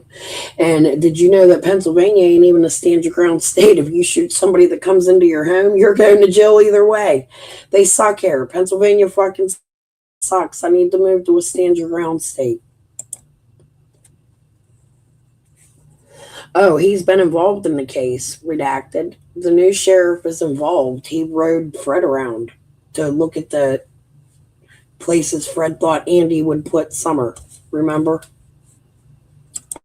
All right. One time he had to go outside because they were fighting. I don't know what they were fighting about. But mostly they fought a lot. When they came there, what kind of vehicle did they come in? She drove in a Subaru. Subaru. Yeah, I believe it got impounded and took it away. So they 5 months or something behind. I don't know, but I'm pretty sure. It was taken back for lack of payment. Yes. Was that the yellow Subaru? No, yellow Subaru. No, that was yellow. That was. Who's we and when? I've never heard this. I think you'd be a fucking local hero. How come you're not on our news?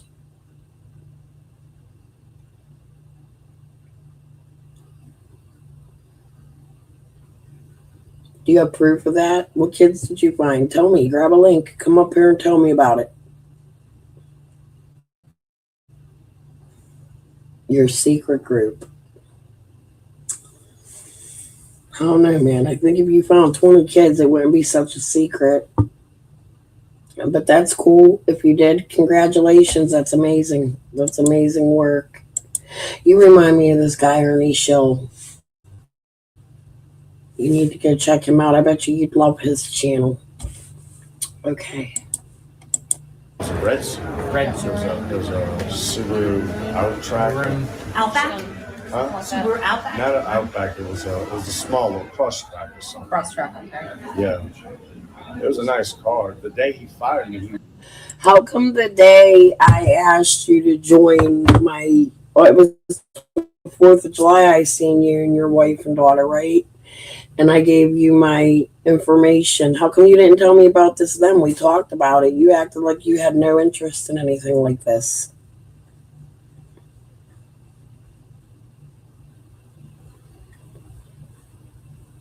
Hey, we're neighbors. If you're out looking for kids, I'll join you. What's your group name? Hit me up. Let me see about it.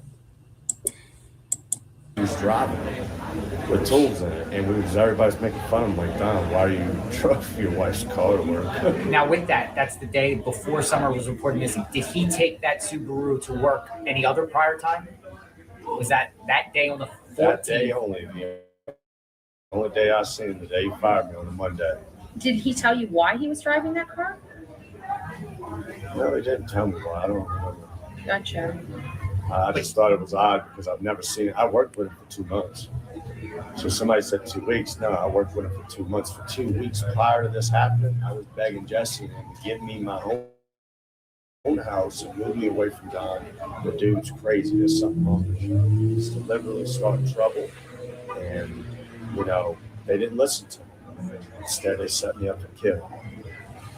So, Did Don ever bring the boys to work with him? yes. He has. Yeah, he brought him to the chocolate factory job. That was the first one he was there. He was smoking weed with him in the house. Smoking weed with his Smoking boys. weed with his son. Yeah, he had His one son. son, the oldest. The oldest. Yeah, yeah. Josie?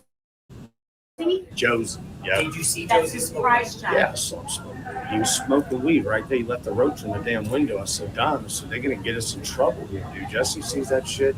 He already didn't like me because I smoked funny tobacco. Jesse. I had the name wrong, not Jamie. Jesse. Jesse is Tucker's son. I'm going to take a break from this because I just seen something come up on my feed.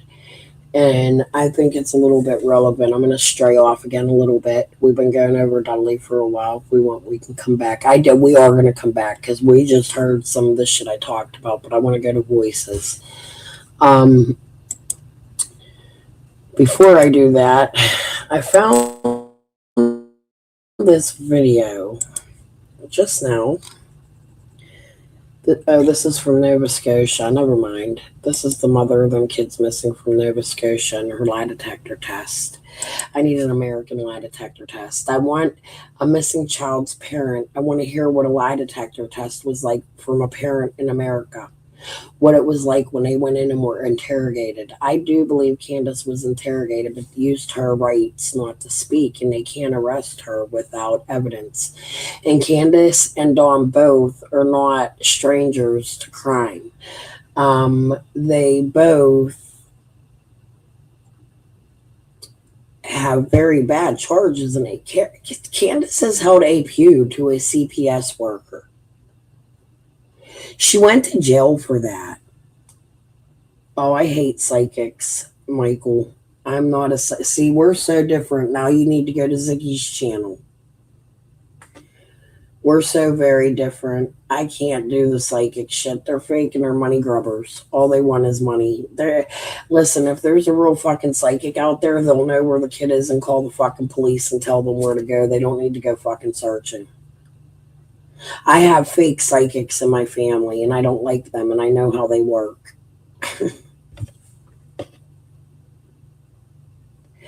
From what I know, they all have 3 questions. 3. Yeah.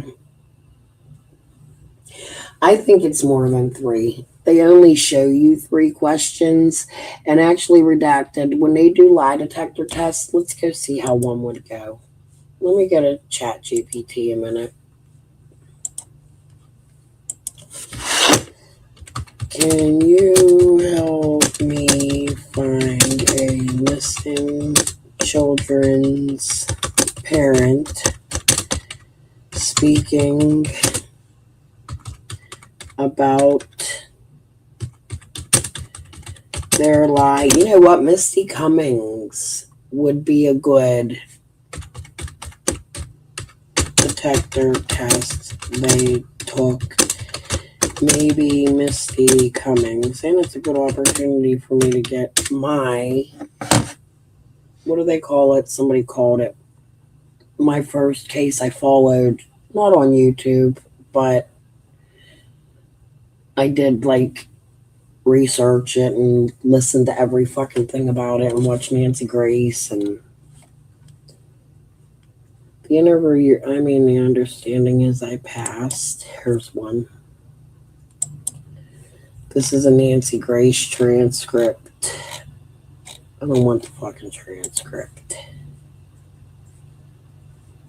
Can you give me video links? Hold on.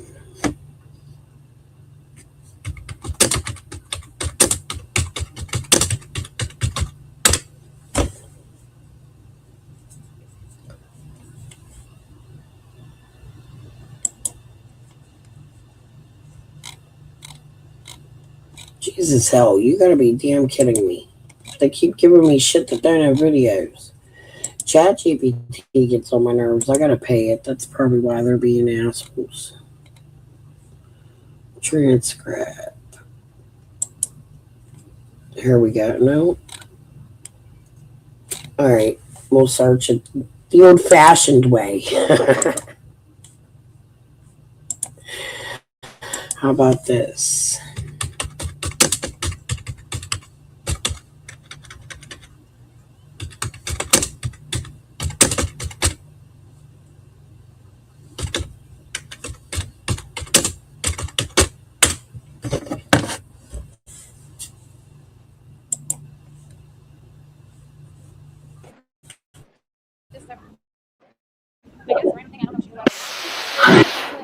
Can I just ask you about, Ronald and the Force? I mean, sadness about it. I get your pardon.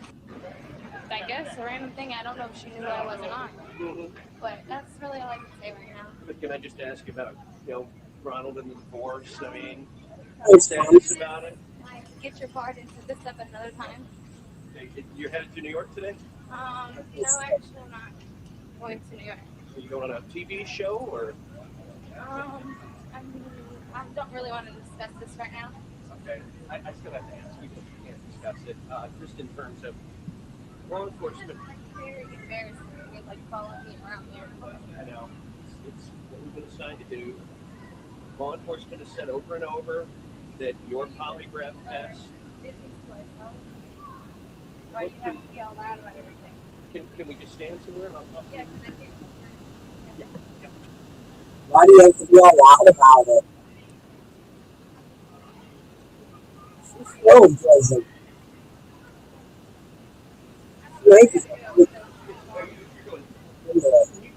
You may not be able to talk about it, but the polygraph that they keep saying that you failed. You want people to know something about that. They're gonna know. They're gonna know. I just gotta wait until my lawyer is ready. Okay.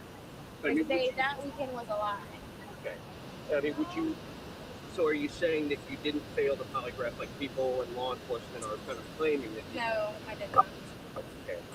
So, bottom line, you don't know where Haley is. Bottom line.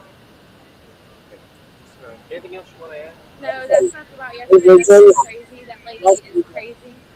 I want to And go. I was just going up. I said I was on a pillar. Nothing happened like that. It was simply, she almost ran into us, so we flick her off. That's not against the law. To flick somebody off, flicked her off, and went on about our business. And that's all it was.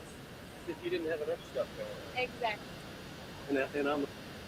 You see, so they give, let's go to ChatGPT and ask, because this isn't really giving me what I want anyway, but fuck Misty, dude.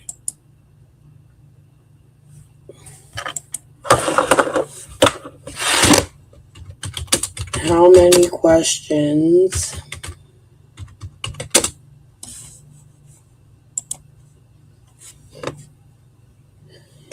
can they ask when performing a polygraph?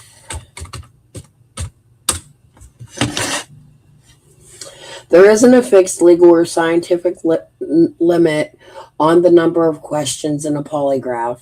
In practice, through a proper designated test usually uses a small number of relevant questions rather than grilling someone with dozens.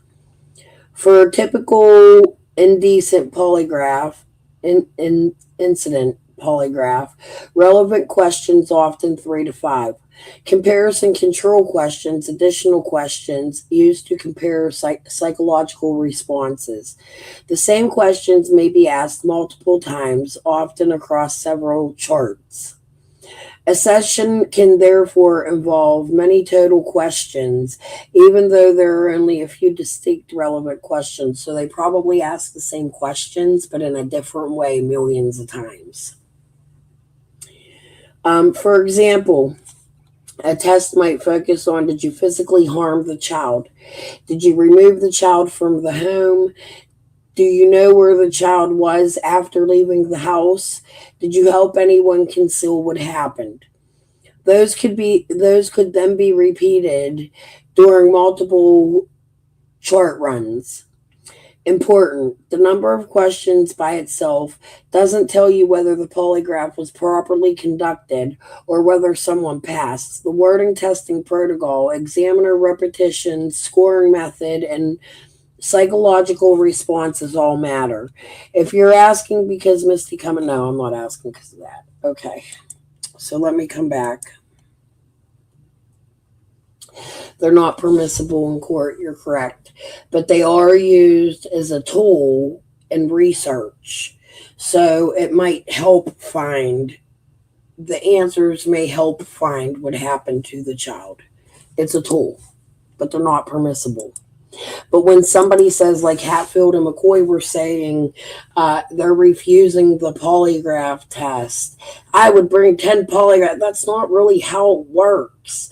Cher was paying for Ziggy to get a polygraph. I would really prefer, in a case like Summers, that, we don't know that those polygraphers are state educated or certified. So when they come in and you're going to a PI to do a polygraph, we don't know how educated they are on the polygraphs. Where you get police officers to do these things every day. They're very disciplined in the way they do them. However, Hatfield and McCoy, Fred refused to do a polygraph. You keep saying it about Jody, but Fred refused to do a polygraph. Why aren't you attacking him?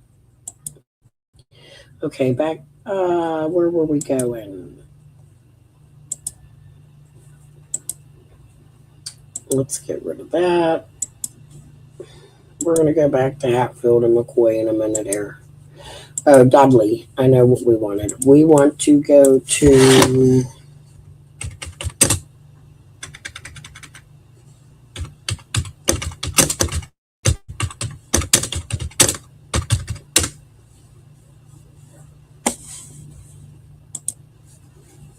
Oh, my nose is itchy.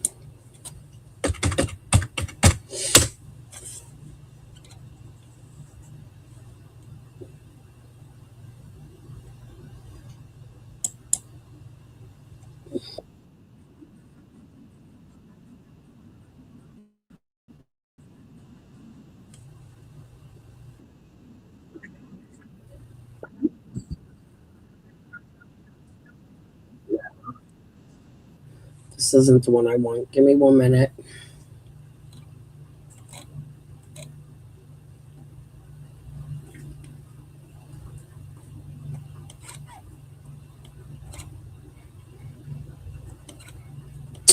Let me find the actual... I have it downloaded. We can go get it, but I would prefer to just do this tonight, and I'm not seeing it.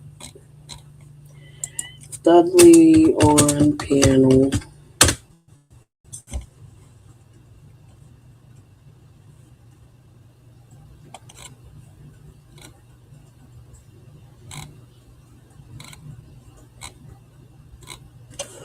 All right. I don't know why Cher would have deleted that. I can't find it.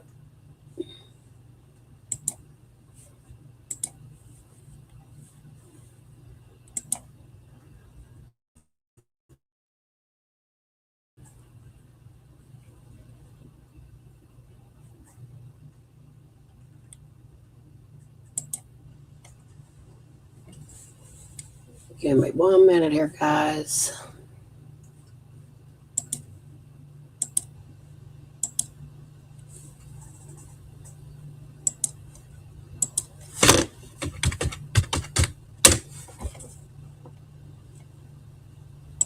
And then we have this too. There's been a lot of talk about Dudley. Sweetie Pie Low. That's where it was. Sweetie Pie Low did the original interview with Dudley. Now where's Cher?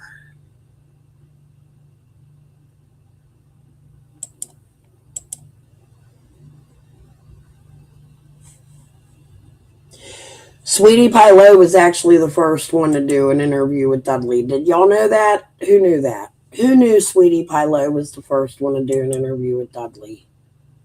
Here we go. I found it, guys.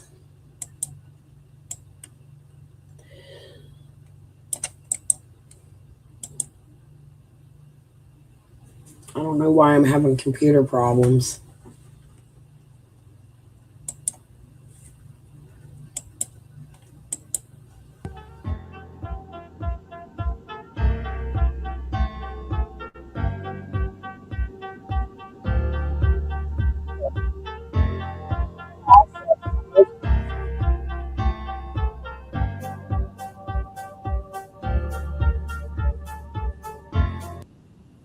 Yeah, I got all done up for the live. He's actually got a good ponytail going now.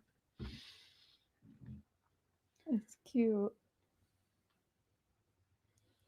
Patty, hey Hell Art. yeah. Hold on, where's Sunshine? There you are. You took everybody's ranches again. Literally everybody. Like Sunshine wasn't even.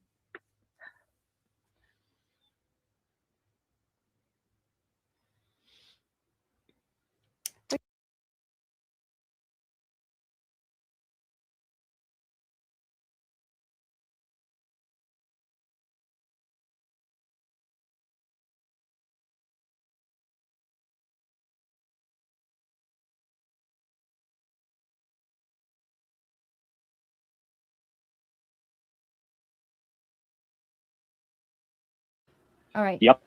Hey, buddy. Hey, sorry about that. I had a dead That's phone and I had Wi-Fi issues.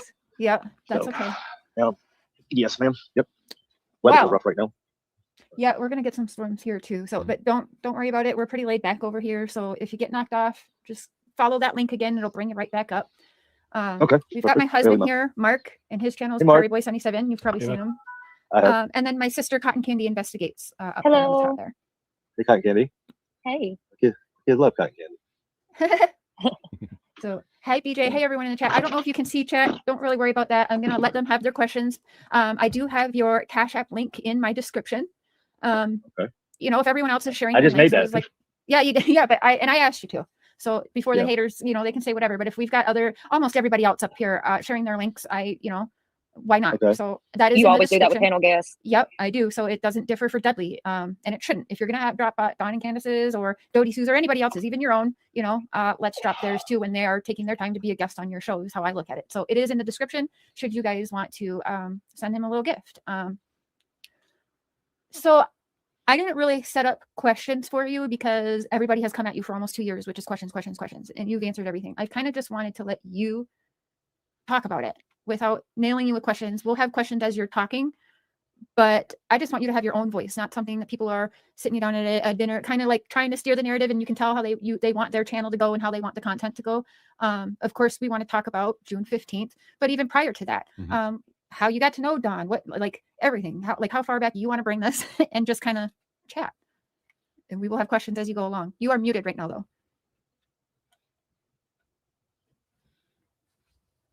You're muted, Dudley. You're trying to find that button. Oh, there you go. Is that better? Yep, Sorry. that's better. That's okay. Okay. Is it pulled up on a computer? No. Okay. I gotta look at this little phone. Nobody.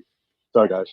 That's okay. I'm a little new to this, so As but I I'm said, here. I don't think I've seen you on a panel before, other than the one, where they did that plant ducks on you. But you were in person then. You didn't call up on a panel then. So. It's nice to have someone new and fresh. Yeah. Yeah, new and fresh. I don't feel so fresh. Not really, but hey. But I'll do my best. So I'm only gonna speak the truth. I have nothing to lie about. So whatever you guys want to ask, fire it out.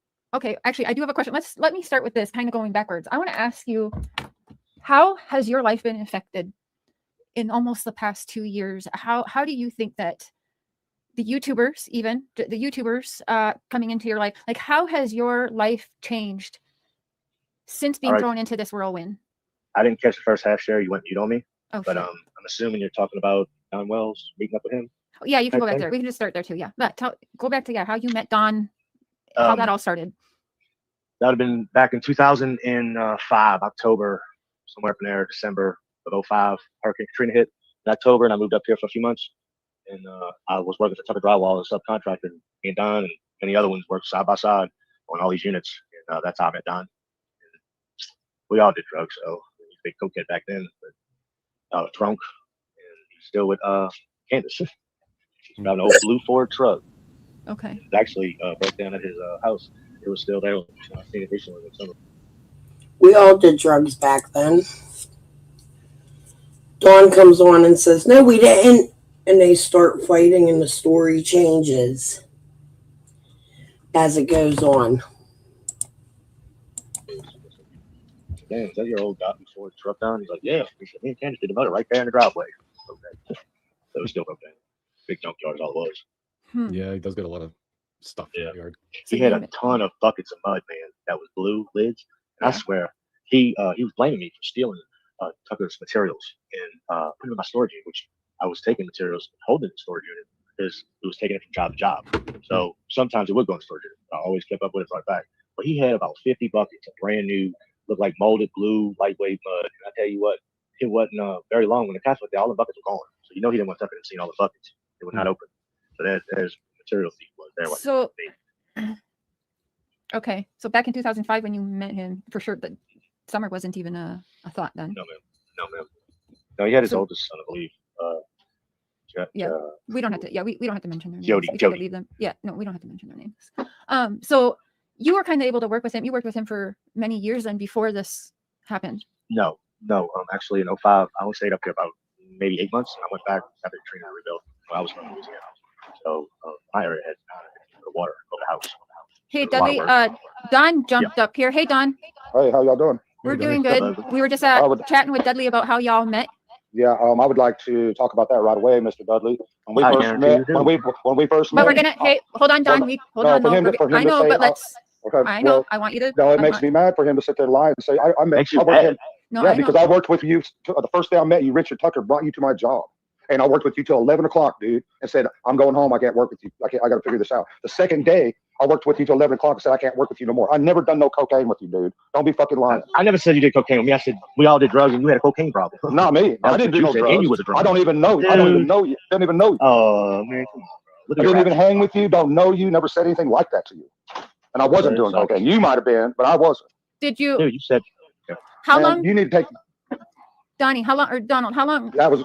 How long have you guys worked together? Let's. Like I said, in 2005, I worked. We didn't work together. We were subcontractors. Might have worked 2 days together. 2 days. We were subcontractors. I did my house. He did whatever. I don't know what he did up. That's the way that went.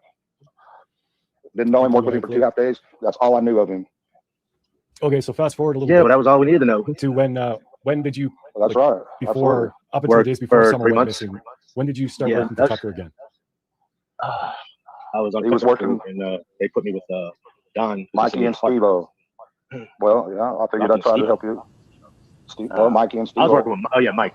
Mike. Yeah. Try not to dox anyone, boys. Please. Let's not dox other people. No last name. No. We just don't want to. You guys have all been through hell. We don't want to put that on someone else too.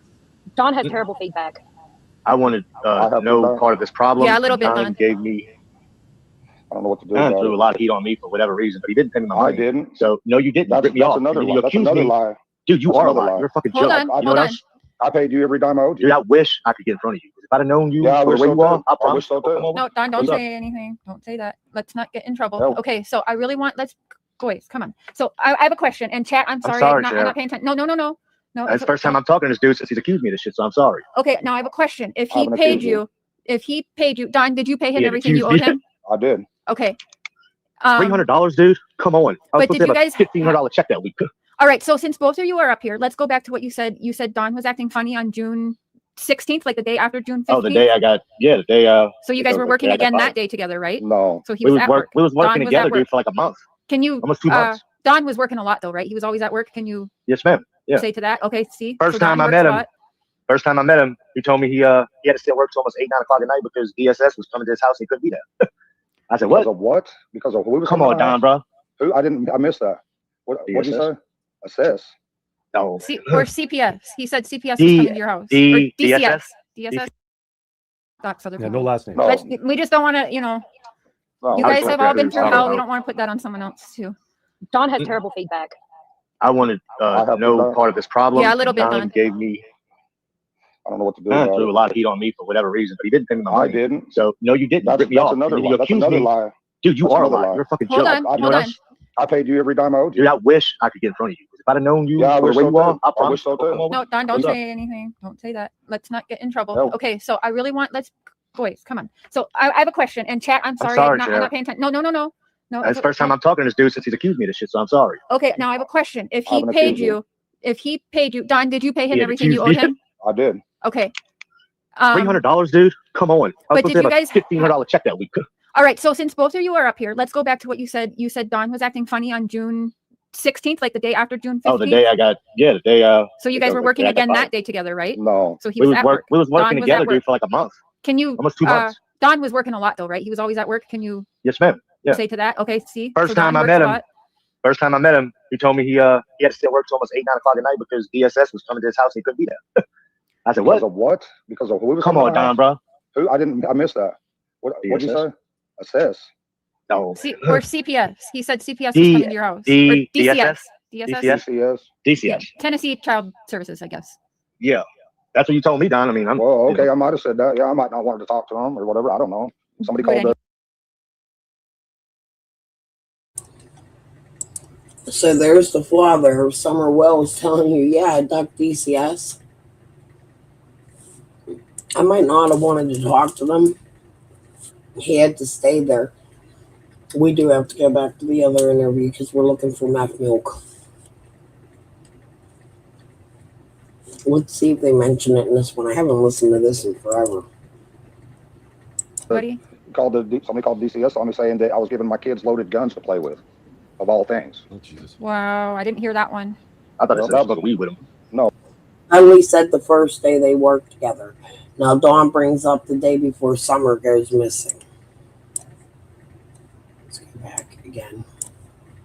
Going home, I can't work with you. I got to figure this out. The second day, I worked with you till 11 o'clock and said I can't work with you no more. I never done no cocaine with you, dude. Don't be fucking lying. I never said you did cocaine with me. I said we all did drugs and you had a cocaine problem. Not me. I didn't do no drugs. And you was a drug. I don't even know you. I don't even know you. Don't even know you. Oh, man. Come on, bro. I didn't even hang with you. Don't know you. Never said anything like that to you. And I wasn't doing cocaine. You might have been, but I wasn't. Did you? Dude, you said. How long? You need to take. Donnie, how long? Or Donald, how long? That was. How long have you guys worked Yeah. together? Let's. Like I said, in 2005, I worked. We did work together. We were subcontractors. Might have worked 2 days together. 2 days. We were subcontractors. I did my house. He did Whatever. his. I don't know what he did after. That's the way that went. Didn't know him. Worked with him for 2.5 days. That's all I knew of him.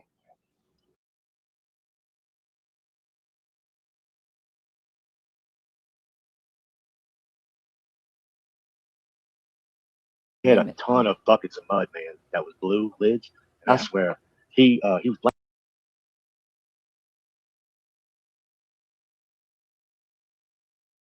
Half 2 days. day. We were subcontractors. I did my house. He did Whatever. his. I don't know what he did after. That's the way that went. Didn't know him. Worked with him for 2.5 days. That's all I knew of him. Okay, so fast forward a little bit. Yeah, but that was all we needed to know. To when did you? That's right. Before. They're both lying. Just a second ago, Dawn said, I don't even know you, dude. And Dudley was like, oh, come on, man. That's what I was looking for. I didn't want to go back too far and fuck it up, so I didn't. We're going to go back a little bit more.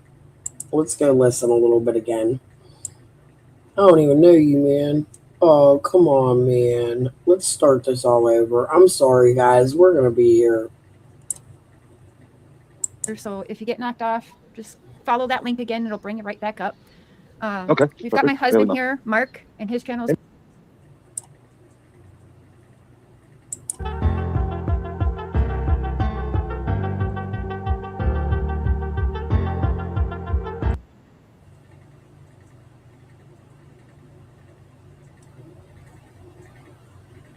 Don and Candace's or Jody Sue's or anybody else's, even your own, Let's Shop theirs too when they're taking their time to be a guest on your show is how I look at it. So it is in the description should you guys want to send them a little gift.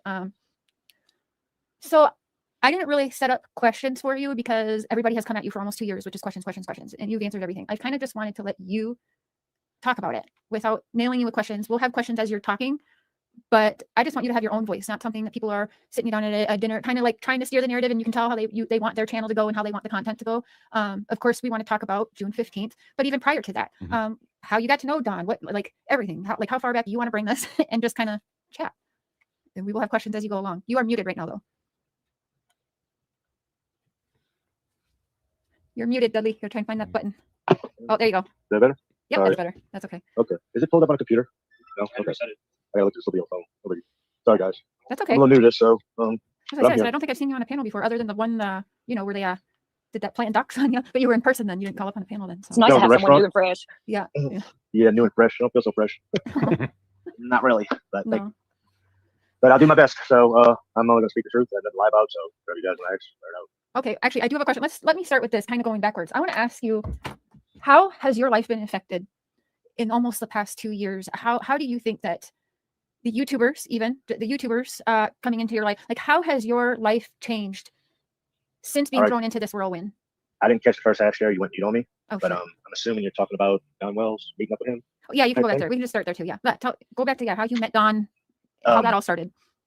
That would have been back in 2005, October, somewhere up in there, December of 05. Hurricane Katrina hit in October, and I moved up here for a few months. And I was working for Tucker Drywall as a subcontractor. Me and Don and many other ones worked side by side on all these units. And that's how I met Don. And we all did drugs, so he was a big cokehead back then. But drunk, and he's still with Candace. About an old blue Ford truck. Okay. It actually broke down at his house. It was still there. I seen it recently when summer was. Damn, is that your old guy who tore the truck down? He's like, yeah. He said, me and Candace did the motor right there in the driveway. Okay. So it was still broke down. Big junkyard is all it was. Yeah, he does get a lot of stuff in the yard. He had a ton of buckets of mud, man. That was blue lids. I swear, he was blaming me for stealing Tucker's materials and putting in my storage unit, which I was taking materials, holding the storage unit because it was taking it from job to job. So sometimes it would go in storage unit. I always kept up with it right back. But he had about 50. So he has like 50 buckets of expired drywalled home to do jobs on the side or steal them for somebody or make meth milk with. Let's go to ChatGPT again real quick.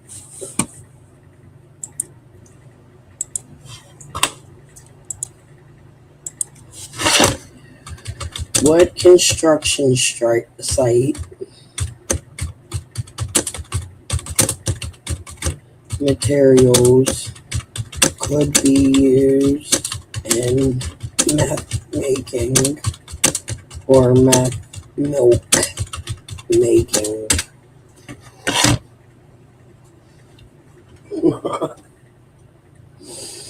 If you're asking from a missing person, suspicious property, construction site investigation angle, here's the construction materials that can show up around clandestine drug activity. The materials themselves are usually ordinary and aren't proof of meth production. Common examples are PVC pipe and fittings, ordinary plumbing material. Unusual quantities or configurations can be suspicious in context. Clear plastic tubing hose, commonly used for legitimate plumbing pumps and equipment. Plastic buckets and storage containers, extremely common at construction sites, but can also be present around illicit activity. Glass and plastic containers, especially numerous mismatched containers through legitimate uses. Chemical resistant.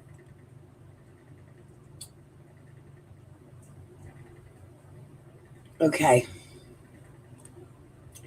Large quantities of chemical resistant sealants, adhesives, solvents, or cleaners. Again, these have legitimate construction. Hold on. There is a whole list. You can use everything at a construction site to make the whole operation.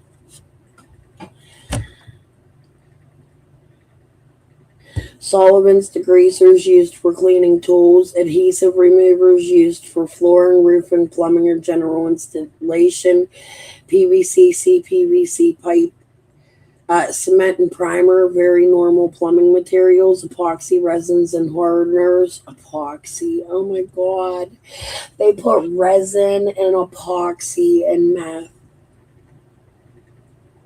Silicone sealants, windows, bathrooms, roofing, mechanical work, constructive adhesives, industrial cleaners, paint thinners, solvent cleaners, drywall material.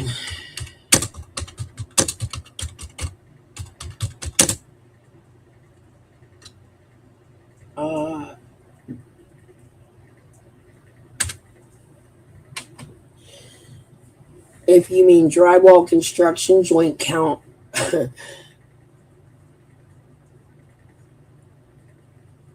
Oh my God.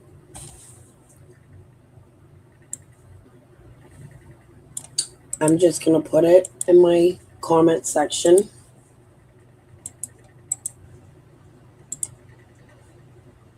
And tell you this is what I think Dudley and Dawn were doing at work.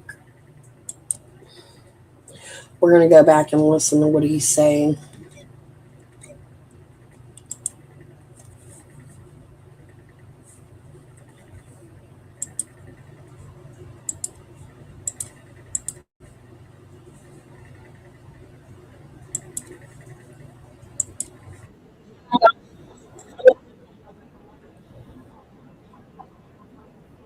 And you've probably seen him. And then my sister Cotton Candy investigates. Up there on the Hello. top there. Hey, Cotton Candy. Hey. Kids love Cotton Candy. So, hey BJ, hey everyone in the chat. I don't know if you can see chat. Don't really worry about that. I'm gonna let them have their questions. I do have your Cash App link in my description. Okay. You know, if everyone else is sharing, I just their made links, that. like, yeah, but I asked you to. So before the Yeah. haters, you know, they can say whatever. But if we've got almost everybody else up here sharing their links, why not? Okay. So that is You in the always do that with description. panel guests. Yep, I do. So it doesn't differ for Dudley, and it shouldn't. If you're gonna drop Don and Candace's or Jody Sue's or anybody else's, even your own, let's drop theirs too when they are taking their time to be a guest on your show. Is how I look at it. So it is in the description. Should you guys want to send him a little gift. So I didn't really set up questions for you because everybody has come at you for almost 2 years, which is questions, and you've answered everything. I kind of just wanted to let you talk about it without nailing you with questions. We'll have questions as you're talking, but I just want you to have your own voice, not something that people are sitting down at a dinner, kind of like trying to steer the narrative, and you can tell how they want their channel to go and how they want the content to go. Of course, we want to talk about June 15th, but even prior to that, how you got to know Don, what, like everything, how far back you want to bring this, and just kind of chat. And we will have questions as you go along. You are muted right now, though. You're muted, Dudley. You're trying to find that button. Oh, there you go. Is that better? Yep, Sorry. that's better. That's okay. Okay. Is it pulled up on a computer? No. Okay. I gotta look at this little phone. Nobody. Sorry, guys. That's okay. I'm a little new to this, so As I said, I don't think I've seen you on a panel before, other than the one, where they did that plant ducks on you. But you were in person then. You didn't call up on a panel then. So. It's nice to have someone new and fresh. Yeah. Yeah, new and fresh. I don't feel so fresh. Not really, but No.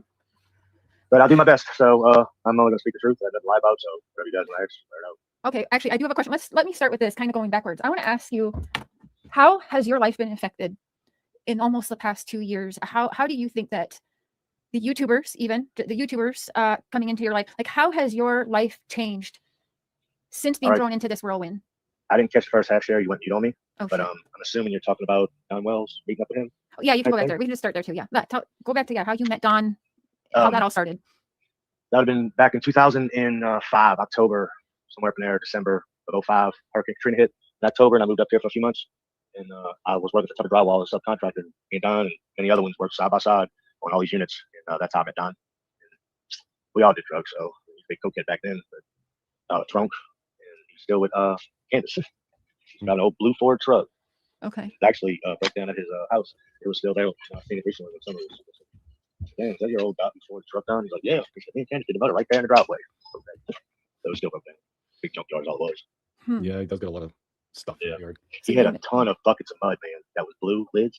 And I swear, he was blaming me for stealing Tucker's materials and putting them in my storage unit, which I was taking materials and holding in the storage unit because it was taking it from job to job. So sometimes it would go in the storage unit. I always kept up with it right back. But he had about 50 buckets of brand new, looked like molded blue, lightweight mud. And I tell you what, it wasn't very long when the cops went there, all the buckets were gone. So you know he didn't want Tucker to see all the buckets. They were not open. So there's materials he was there. So, okay. So back in 2005 when you met him, for sure, the summer wasn't even a thought then. No, ma'am. No, he had his oldest son, I believe. We don't have to. Yeah, we don't have to mention their names. Jody. We can leave them. Yeah, no, we don't have to mention their names. So you were kind of able to work with him. You worked with him for many years, and before this happened. No. Actually, in 05, I only stayed up here about maybe 8 months. And I went back after Katrina rebuilt when I was from Louisiana. So my area had the water go to the house. Hey, Dudley. Don jumped up here. Hey, Don. Hey, how y'all doing? We're doing good. We were just chatting with Dudley about how y'all met. Yeah, I would like to talk about that right away, Mr. Dudley. When we first met, But we're gonna. Hey, hold on, Don. Hold on. I know, but let's. Okay, I know. I want you to. No, it makes me mad for him to sit there and lie and say I met you. mad? Yeah, because I worked with you the first day I met you. Richard Tucker brought you to my job, And I worked with you till 11 o'clock, dude, and said, I'm going home. I can't work with you. I got to figure this out. The second day, I worked with you till 11 o'clock and said, I can't work with you no more. I never done no cocaine with you, dude. Don't be fucking lying. I never said you did cocaine with me. I said we all did drugs and you had a cocaine problem. Not me. I didn't do no drugs. I don't even know you. I don't even know you. Don't even know you. Oh, man. I didn't even hang with you. Don't know you. Never said anything like that to you. And I wasn't doing cocaine. I'm calling her bluff. I don't even know you, man. Oh, come on, Dawn. Come on. Maybe they didn't work with each other long at all. Maybe they knew each other through other means. But if you look at the construction world, we're going to go listen to Dudley talk about Dawn leaving gallons of milk outside. Truth, I think these are just two people trying not to snitch on each other, but fighting in a way not to try to snitch. And you might have been, but I wasn't. Did you? Dude, you said. How long? You need to take. Donnie, how long? Or Donald, how long? That was. How long have you guys worked together? Let's. Like I said, in 2005, I worked. We didn't work together. We were subcontractors. Might have 2 days together. 2 days. We were subcontractors. I did my house. He did whatever. I don't know what you did up. That's the way that went. Didn't know him, worked with him for 2.5 days. That's all I knew of him. Okay, so fast forward a little bit. Yeah, but that was all we needed to know. To when did you? That's right. Before up until days before someone went missing. When did you start working for Tucker again? I was on working, and they put me with Don, Mikey and Steve-O. Well, yeah, I figured I'd try to help you. Well, Mikey and Steve-O. I was working with Mike. Yeah, Mike. Mike. Try not to dox anyone, boys. Please. Let's not dox other people. No last name. We just don't want to. You guys have all been through hell. We don't want to put that on. If you listen real close, Dudley will say Michael Moss, and that's when Cher says, "Don't try not to dox anybody. Don't dox anybody." That is a name that TT gave me as being a relative of hers. It was life-threatening her and her aunt over Summer's case. And TT even came on my panel and tried to say that I said, dude, oh my God, now's a good time to call this shit out. Hold on, because I don't know if we're getting to this shit tonight. Hold on.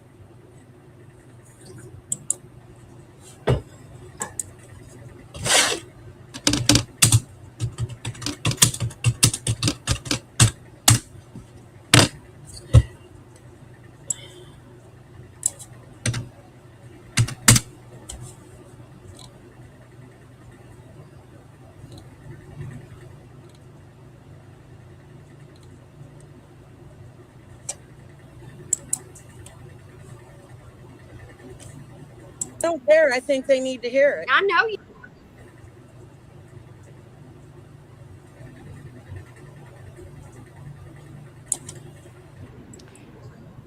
This human, TT, my God, I'm sorry, Dramatics, the Michael name that I'm showing you.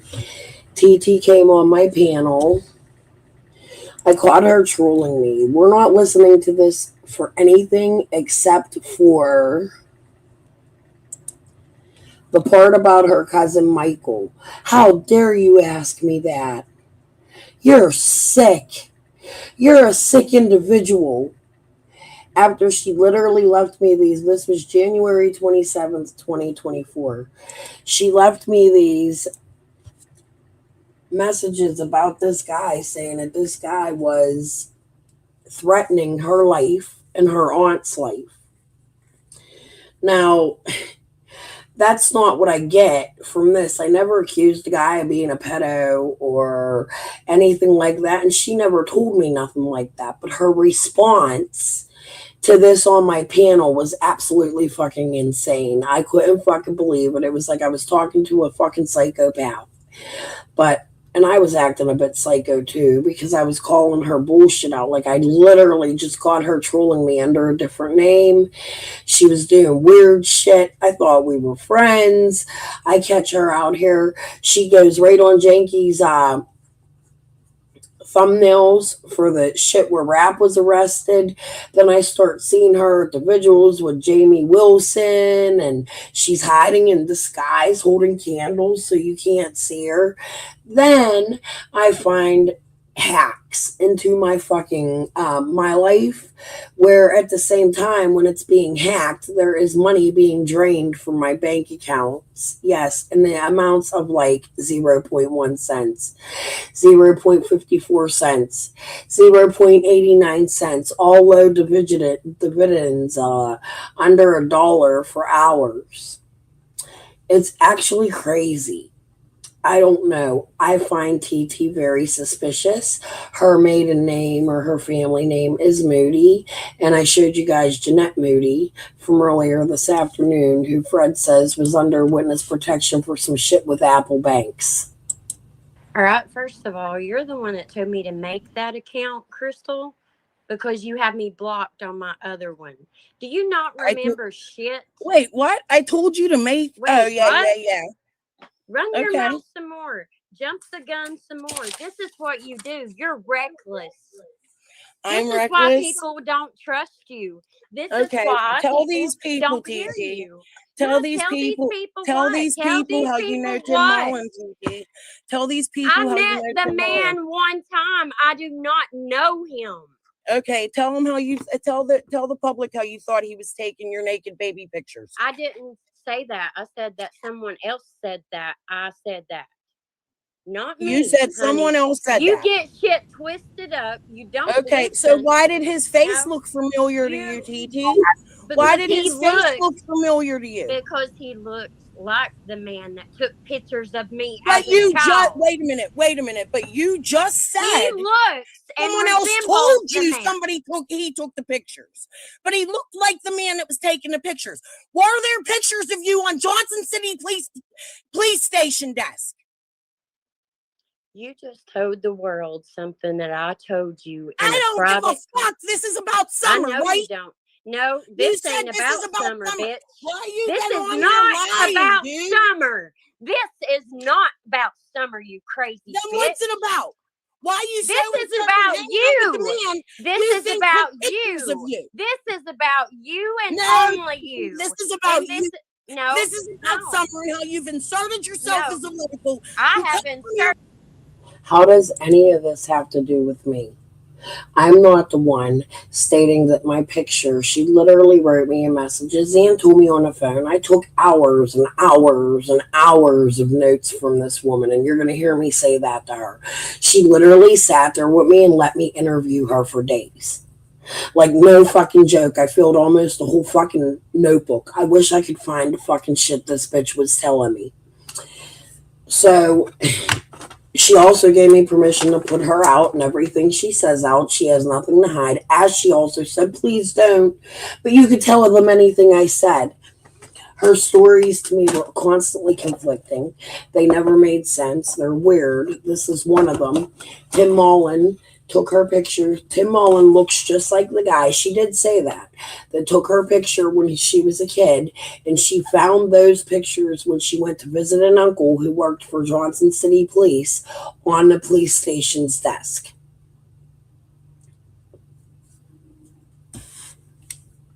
Now it's in private. I shouldn't tell nobody.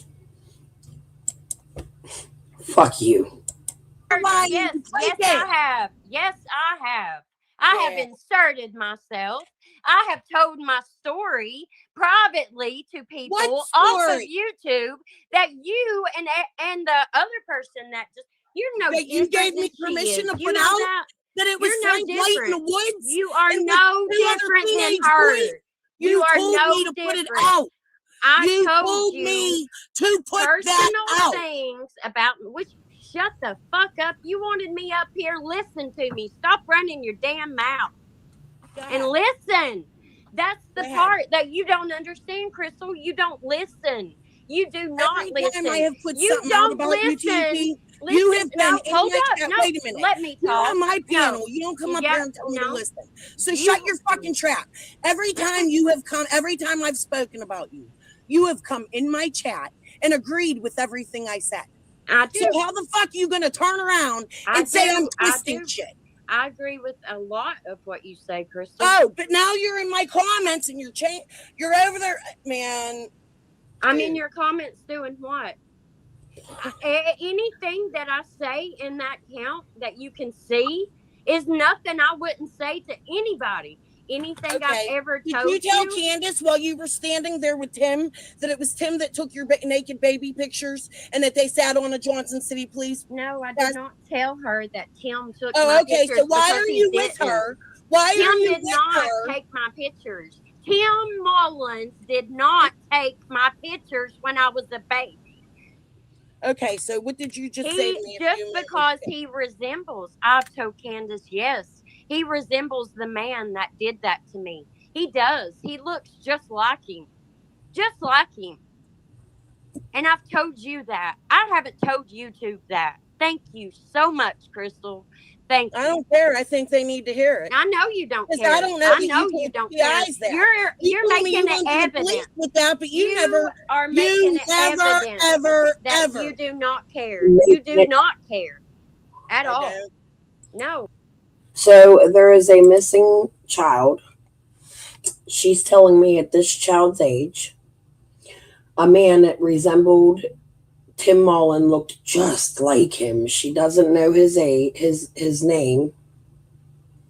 Took photos of her. She walked into her family member's police office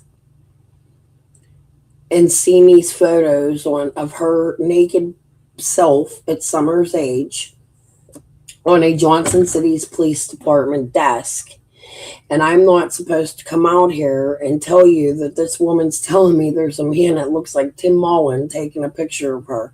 Even though she don't know the name, I'm making it evident. You're fucking right. There is a missing child and a Tim Mullen playing games in a missing child's case. You fucking bet your damn fucking left, right titty to fucking hell. I don't fucking give a shit. I am telling the people what you told me, TT. I am showing them you told me through text messages. That's one odd thing that happened during this call. But wait, we're going to get to the part about DOS. Look, guys, you want to see how she lies? She created that YouTube for me. I'm about to show you all something, okay?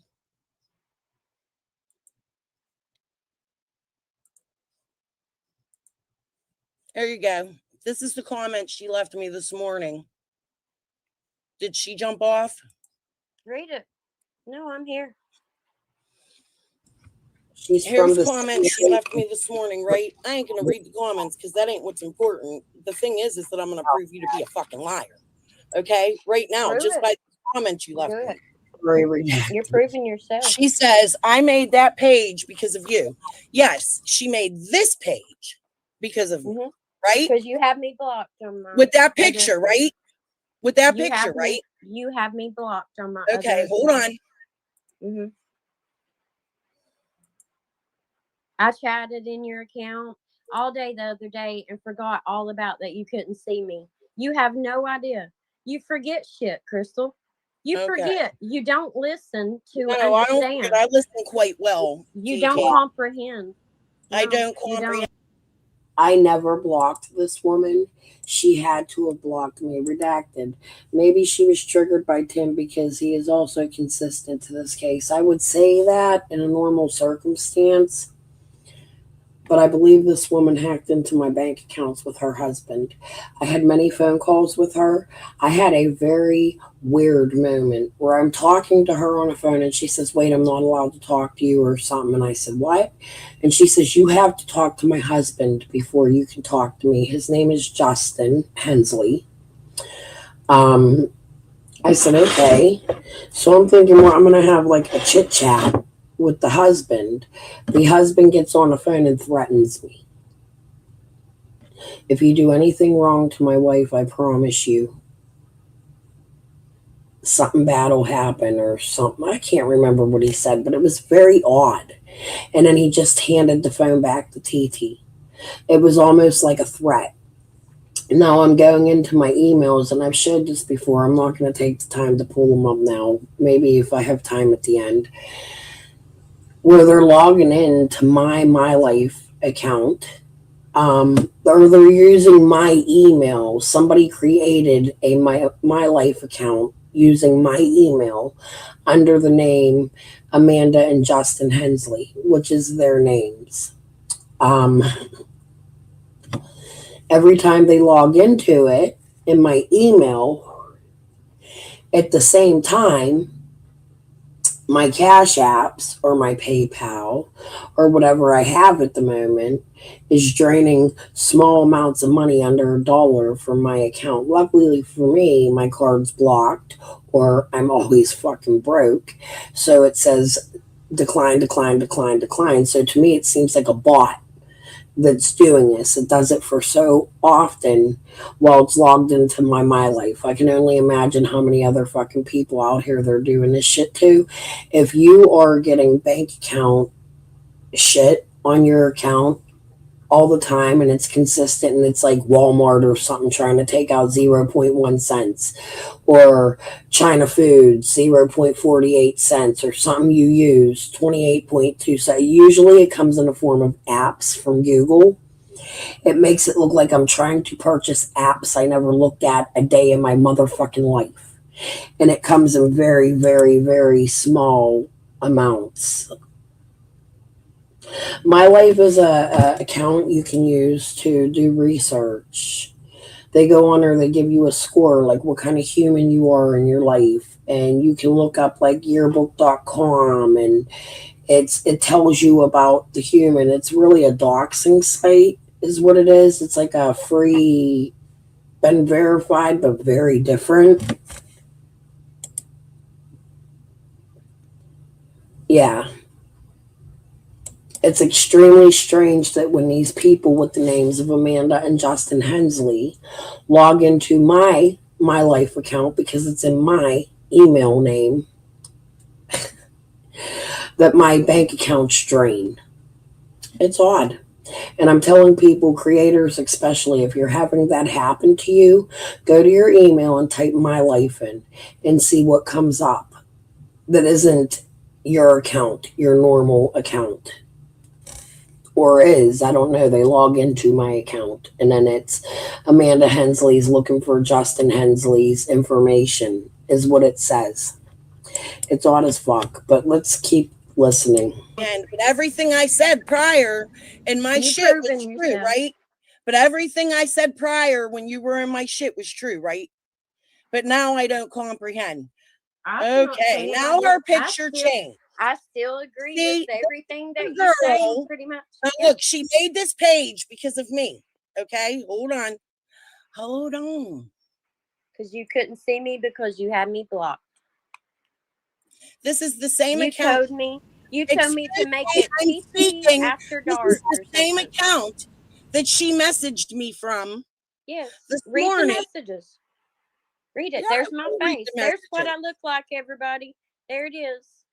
Let Crystal tell the world everything she knows about me. You're on YouTube, leaving comments. They already know what the fuck you look like. And that ain't I don't care. And I don't care because I have nothing to hide. So don't come up on here and tell me, hey, yeah, that Crystal's telling people what I look like. Bitch, you got your picture on there. You don't want people to know what you look like. Don't put your picture up. No, I want people to know. I want you to know. Then I want you to know. Cry that I put your picture up there. I'm not crying, babe. I'm letting you talk. I'm letting you show yourself. Come on, let's go over these notes, TT, since I switch everything. Go over everything that I told you in private. Go ahead and go over everything I've told you. I will. Go ahead. Start at the beginning. Start at the beginning. Let's go. At the beginning. I ain't got your notes. I can't see your notes. Read them. I can't see your notes. I don't know what you wrote down. Just because you wrote it down, right? Why didn't you record me? Hey, I told you to record everything I told you. Angela Dot? TT. Who's Squall? TT. Who babysat for you? TT. The woman that sued me. Hello? What is it you want to know? I just asked 4 questions. Who's Michael Doss, TT? That's my cousin. Okay, and what did he do to you, TT? I'm not telling you anything like that. You are sick. How would you ask somebody that? He go to your aunt's house, TT, and threaten you are sick. I'm sick. Goodbye, bitch. Now, I think everybody needs to turn their attention to TT and understand why she inserted herself in this case. There was another time she had come on my panel or in my chat and she admitted to searching by horseback for Summer the night Summer went missing. They are looking for a horse that didn't have shoes. Fred said that was one of the very first questions they asked him when they took him in and spoke to him. As they took him around and did all this crazy shit with him, I believe Fred was interrogated. They were looking, I believe the shit Fred says. I don't know why, but I do. And a lot of it is because I find connections to the things Fred say. I watch Killer's videos with the connections, with the things Fred says, and they turn out to be true. They sound weird, but they turn out to be true. Like, for instance, when I came out here, I never expected to find the connections I have or the weird shit that's possibly going on in my family or the weird shit that went on with the guy, my brother, Unalive's wife or things like that. So when I came out, people didn't believe me. I was discredited. People were saying, oh, you're wrong. That couldn't have happened. Da, da, da, da, da. Well, as you're seeing, I've been sharing receipt after receipt after receipt, and more people were starting to believe me. So sometimes things sound really elaborate, but in crime, like we watched the West Side Story earlier, in crime, things can sound like a circus, but be absolutely true because people go to far extents to do crime. For instance, the wiretapping with the Bowers, George Simpson, Ajon's person. But I want to get to the point. I want to get to Hatfield. We're already 5 hours and 37 minutes, and I keep going back and forth. So we can come back to this because there's so much I can go on and on about during my research. What I want to do right now is for a minute, watch this live a little bit with the Hatfields, and then we're going to go see what their new live is about. But we need to, and I need to find that Jody Sue live. I really want to go listen to Jody Sue because I'm sure Jody Sue is going to listen to them and review them or whatever. I don't know why she's doing every live from her car again. It's so fucking weird. But anyways, okay. Over here, very close to this house. Okay. So up here, from this area right in here, is the area that you would want searched. Guys, we need somebody to get a hold of sheriff, TBI, FBI. We need cadaver dogs. Cadaver dogs. Now, it's been a long time. It's been 5 years. Cadaver dog goes forever. They can hit on it. Cadaver dog, you don't have to worry about a human scent because they're not looking for a human scent. They've got a distinct scent, so a human is not going to mess them up. If you're up there searching and you see an area that looks like at one time, now you got to remember it's been 5 years. But if it looks like an area that's been disturbed, you want to holler at the cadaver dog. Yeah. And tell them to bring that dog over here and run a pass over this. This looks like at one time it may have been disturbed. Well, I'd seen a video that this one lady had done where they blocked off the road when it first happened. Yeah. And that it was Mr. Bernard Sr., who, from what I can understand, was allegedly he blocked the road off and didn't let nobody come through or out except for his son. Jody Sue and Andy. And don't forget, Andy Jr. is Damien. And Damien's the one you're going to see some videos of later on. He's now in the United States Army, from what we can understand. And he was the one that was accused. Let me emphasize that word, accused of being a peeping Tom, of being on the Wells property. And they chased off the property. And it says twice if that video or those videos are correct. Guys, it's hard to do something like this because you don't want to be accusatory towards anybody. But again, if you look at some of the people's own videos, you'll see where they accuse everybody and their uncle. Is that suspicious? How did we end up with so many? We say we got a smorgasbord of suspects. How did we end up with them? Was it simply from a YouTuber that started pointing her finger at all these different people? As long as she was pointing the finger at Donna Candace or Fred Hill or this landowner or that landowner or this person or that person, it kept the attention off of them. I'm not saying that in an accusatory manner. I can't say that enough. Again, that's just a disclaimer. But in order to worry about a disclaimer, you'd have to really have something of value that you worry about losing. Sheila and I don't have nothing of value we worry about as far as physical or tangible or something like that. So that wouldn't involve us. We would rather find Summer than we would worry about. So while we're not making any allegations towards anybody, Sheila and I feel this property needs to have a more thorough search done to it. Yeah. And like you said, this time with cadaver dogs. We don't mean just walked over. That's right, babe. We don't mean just walked over. We mean searched. We mean put out a call to anybody, YouTubers or anybody that says, hey, we're going to have an organized search. We're going to start at the bottom. We're going to cross over the top. We're going to cross to the other side of Simpson Road. We want this entire area searched. We're going to have cadaver dogs, not just somebody says they has a cadaver dog. We want certified dogs and handlers with some experience that knows. It's been 5 years, guys. And there's so many places in the hills that someone could exactly dispose of. Sheila and I grew up in the hills. We grew up in the mountains, not the hills. We grew up in the mountains. Yep. We know all about the mountains. Yeah. And things that's in the a person can hide a body. Right. You can, if you're like, you know the area, then you know where all the sinkholes are, all the coal banks are, all the caves. Yeah. You know that area really well, better than, of course, another person who's not familiar. Exactly. Guys, it could just be a sinkhole. And the child even could have wandered off. Yeah. We're not alleging any wrongdoing at this time. We're going to show some videos. We got a couple of good videos coming out that's we feel is very enlightening. Some of them's off of other people's videos that they've done as long as 4 years ago. Very smart YouTubers. Yeah. Very inquisitive. Very interesting. One or two of them's even from the person's own videos when they come out of the holler that night.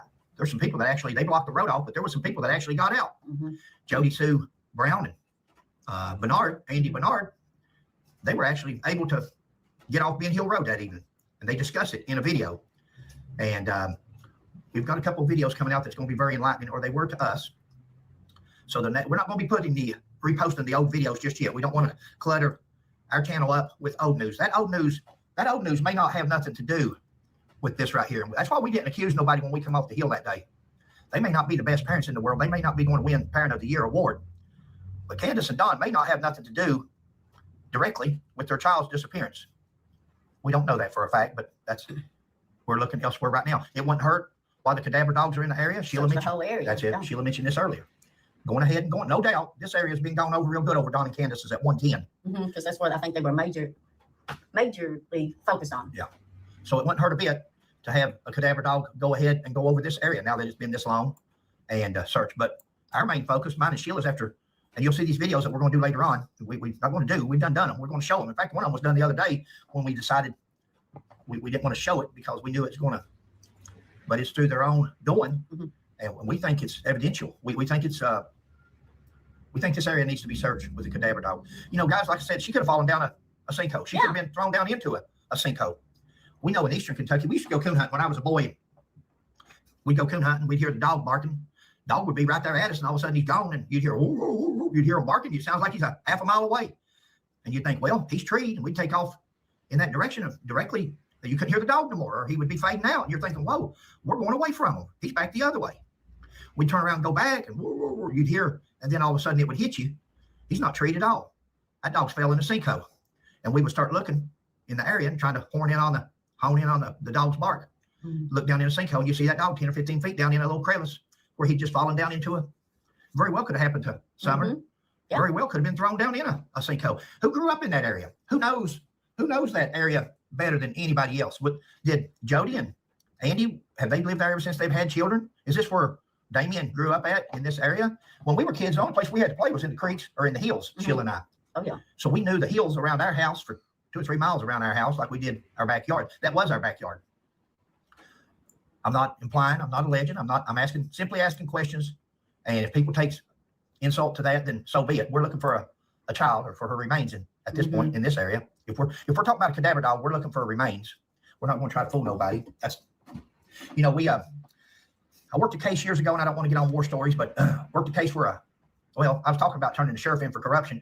He had all kinds of deputy sheriffs that were convicted felons. One of them was a bank robber, actually 2 of them, but they were robbing banks together. And the one would put his coveralls over top of his deputy sheriff uniform. He would go in and rob banks, come out, take that vehicle, park it, get into his own vehicle, take the coveralls off, put the bank robbers in a toolbox in the back of his truck. They'd hide there, throw his coveralls in the back. He'd take off down the road. We'd be having road checks trying to seal off the area. He'd come through with his deputy uniform on. He'd ask the chief deputy, where do you want me to go? And he'd say, well, go down and block off 292, or go down and block off 119, or go down and block off. Telling the very deputy sheriff, the very bank robber, he's the bank robber. He's got the 2 bad guys, the other 2 bank robbers in the toolbox in the back of his truck, laying down. That same bank robber, that same deputy sheriff took a guy up on top of a mountaintop, Ford's Mountain, Johns Creek area in Pike County, had him dig a grave like he was going to bury his wife, like he was going to kill his wife. And the guy got through digging the grave, and he's down in the grave, and he points his pistol down there, shoots and kills him, and covers him up. Years later, probably about 5 years, it's about this long, about 5 years later, his wife comes to us, me and another detective, and tells us that there's a body up on that hill. Now, by this time, the mountain had grown up, the weeds, she couldn't even hardly distinguish where. She could just give us a general area. We brought a cadaver dog in. Cadaver dog hit, took a bulldozer and started skimming off the ground an inch or two at a time and directly ran up on this guy's remains. It does work, guys. It does work. Anyone familiar with any sinkholes or coal banks or caves? Did anybody play in that area growing up? We know that Damien probably grew up in that area in them hills, and Big Andy knows them hills well. Anybody else? Did anybody else play with Damien in them hills through the years growing up, or ever hear anybody say anything, or here's a cave, or we've got videos forthcoming that's going to be alarming to some of you. It's going to be very informative. Some of you, we've used some of your videos. Some of these people, it's things that they've videotaped years ago, whether they realized what they had, whether they just didn't want to take on somebody with their own YouTube channel and afraid that they would be insulted. Or guys, is it a coincidence that somebody points their finger at everybody in the country? See, as long as you're pointing at somebody else, nobody's looking at you. As long as you're offering to take a polygraph test and saying you was a witness to screams. Now, the sheriff says that those screams they're unfounded, that he didn't find nothing. Jody Sue said her and her 2 kids were inside the cabin and heard a blood-curdling scream or whatever, animalistic scream. They're inside the cabin. They heard a scream. They're farther up the road than Candace and Grandma. They're outside at the camper putting a knee brace on. Candace and Grandma's never mentioned hearing a scream of any sort, much less a animalistic scream that loud. Look at the distance. Here's 125. Here's 110. She come out this back door, went down through here some way towards the road. Who's it closer to? Who would hear her? Here's the camper where it was. Who would hear a child a scream better than the mom and the grandma? They didn't hear it. But all the way over here at 125, they were inside the cabin. They heard a scream. Could be. Anything's possible. We don't rule nothing out, but landowners were told to search their own property, guys. It's like telling a bank robber, check your pockets. See if you got any money on you ain't supposed to have. I know it's a big area. I know that some of these outer areas, in case the child wandered off, that would be what you would want to say, search your own area. That's fine. I'm not second guessing nobody in law enforcement. I'm not trying to do that. But they were told to check their own area. Places like this and places directly across the road like this, especially when you're dealing with some of the allegations that come up later on, needed to be looked at in more depth. We're not going to drag this video out, guys. We're hoping somebody gets a hold of the sheriff or TBI, or they see this. And we hope that they do something soon. Because, guys, I'm going to tell you, it's not hard to go up there and remove some bones, to remove some remains, there's certain things that you can do. And anybody with dog handlers, you know. So without giving anything away, they need to be drones in this area put up, helicopter. Somebody needs to be circling. Because when this video comes out, if there's a guilty party out there, and all of a sudden that guilty party heads to that area, or somebody sees them or they're in the woods, that may be a telltale sign, because when this video comes out, not only is law enforcement or other people going to see it, but so is the perpetrator or perpetrators or the perpetrators' protectors. Maybe it's just people that's been protecting the perpetrator for years. Maybe if there's somebody that's away from here that doesn't work around that area now, and all of a sudden they show back up, maybe a clue. I'm hoping it doesn't take a long time. I myself, I would be out there today. As soon as I heard about this video or heard about what we're talking about, and you're going to see more in these videos coming up as to why we're saying this. And again, everybody's innocent till proven guilty. No accusations here, no pointing fingers here. We do have some alarming, what I feel could be considered evidence. Well, we're just saying that this area right here needs to be gone over again, tooth and fine tooth comb with cadaver dogs. Yeah.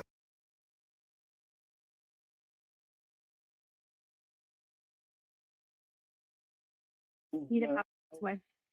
10 rounds for a person. Yeah.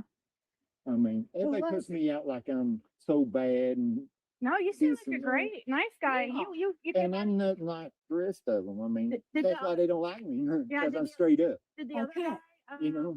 did those other groups come over here and talk to you? No. So am I? You're the first one, other than TBI. And Well, see, I mean, even the cadaver dogs that struck all the way up my driveway. But see, Dawn had been here. yeah. So you told TBI that Don had been here that day? Yeah. I mean, the cadaver dog, they was here when talking to me, and they come up the road, and it's hitting about the bridge right there hard. They come up the road and went all the way up to that farthest vehicle you see on top and was hitting on it. They never even opened the door, but they ain't nothing in it. I've looked. But I found some bones earlier. There were the cops out here? You're a joke now. To see if there's anything possibly there. Yeah.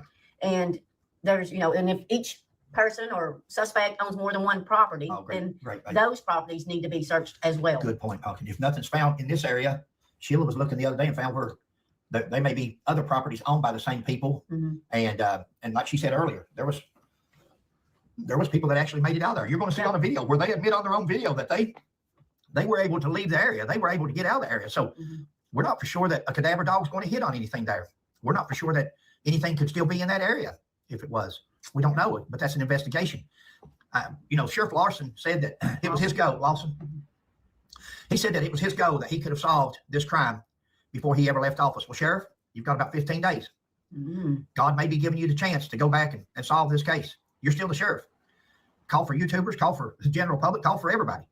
Call for everybody. Anybody that wants to help search, put them out there.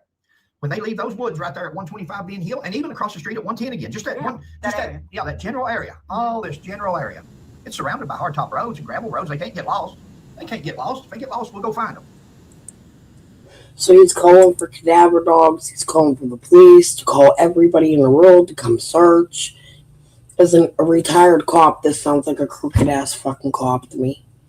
He just gave us a story about a cop, taking a human into the woods and burying them, and he tells the story many times of corruption in their police department. I also heard him say, that's a story I was going to tell, but none came of it. He said something on them lines. So they didn't find no evidence of this, or they did, and maybe he's the perp. Maybe you're the bad cop. I don't know. I don't trust fucking nobody, dude. And I find it odd what you're doing here. Jody's like a witch hunt again. Trying to get people to come out here and bully her and her children again, mentioning her son. Who's in the armed forces, sir? We've been here already. Squall Tit tried this with cracking cases. And Pamela Sanchez, they put a picture out of an old man. He was like in his 40s, and they tried to pass it off as Jody's son, who at the time was only 18, 19 years old. Actually, he had just had a birthday when Summer went missing. Andy abused them on his birthday. I have tons and tons of videos from Jody Sue from back then. His birthday was after Summer's, and Andy was after Summer disappeared, or before. I gotta find it. And Andy was abusing his son on the birthday, and Jody. Okay, I really have to pee. I take medicine. I'm a little swollen from eating too much salt. I'm going to put Jody on to listen to while I run to the bathroom, and I'll be right back. I'm going to get... And try to separate her from the bull.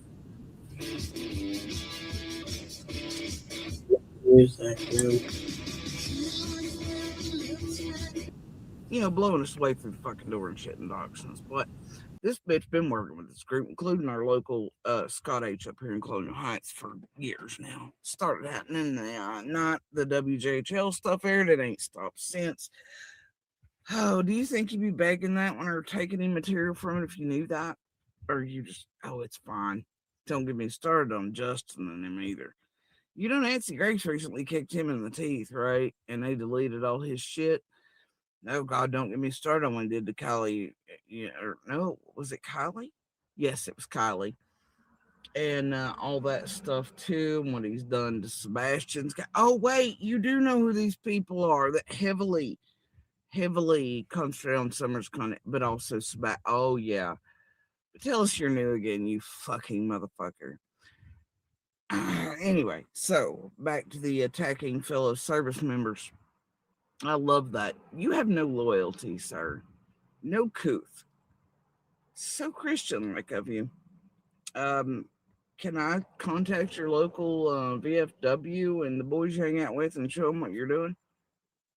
Can I send them all that in a file that shows all this stuff that apparently you're not such a good detective or was bullshit, already disproven, already setting by the whales not to be true, which I don't guess you're going to go detect that piece up anywhere, right?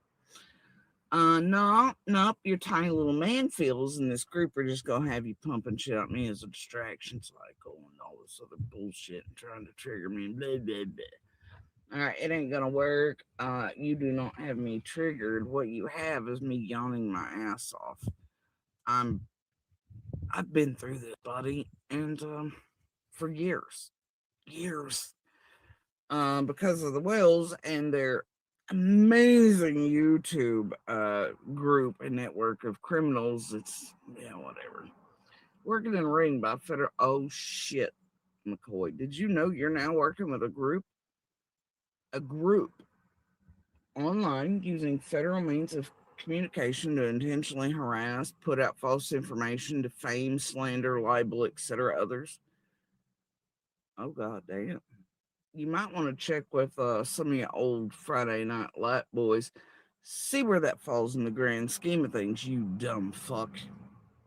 Anyway, and gets even better because half of those you're working for, McCoy, and with, and doing this around, get this new shit, have attempted full out for years to intentionally, purposefully put out shit, do shit.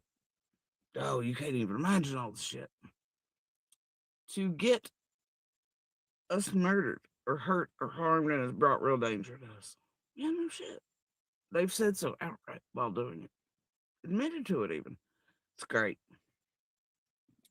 All because they too, did stupid shit like trying to feed people fake feds. Oh yeah, they did that. This group you're fucking with. And begging to join with you. So that everybody, if they just join together in kumbaya, summer will be found under God and YouTube. Dude, are you serious? Yep. And you know who they are and what they are. And here's the thing, McCoy. I guess if you want to be part of that, you go, oh, wait, you already are. You marched right into it and up it, and you're doing it. Uh-oh. See, that's why I'm sort of happy about this.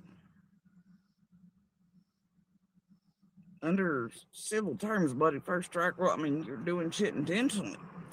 That I have enough proof and evidence that you're doing intentionally. Wasn't no oopsies. And that you are defrauding the public. Yeah, you heard me.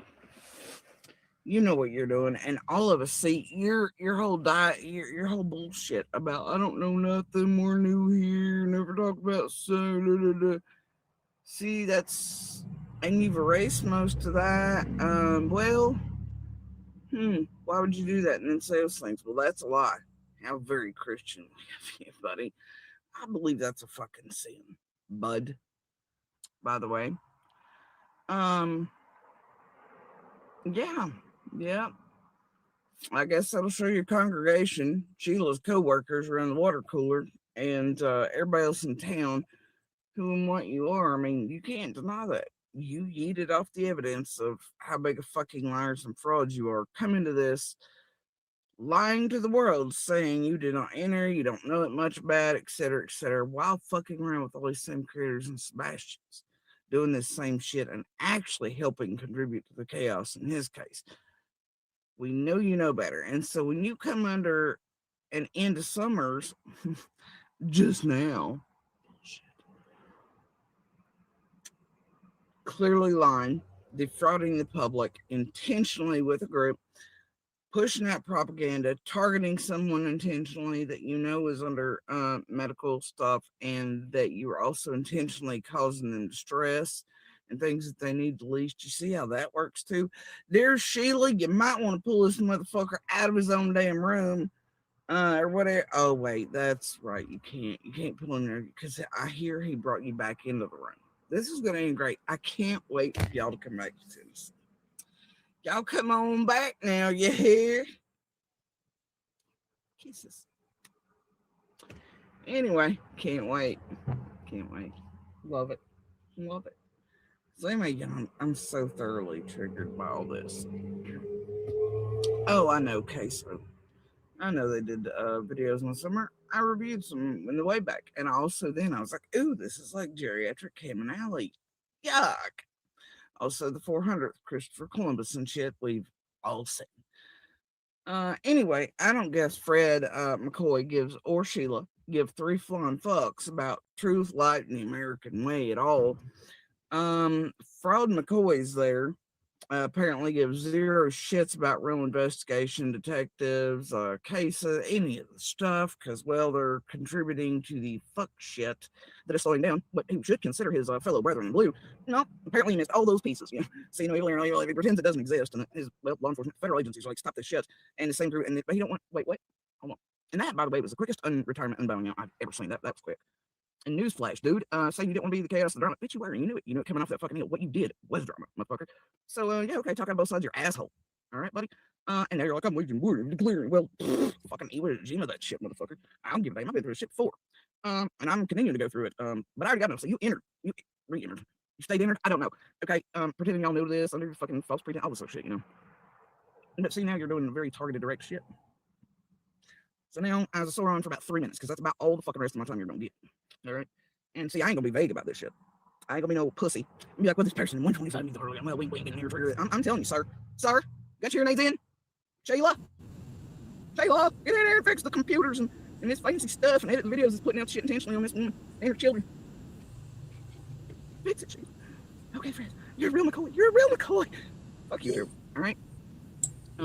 You're a real McCoy about the same as you're a real Christian, real former law enforcement, and a real fucking Marine. I think there's codes for that, you asshole. And if I can find which VFW you go to, sir, I'm going to embarrass the absolute shit out of you for what you're doing. I'm going to send them the clips of Don and Candace, which you believe in motherfuckers, you're like, I get it. But there are times where they've been saying, nope, not our son, where there's videos, photos, etc., messages, all this stuff. They know none of that was my kid, where it was already proven false before Pam and Allie deleted that evidence and then went full tilt intentionally, just like you are. Everybody's been using my kids as trigger bitch bait for years. You're reenacting the same, because that's really all you are, right? You came too late in the game. You're living a reenactment in the title and living on the last name. See, here's the deal, Fred. I have a reputation. Shit that hits my taste buds wrong, right? Oh, I can rip and tear it apart, dissect it. I can see things in people like that. I can read about everything they are in seconds. Doesn't take long, right? Fuck a tarot card. Fuck a god. Fuck divining rods. When you've lived around enough, you've studied enough. People watched, you've survived enough monsters, bastards. You know, you can pick them pretty quickly. In an instant, even. You can pick up on tones, even of those you don't know so well. Especially on good days. Anyway, Fraud McCoy, you ain't pissing me off. You ain't triggering me. The only way in which you're making flames shoot out of my ears is that you're really doing this, pretending this for summer. And you're begging the same group that helped you and your wife and Sebastian's beg for Humvees and shit. And a bus. And also shit. You did it for the loud bullshit. Mister, you're going to donate if you get the reward of the Cancer Society. No, I got better ideas. Here's what you do with that. You take it and you shove it right up your ass. Or take it and maybe, I don't know, donate it to the National Center for Missing and Exploited Children. Or go buy cookie baskets for the real agents and men and women and amazing teams. Let me make it clear, McCoy, who are working Summer's case. Do that. Maybe go write the check, rewrite it, do whatever. To the real men, women here at the police department. So maybe they can hire real detectives. Afford them for you, at least one. Maybe get some equipment, right? Anything like that. Do that instead, all right? I say that because, well, American Cancer Society, I mean, it's always going to donate there, but they get quite a ton of money from there and all these things, more so than the men and women of law enforcement and real search groups and things that need it. And, well, you know, you can never really go wrong with donating to National Center for Missing and Exploited Children either, can you, McCoy? So, anyway, whatever. Like I said, total diatribe. We're scrolling in the driveway, casserole and mayonnaise, and we're doing things here. But you, sir, are no different than the rest, and you ain't been, okay? You don't surprise me. I can read you like the back of my fucking hand. You're only a thing of titles. You're getting older, whatever. All you've ever existed on, probably because of your surroundings and Phil McCoy thing, right? You were raised in and around families in an area where that name meant something. If they do, don't mean shit to me. But they held on to it. You're holding on to it.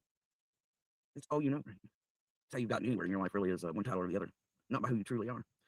You're about the titles and accolades and the credit and shit, sir. Despite your, you know, your, shit, sorry, a little bit of a bad day here. My foggy brain work. Protest to the contrary. I vote we start a GoFundMe for Mr. McCoy here because he has no idea who he actually is. All he's ever been are titles, names, etc. Everything he is and everything he will be. He is a McCoy. He is a Marine. He is a law enforcement officer. He's a whatever, right? That's all he's wrapped himself up in. That's all he's ever been. it sticks because of how prevalent that is within his family, etc. Right? Can't let it go. Fraud McCoy, he's existed on. I am McCoy. I am law enforcement. I am a Christian. I am. Behind that, I'm gonna bet you if he stripped himself down and said, "All right, I'm none of those things. Let it just forget those things exist." Who am I? McCoy would have no fucking clue. No clue, because that's all he's ever been. Right now, you can be a lot of things in this life. You can be right. You can be a domestic violence survivor. You can be a cancer survivor. You can be all these things. Right? All these things can happen. Right? You can be survived an attempted murder. You can be all these things, but you're not actually those things. These are things you live through. You survive. Local surrounding law enforcement, while being the actual harassment, put out bullshit, which she slowed down for optics and nobody seen as, but somebody shook us. But yeah, after McCoy did it, there she was back again. But then it's nothing. It's about a 14 times a week thing. But you'd think she'd stay all the fuck away from people that she had clearly been inciting violence and murder against and blowing them and their families away, doxing addresses and shit. But hey, whatever, right? Same shit, different day. But law enforcement is fully aware of it and what dangerous she is. And you think she'd stop harassing people and shit, but she ain't, right? Which shows what a danger and threat she is and how intentional it is to this group. It definitely shows the law enforcement agency she got age and all them and a bunch of the real super dope locals and others. I don't think it's a problem to inform your. That might have been about me. Who knows? She's mentioning Scott, and I'm such a criminal. Ain't it funny how I come out here and defend her at times like this? And all she does is lump me in with all these people that I also attack, that she's attacking.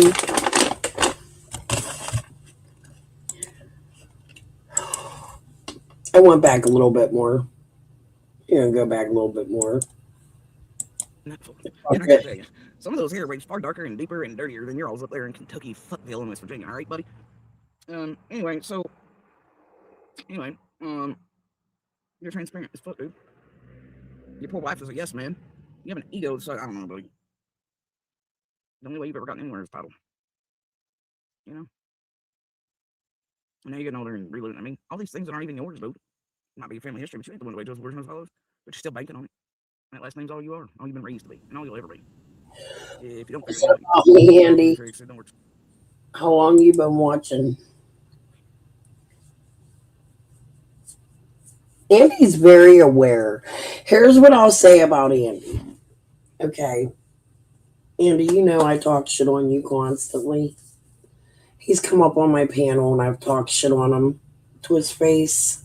He agrees with me. He don't agree with me.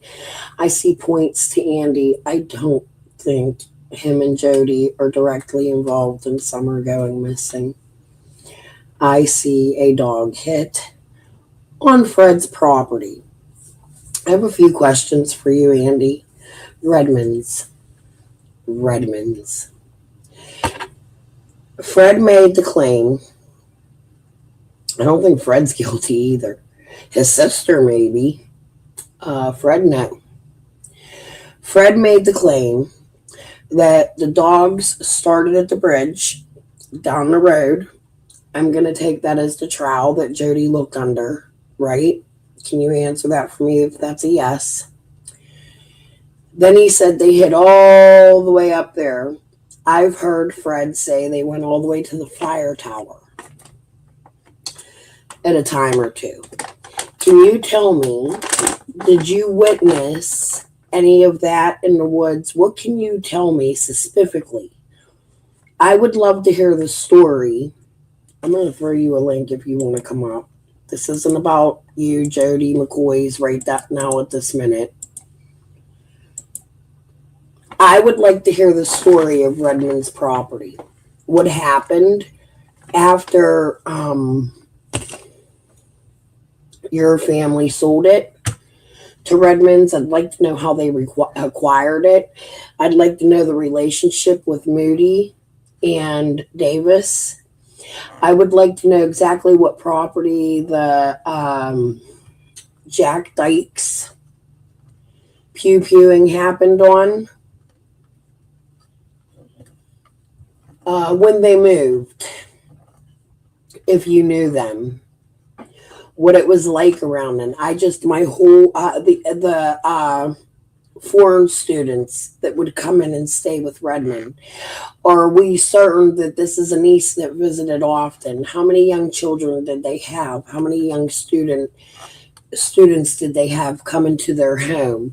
Why do you think it is that Redmond wouldn't allow the family on 100 and some acres that isn't really being used for anything to ride their horses anymore? Something you guys have done your whole life and your parents have done, and probably their parents, right? Since they're the ones that bought it.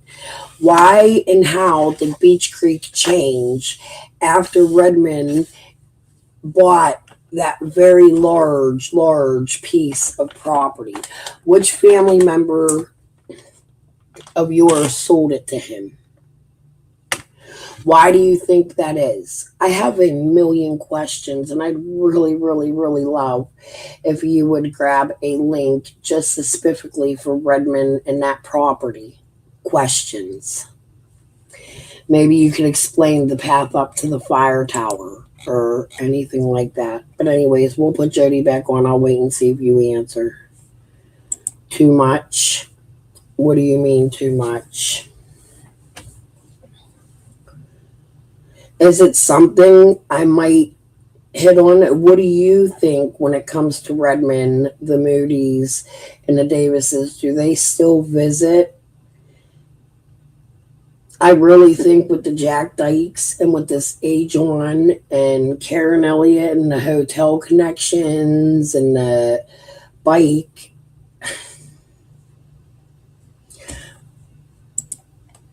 why the Fowler Tower wasn't, yes, it was up at Chimney Top. Can we schedule, are you off a day? Can we schedule just specifically to talk about just Redmond and that property and Jack Dykes, the shit that surrounded that, and the other crimes that happened on Dobbs' property back in the day? Because there's more than one, I promise. Yay, Julia, you stuck with me all night, you guys. Thank you so much. I told you I'm trying to do longer lives, but it seems like when I do this, I sleep all day. We gotta figure this out. I need a steady schedule. Anyway, I'm sorry. I've been through this old dogs, same old trick shit, baiting shit for many years with your group that you've been fucking around with, and Sebastian's and otherwise, and found you in this area and all this crap up there with vultures in Kentucky, you vultures, you. There's already enough Dear McCoys on who and what you are, what you did, what you're doing now intentionally. And McCoy, you should have checked in with some of your other retirees or anybody really with real information that might give it to you. Because if you knew jack shit anything, I can tell you for certain you would not be doing as you are, and fucking with who you are and how you are. Or saying most of the dumb shit you are. Some of us do indeed actually know things. But you carry on, ma'am, sir. Great. But don't, because cease and desist. Can't wait for your next trip. Back to Tennessee, I'm just saying. But anyway, transparent glass, dude. You're weak. In the class of warriors, but you're weak. You're weak. Hello, did anybody catch that? I did. We'll walk through here in a second. Okay. Maybe. It's amazing.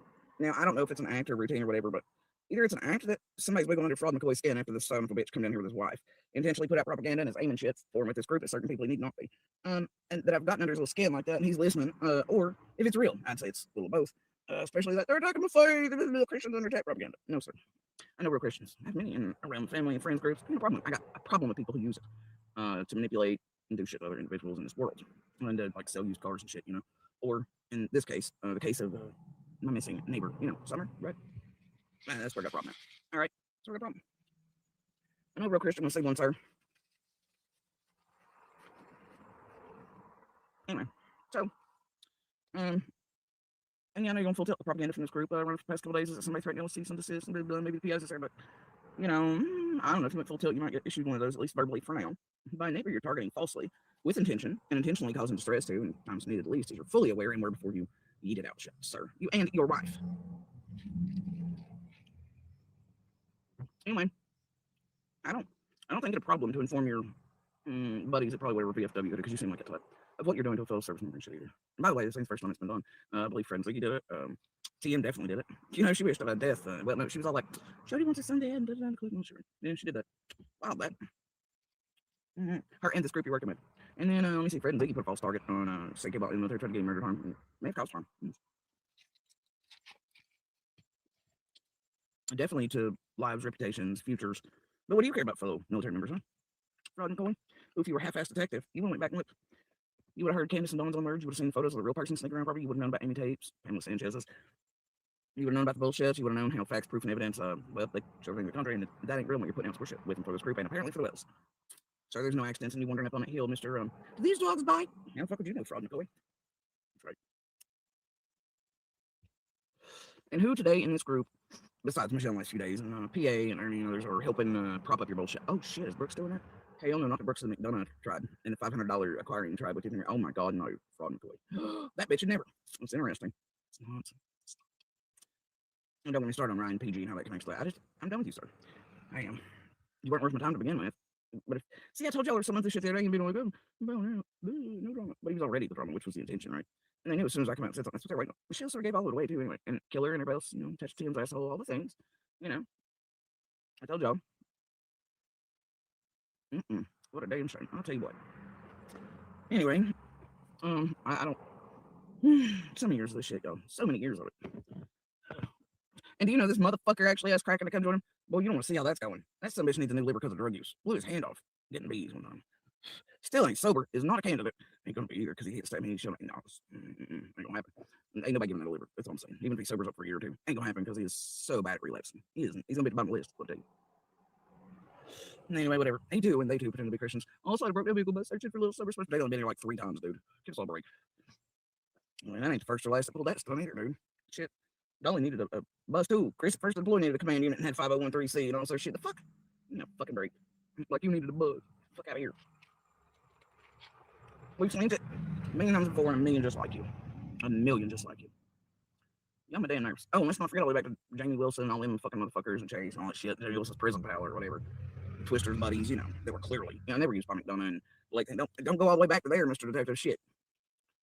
And TM's use of Jamie too, and McDonough and Webb Sleuth's hiding the evidence, breaking things that are false. Oh, Jamie's under attack. No, they wanted to get away from the evidence and the links to them and what they were doing, Jamie Wilson and Stage Stack Racing. Clearly, it didn't take a super detective to go over to his page 2 seconds for us. He was a goddamn con fraud and he came from the Boswell shit. It was already formed with Scott H and all them, and a bunch of the real super dope locals and others, all Webb sleuthing around and doing shit on the ground for this crew and ABs and all that. Yeah. Now I make them McCoy's aware. Oh, wait. Anyway, dude, you're sad. You're the weakest souls yet. You are. And that you're such low, scummy bastards that you would attack falsely, put out shit against a fellow citizen. Now you're really into the God and country thing, huh? You just ruin the lives and shit, just erroneously, just for, I guess, whatever, 10 cents a mile or 10 cents per 1,000 views, because let me tell you, dear folks in public, they be lying about that $15 a video and shit. The money on McCoy's is definitely not coming from. I mean, it is probably whatever's flowing in on top of, but it ain't AdSense. Tell you that.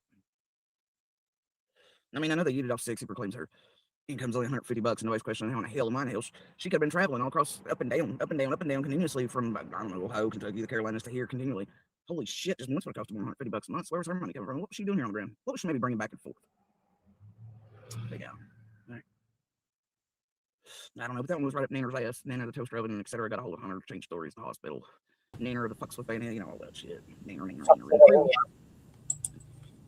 Fucksylvania. I don't know if she's talking to me. She got a couple people she refers to as Pennsylvania. Did I miss what she was saying? Was it about me? I had to pee. I take Bumax. That shit makes me piss. I have a few left. I'm taking them from time to time when I swell. I'm swollen.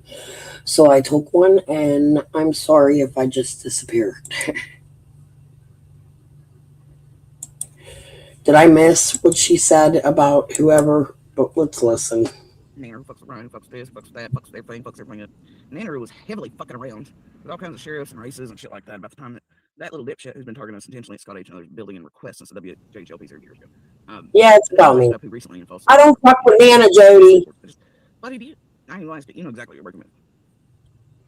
Because you worked with them before, and the other cases you've been fucking around in. And somehow, despite your proclamations wanting to be no chaos and drama, you created it in Sebastian's. Shit, isn't TBI and FBI on all those cases too? Shit.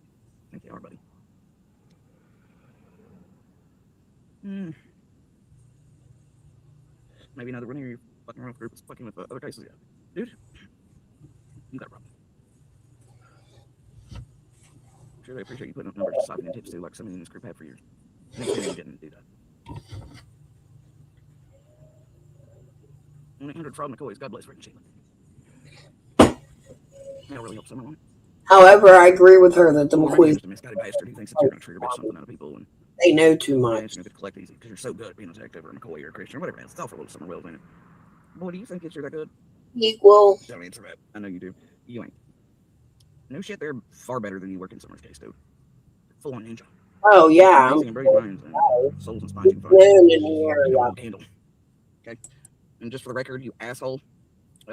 We were interviewed, I don't know, bazillions. We talked to folks on the regular when needed or necessary. 125 was searched fucking thoroughly. I don't know how much thorough you can get, but you weren't privy to any of that. Yeah, 125. You're and hell, there's videographic evidence to such. Are you unaware? You didn't do your detecting? And by the way, Mr. Polygraph, you're late to that party too, and the attacking and the diatribe and the propaganda put on it. Long before the public knew. Something McCoy spoke about too was the scream. He was mentioning somebody needs to get up there and do a scream test. Jody's right. Dude's late to the game. The PIs did a scream test. I'm sure the FBIs and the police have tested that. I'm almost positive. And Gavel and Krama and Dolly and you don't understand. White Boy actually did that. Actually, it was White Boy. Hold on a minute. Hold the freaking phone. And I haven't checked in on White Boy in a long time. What he been up to?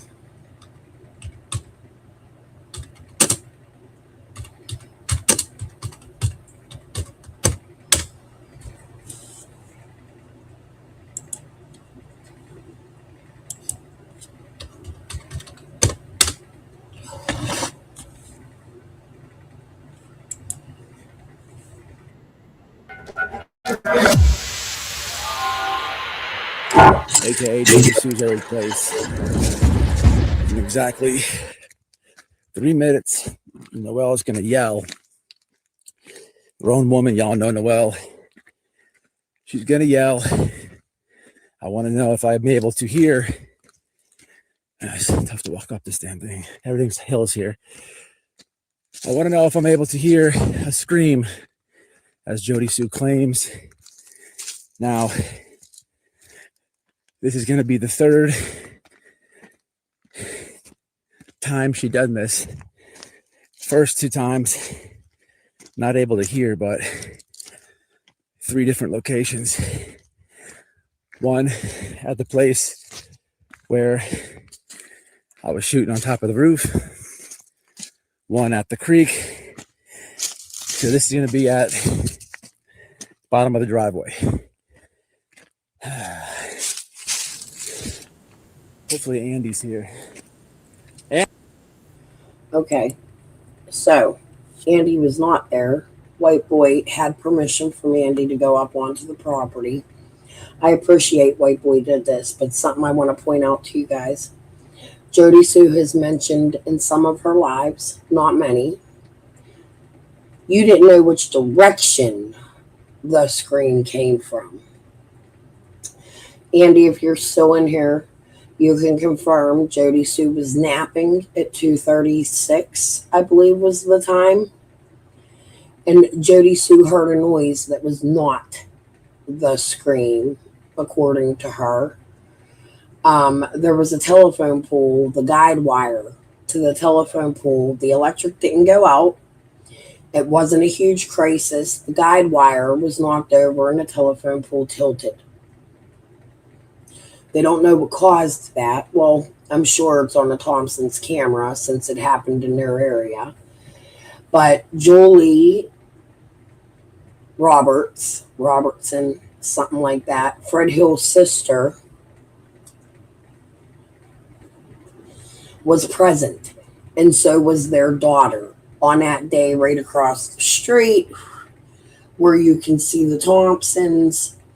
Karen Elliott said Julie came out. It happened about 2:30, which collaborated Jody's story, writing Andy, which tells you that they didn't take Summer.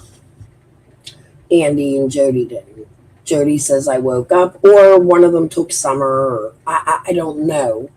But I know that a noise was heard around the same time that Julie heard a noise and seen the guide wire went down. The tree trimmers ran over to the guide wire.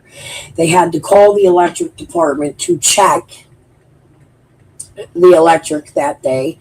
Ziggy, I think, had a phone call with the electric department. I think it was Ziggy that had called them, or somebody did, and talked about it. There was nothing out, but they did have an emergency crew there to deal with the guide wire. Now,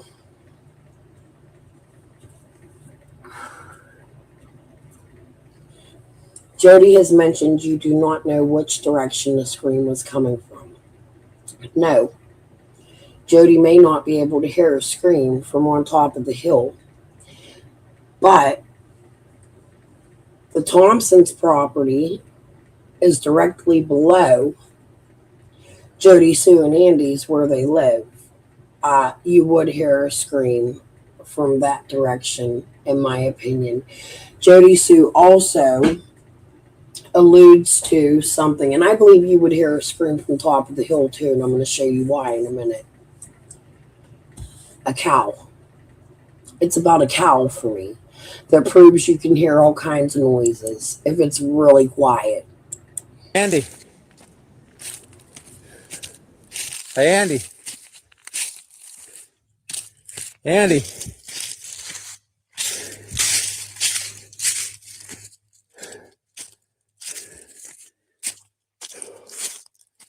Hey, Andy. You here? Okay.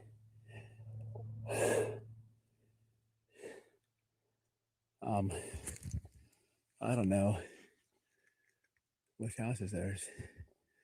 Is it that one or is it not that one? Hey, Andy.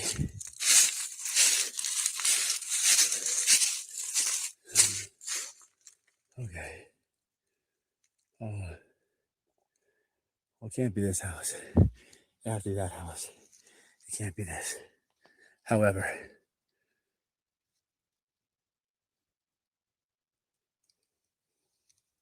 hey, Andy.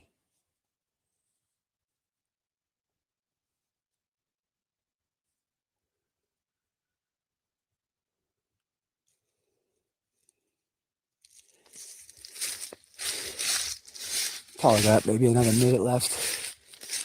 Y'all don't know well, she's loud.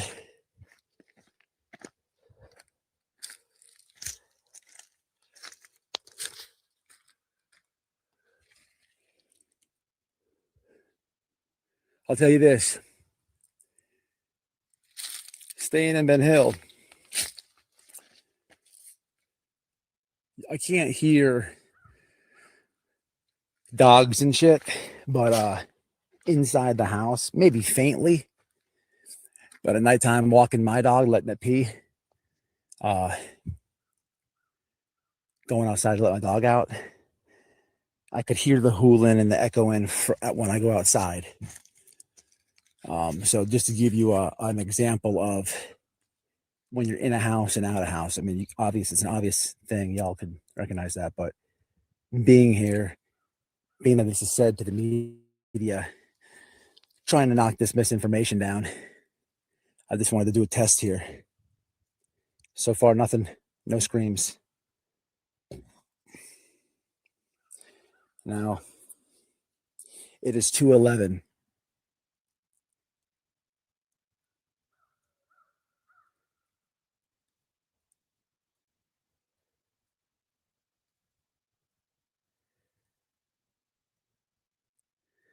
Just texted her to scream again.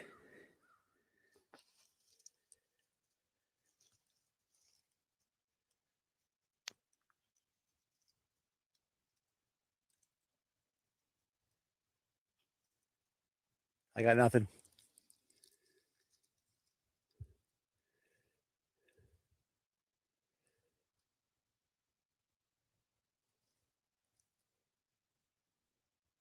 People, I got nothing. We got no screams, okay? The time on my phone is the exact time.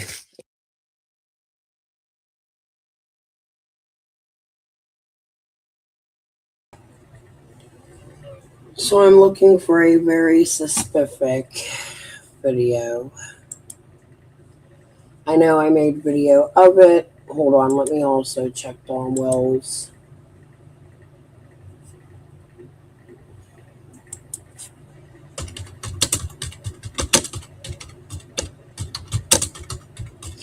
So on Jody's first interview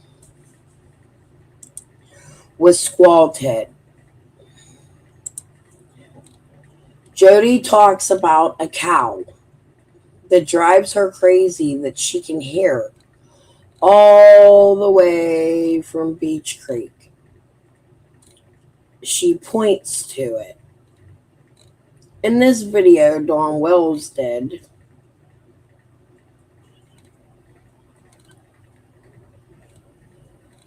I'm looking for it. Give me a minute. From Grandma's Camper.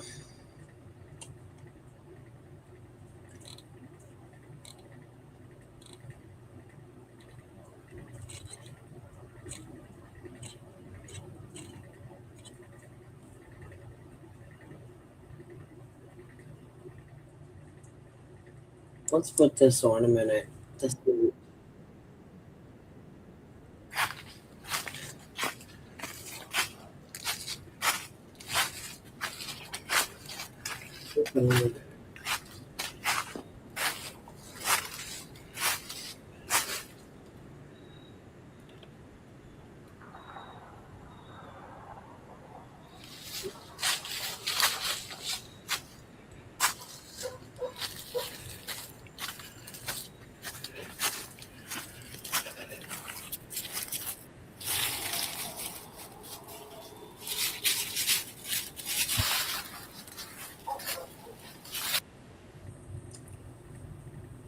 I can't find it right now, but I'm going to find this. There is a video. I'll share it next live. I'm going to look for it before I come live. Dawn Wells says, this is the view from Grandis's camper. You can hear the cow Jody talks about from Beach Creek. In the background, while Dawn's sitting on it, you can hear the same exact cow from the same exact direction that Jody's talking about, which only proves that you would be able to hear a scream coming from that same direction or anywhere. However, there was the whole guide wire thing, and I think the scream would have been prominent if something would have happened in that area. I think Jody, I've heard Jody say several times myself, you don't know what direction the scream came from. So you have all these idiotic fucking YouTube creators coming out here. Jody has even had conversation with Scott, and I've shown it, where Jody has said, what did you think of that line? What do they call it? Lie alone or something. There's a name for it, for the scream test. And Scott said, yeah, you passed. It was proof that Jody Sue could hear. Jody sat in her car on the night she did the scream test. It was after she was kicked out of Ben Hill. She had gone back to Ben Hill September of 2021, and they did this scream test with the PIs, and it proved that Jody would have heard a scream coming from the direction she was coming from. Now, the PIs have this. I'm sure the police have done it. But for people like Fred McCoy and Crama and Gavel to go out there and white boy, and I'm not saying that what you did was wrong. What I'm saying is you didn't have the location that Jody heard the scream from. And Jody tells you this. It didn't come from up on the hill.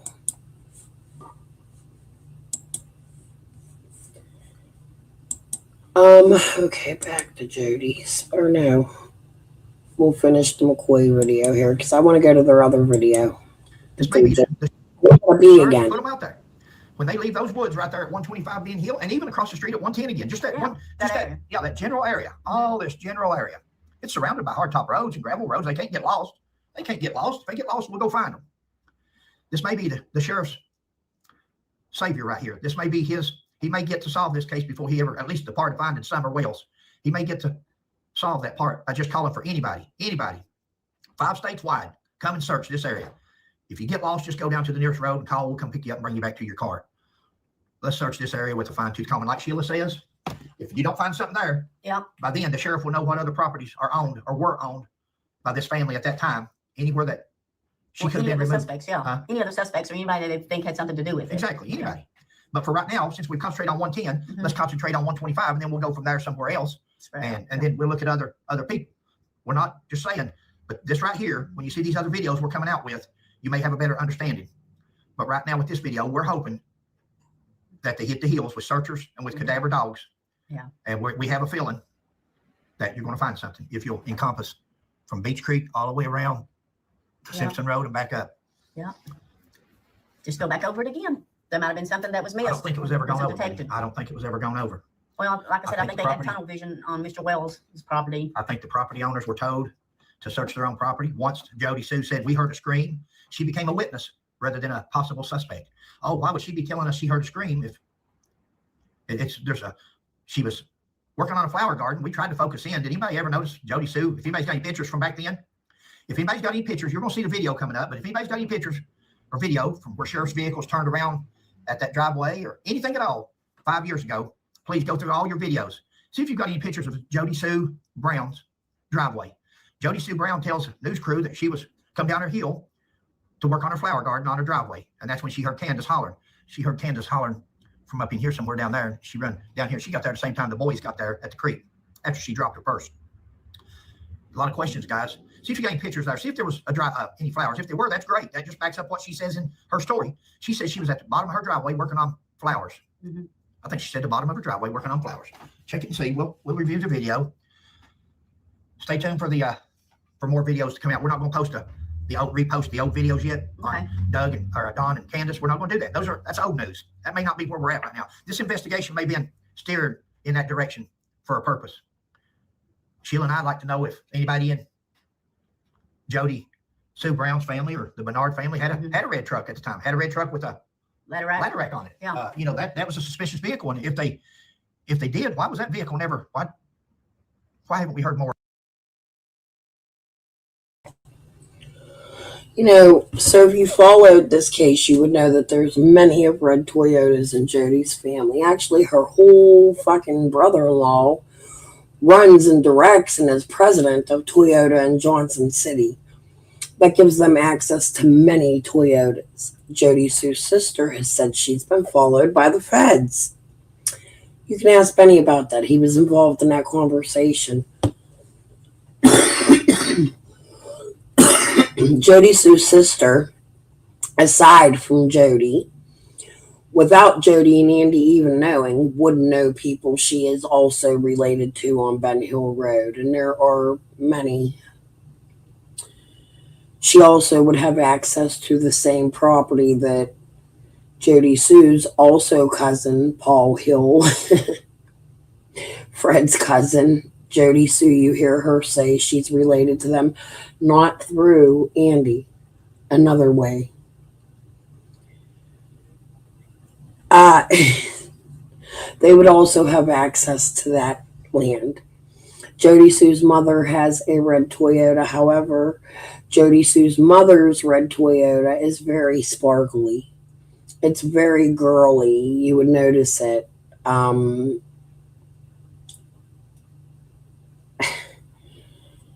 Yes, there are red Toyotas all over the place.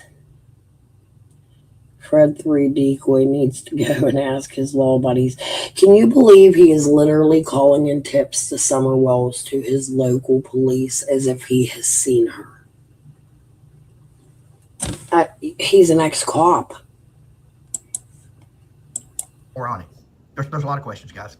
Guys, I heard a YouTuber yesterday, and we need YouTubers. We need everybody join together, join forces, and quit complaining, quit condemning each other. If you're not part of the solution, you're part of the problem. And this YouTuber was complaining, and he says, there's no question that's been asked that hasn't been answered. It's been 5 friggin' years. It's all been answered. All the questions have been answered. There's nothing else out there. It's really, because Sheila and I was watching a little bit of it. And Sheila had a question. Where's Summer Wells? Where's Summer? This fella says, this YouTuber, of course, he just got a few subscribers. And when you've only got a few subscribers or get a few views, okay. I don't want to insult nobody, but only thing you could figure that video would be for is trying to get subscribers and views and clickbait. That's all it is. And there's a better way to get it. There's a better way to get subscribers and viewers and go out, get boots on the ground. Go there and start searching those hills, guys. Go there and be part of the solution instead of condemning, because we don't know. He says every question has been answered. We don't know where Summer Wells is at. That question is. Go get yourself some views. Get out there. Go search that ground, man. Just go. Every stranger on the earth. I explained to y'all earlier when my neighbor was in here.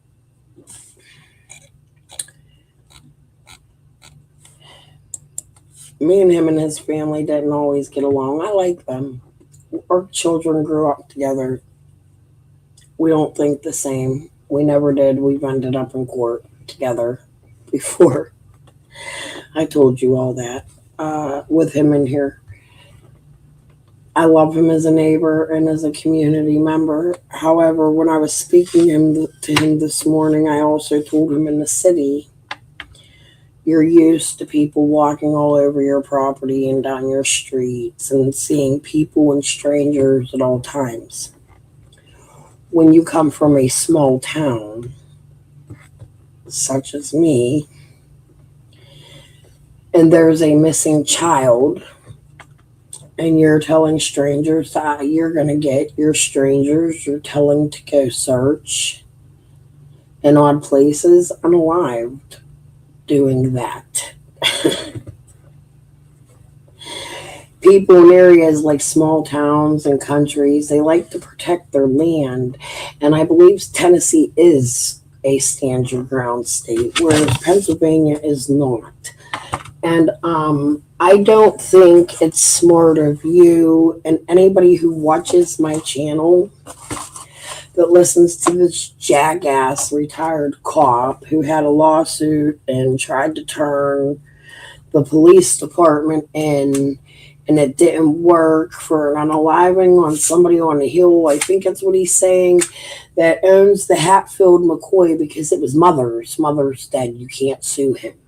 Mother's dead, mother died, and now he has the museum and lives on top, but you can't sue him because it was Mother's and she's dead and in the grave.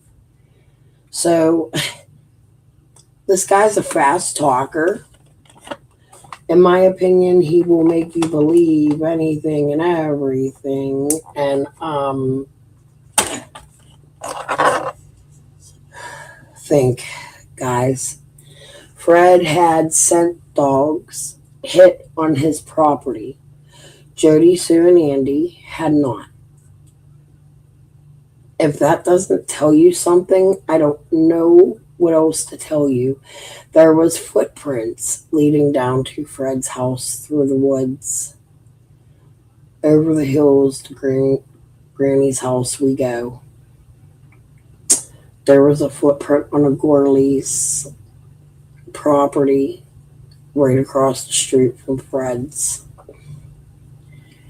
Not on 125. If the searchers found evidence of Summer being on 125, they would have concentrated there. However, I'm going to show you where we did see them concentrate, which, by the way, Jody, Sue, and Andy, they do have property in that direction too. However, I'm going to show you something odd, Fred. Another Fred. We got to address this Fred, Captain Kangaroo. Captain Kangaroo. I'm going to play something for you.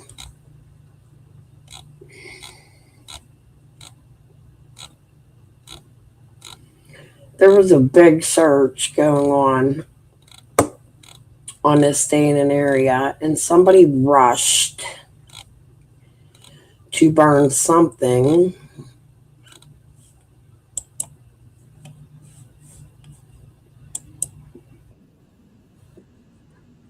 In another direction of footprints that I believe Jeremy Pell, the neighbor with children, had in his yard or his neighbor's yard that he speaks about. Right up there by where Bill Benton lived and Dawn used to party a lot.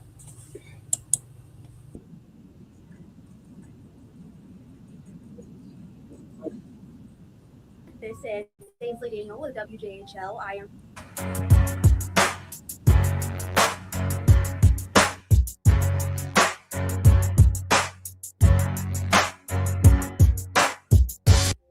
morning, everyone. This is Ainsley Daniel with WJHL. I am here in the Beach Creek community of Hawkins County as the search for missing 5-year-old Summer Wells is well into its 4th full day here. There was an Amber Alert issued for her earlier this week. We'll get into those details for those of you that might not be fully aware of the case if you're just now hopping in. But first, I want to say thank you to those that are joining us. I'm going to give it just a few minutes to let a couple of people join us. Now, again, there is really no big update right now. I'm just out here in Hawkins County. I am here at the Watch Incident Command Center where all of the law enforcement and search crews are kind of gathering up here at Mount Carmel Free Will Baptist Church. I'm going to flip this around though because I do want to tell you guys about something I just saw. So I did just see a search crew go through this field here. I'm about 1.8 miles from Summer's home on Ben Hill.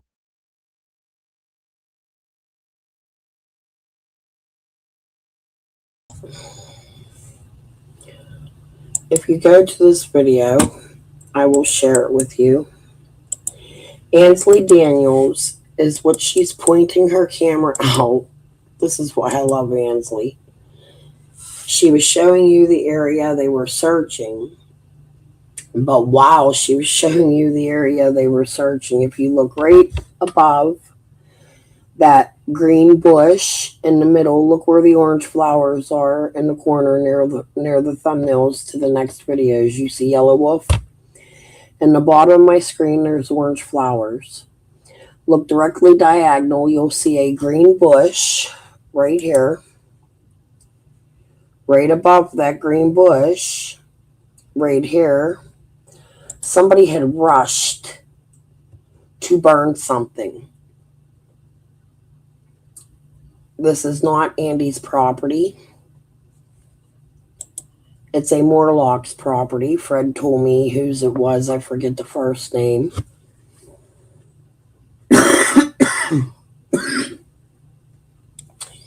But let's restart that.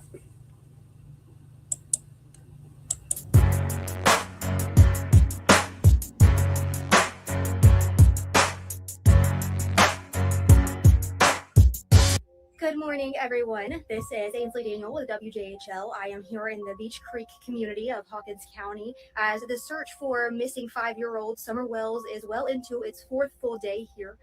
There was an Amber Alert issued for her earlier this week. We'll get into those details for those of you that might not be fully aware of the case if you're just now hopping in. But first, I want to say thank you to those that are joining us. I'm going to give it just a few minutes to let a couple of people join us. Now, again, there is really no big update right now. I'm just out here in Hawkins County. I am here at the Watch Incident Command Center where all of the law enforcement and search crews are kind of gathering up here at Mount Carmel Free Will Baptist Church. I'm going to flip this around though because I do want to tell you guys about something I just saw. So I did just see a search crew go through this field here. I'm about 1.8 miles from Summer's home on Ben Hill Road. Again, there was a search crew that just walked through here due to the tough terrain and things of that nature that we've been talking about all week, that law enforcement and these search crews have been talking about all week. We haven't been able to physically see search crews. They've been up in the woods. They've been in these places where media has not been able to get to it. So today has been the first day that we've actually been able, to kind of see the search expanded into the visible public eye. Now, the road where she went missing, Ben Hill Road, which is where she lives, is blocked off right now. Law enforcement say that it's too small for more than one vehicle to be down right now. They are stopped at both sides of it, so there's really no way for us to get into that road, and they're telling us that it's very small, so that way media can't be in there, as well as the search crews and things of that nature. But earlier, as I was driving from the media post, which is about 3 miles from here, to Mount Carmel Free Will Baptist Church, I did see several crews coming in and out. I saw several trailers and buses full of people getting ready to search. They're kind of it was kind of in that early stage this morning around 9:30 or 10 as people were getting out to continue searching. I'm going to flip this around though so you guys can see the search command center here as well. Give me 1 second. I'm going to flip that around. There you go, everyone. So as you can tell, we're on the other side of the road. That's just per the rules right now. But as you can see back there, there's a big TBI command center back there. There are several law enforcement cars. The other day when I was here, a helicopter landed.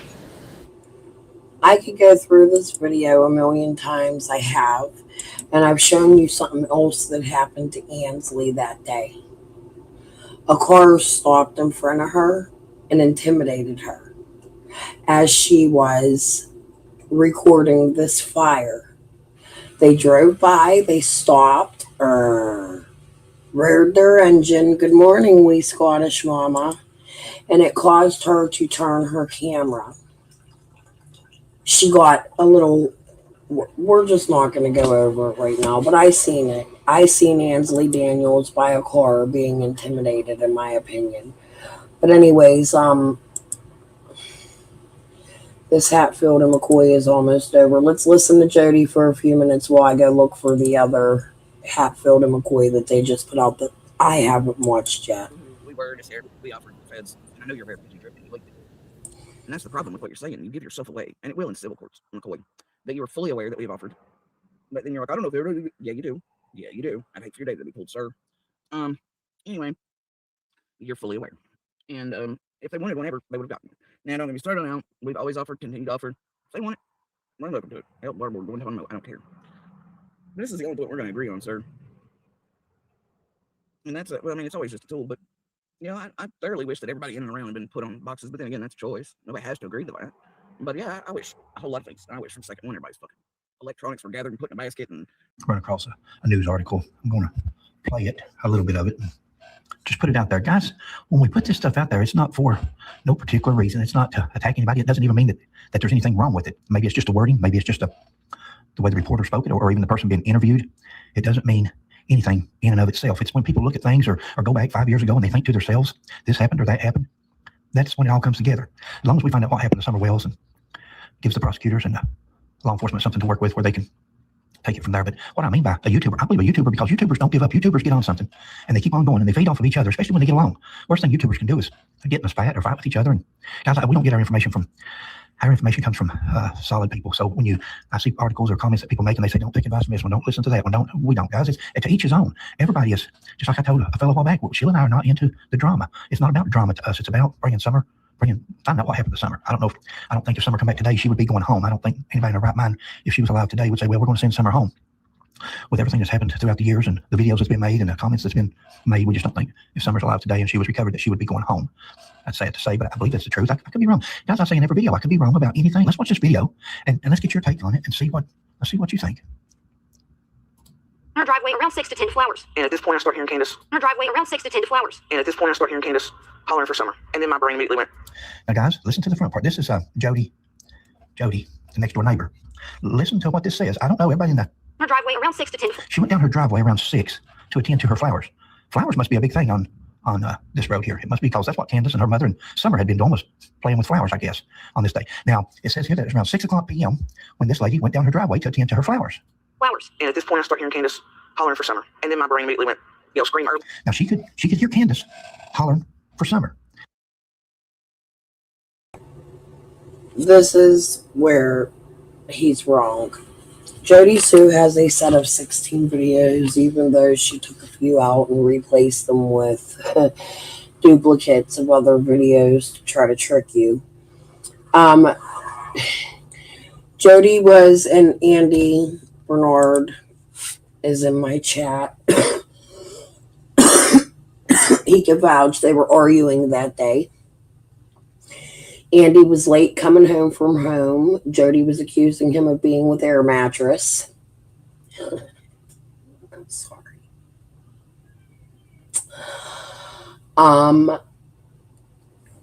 Andy had to stay an hour late for work, and he told Jody he would be an hour late while Jody was already on her way down the hill. She had already left her home. It's a long walk. I have video. Let me go to Canva. I'm going to show you their driveway.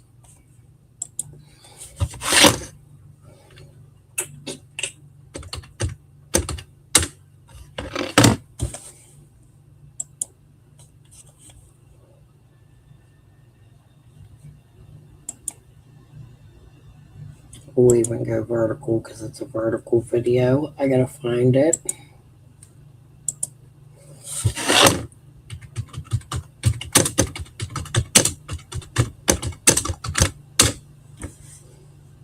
Oops. Oh, I looked in the wrong spot, guys.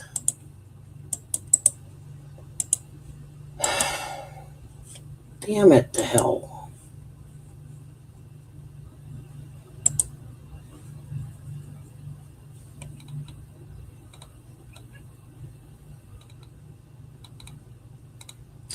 Bear with me here. We're going to find this.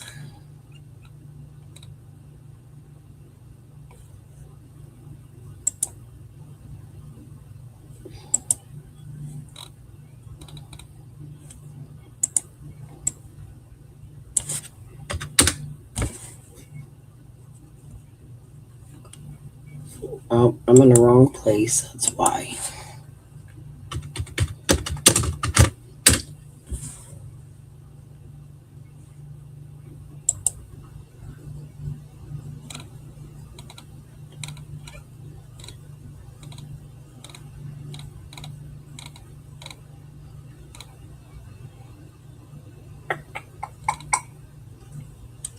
What's this?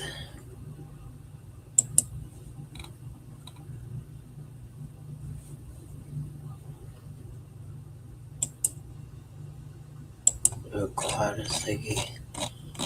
Give me a minute here, guys. I'm trying to find a shortcut. It ain't working. Folders. I know it's in here. Just give me 1 second. We're going to find the driveway. I'm going to show you their driveway. Andy, could you tell me how long it takes you to walk down this hill?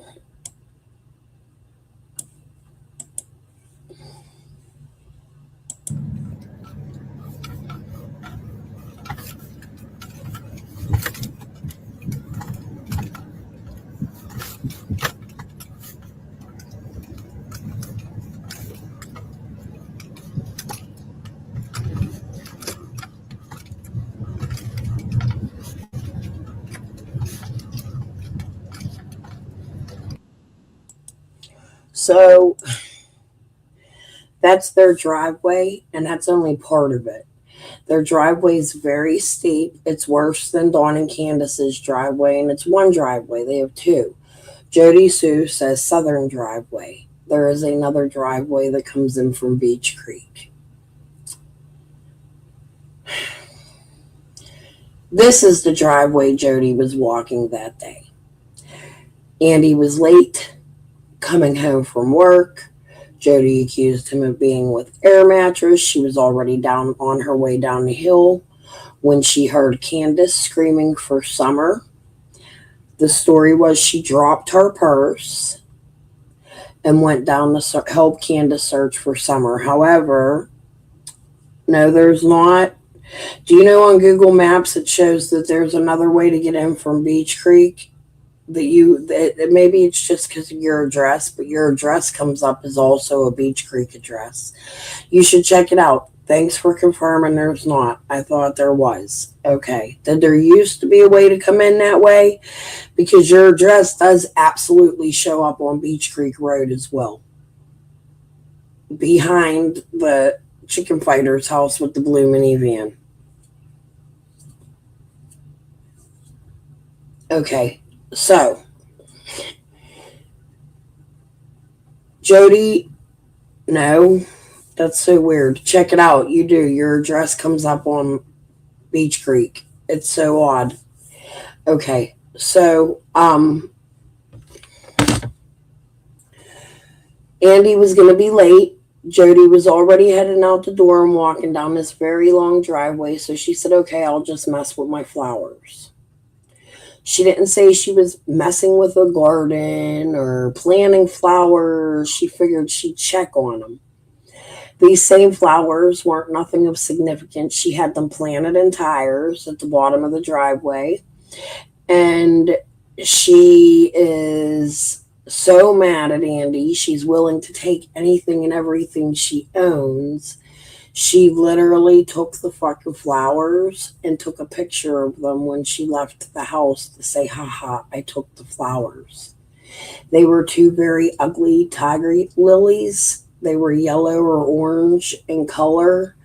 It wasn't something she would have been down there like gardening and spending a lot of time doing. However, She had to wait, what was it, 30 minutes or an hour for Andy because Andy was going to be late. But she was already on her way down the driveway. She didn't go down there to garden.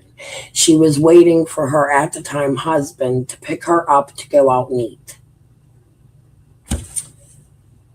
Am I correct, Andy? Yay or nay? Just put that.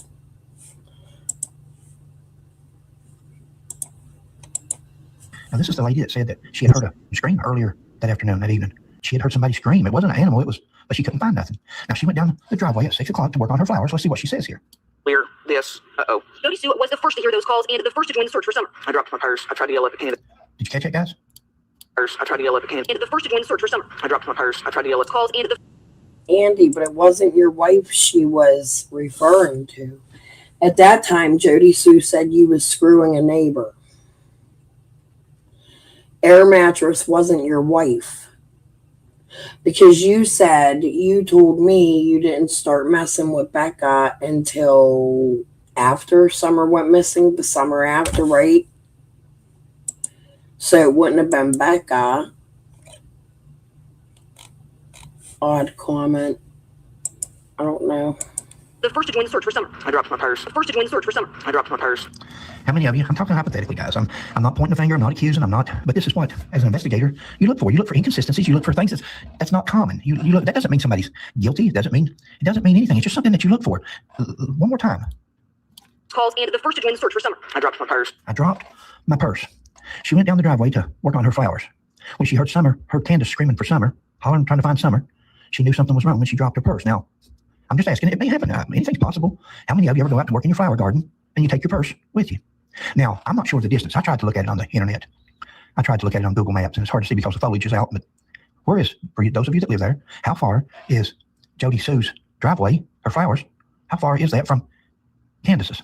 Not just Candace's driveway, but Candace's, where Summer supposedly went down the dock.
Dog path and come off the hill. Now that didn't happen at Candace and Don's driveway. That's on down the road.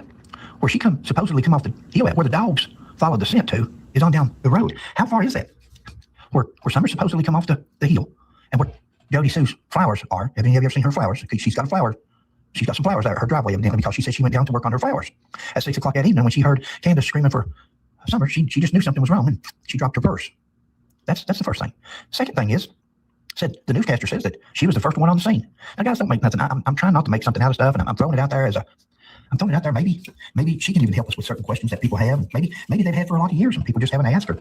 But says that she was the first one on the scene. She's the neighbor. She's the first one on the scene. She went to work on her flowers with her pocketbook. She drops her pocketbook, and she searches. Let's just listen to this. I tried to yell at Candace. I was like, I'm looking. I started looking. Jody Sue searched one side of a creek. Summer's brothers the opposite. Wow. Jody Sue searched one side of the creek, and Summer's brothers searched the other. She's at her driveway working on flowers. She's dropped her purse, and now all of a sudden, she's the first one on the scene. She searched one side of the creek. So they don't, fucking idiot. They don't mean like Jody was on this side of the creek and the kids were on the other side of the creek. What she means is around the corner, all the way on the Beach Creek Road where the shed is, this creek still continues. And that's where the boys were. Jody Sue was by the driveway.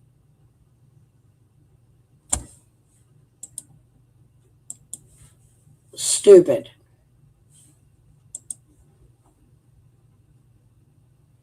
She said, I screwed half of Kingsport. Can we move on? Yeah, I am, Andy. All good. And Summers Brothers searched the other. Guys, I'm talking hypothetical, and I do that. I tend to do that. But most people, when you ask these questions, most people don't mind. Most people, they want to clear things up. Maybe she can explain why she took her purse with her to work on her flower garden. I don't know. Maybe she had her money. Maybe she had something there. Because she was going out to eat. She wasn't going down to play with her flower garden. She was going down to wait for Andy so they could go out for dinner. That she wanted to protect. She didn't want to leave it at home. It's Andy and Jody would often park at the bottom of the driveway because their driveway was too rough to get up and down. They would park across the street where the mailbox is on the Wells side of the property. They had a lot of dispute about that area because Dawn would have drug company come in and park there. Jody put tires in that area so people couldn't park there and dogs couldn't park there. She blocked it. She would often call Dawn and Candace and ask them, is that your company in our parking spot over there across the street doing drug deals? Said the Kia wouldn't make it up the hill. So that spot in question was where they parked their car to come down the hill.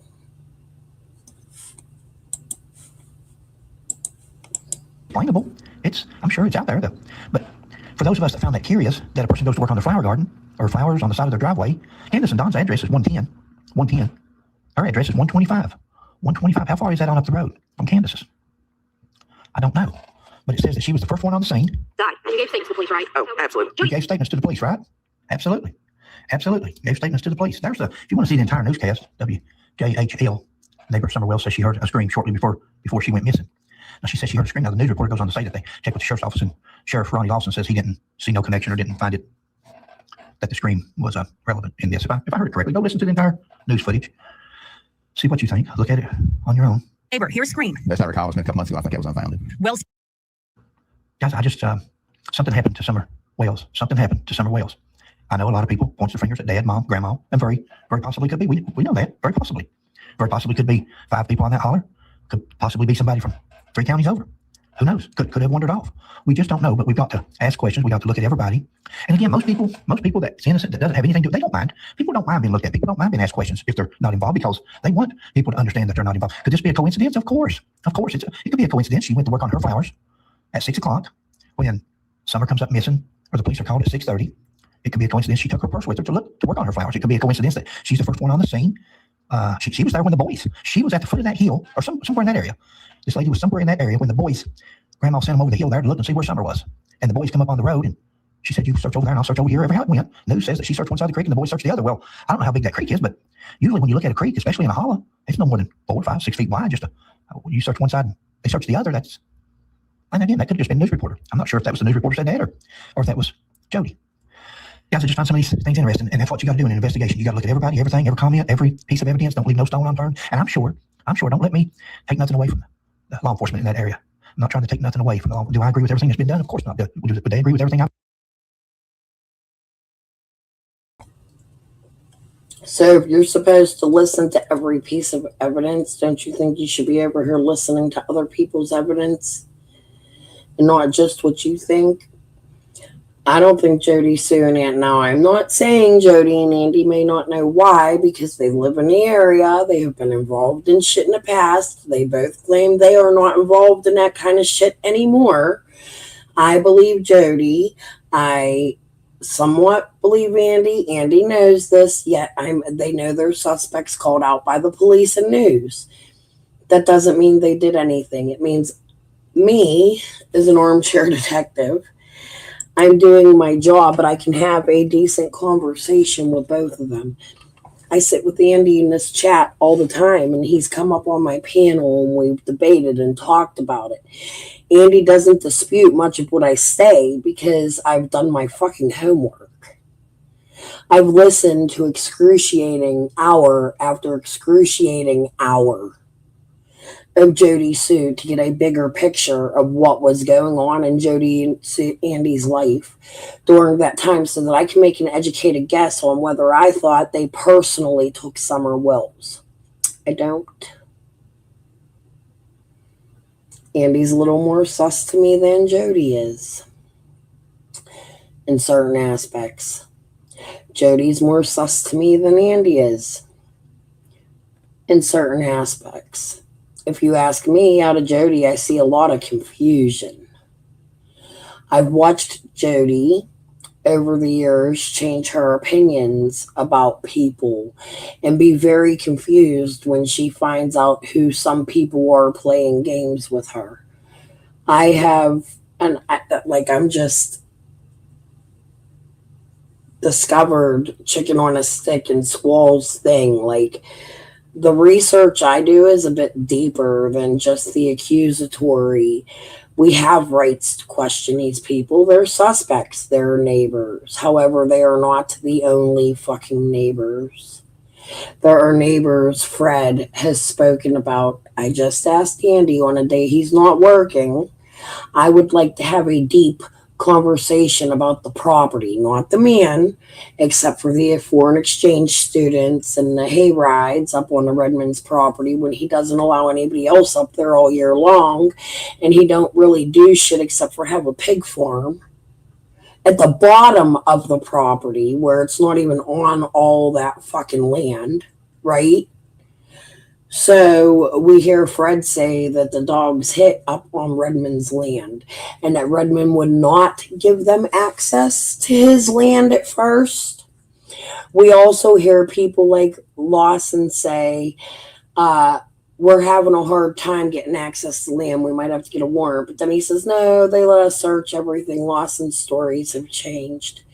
That big patch of land that the Redmonds own, and I'm going to say the Moody Davisons or Richard Davis owned, is a point of contention in the Beach Creek area. They are the city slickers that came out and bought the land that Jody Sue talks about, and Dobbs's land is part of that land. When you look up Redmond's address, Dobbs' land is part of Redmond's land. Okay.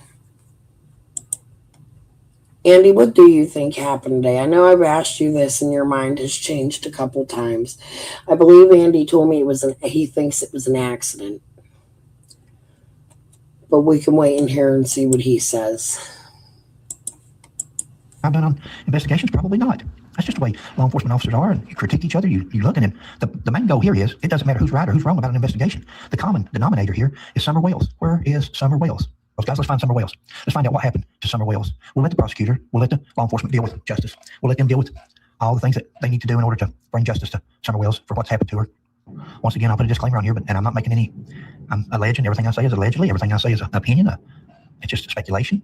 I'm throwing my thoughts out there in hopes that somebody else, even this lady here, maybe this lady here will think back to that day and think, did she see anything? Did she hear anything? Did she witness anything that may help? That's been 5 years ago that she needs to talk to the sheriff about, or TBI about, or the FBI. Is there anything at all that she can come forward with and say, wait, I remember now. Yeah, I remember why I took my purse. I remember what I was doing. I remember how I ended up down there in front of Candace's instead of at my driveway working on flowers. How long did it take her, if she's working on flowers at her driveway, how long did it take her to get down there to where them boys are before they headed back up the hill? How could she hear? I'm from the country, I'm from the mountains, and it does travel. You can hear pretty good ways, especially if somebody's screaming. You can hear the cow all the way over by the ranch almost behind Mount Carmel, and you can hear it from Dawn and Candace's property. So we've literally heard it on a stream with Dawn sitting on Grandma Candy's trailer showing you the view of the dog trail from Grandma's trailer. You can hear shit all over. I don't give a fuck what white boy says, what anybody says. Not only that, but it is a valley. I live in a valley at the bottom of 2 hills. It echoes. Not only do you hear it, but you hear it double.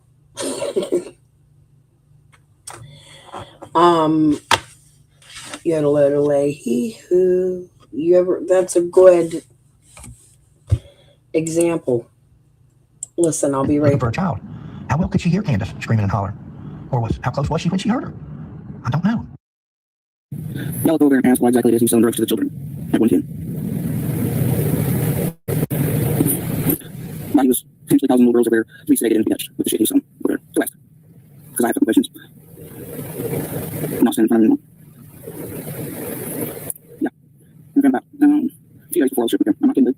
I got fucking receipts on. I'm sure law enforcement does as well. He known someone was also being used, and he hit for everybody, including me. And he was very much selling drugs to the children at 110. And Candace for both children. Now, what all that was, I don't know. But I do know what's happening. And I very much think it plays a role in what's happening to other little girls over there. And I very much do think that it could be part of why some of the social is maybe possibly Candace getting her. The shit being someone to her. So go ask.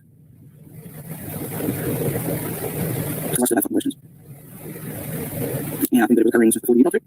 It is part of why Josie was taking depot. You know, that's kind of fucking wrong, right? Why he went to depot. But it's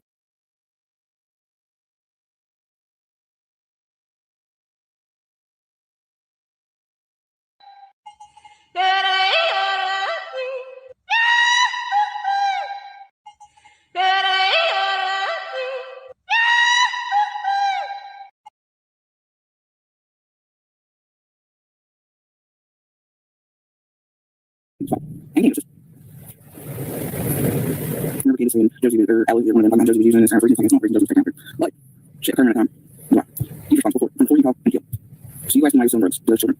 And Candace for the children. Go ask. And ask him what type of money. This is going to be a follow-up video to a video that I did yesterday or the day before. It's just according when it get around to putting it out. First of all, I did a video on Candace and Don's neighbor, and I was calling her Josie. It's not Josie, it's Jody Sue Brown.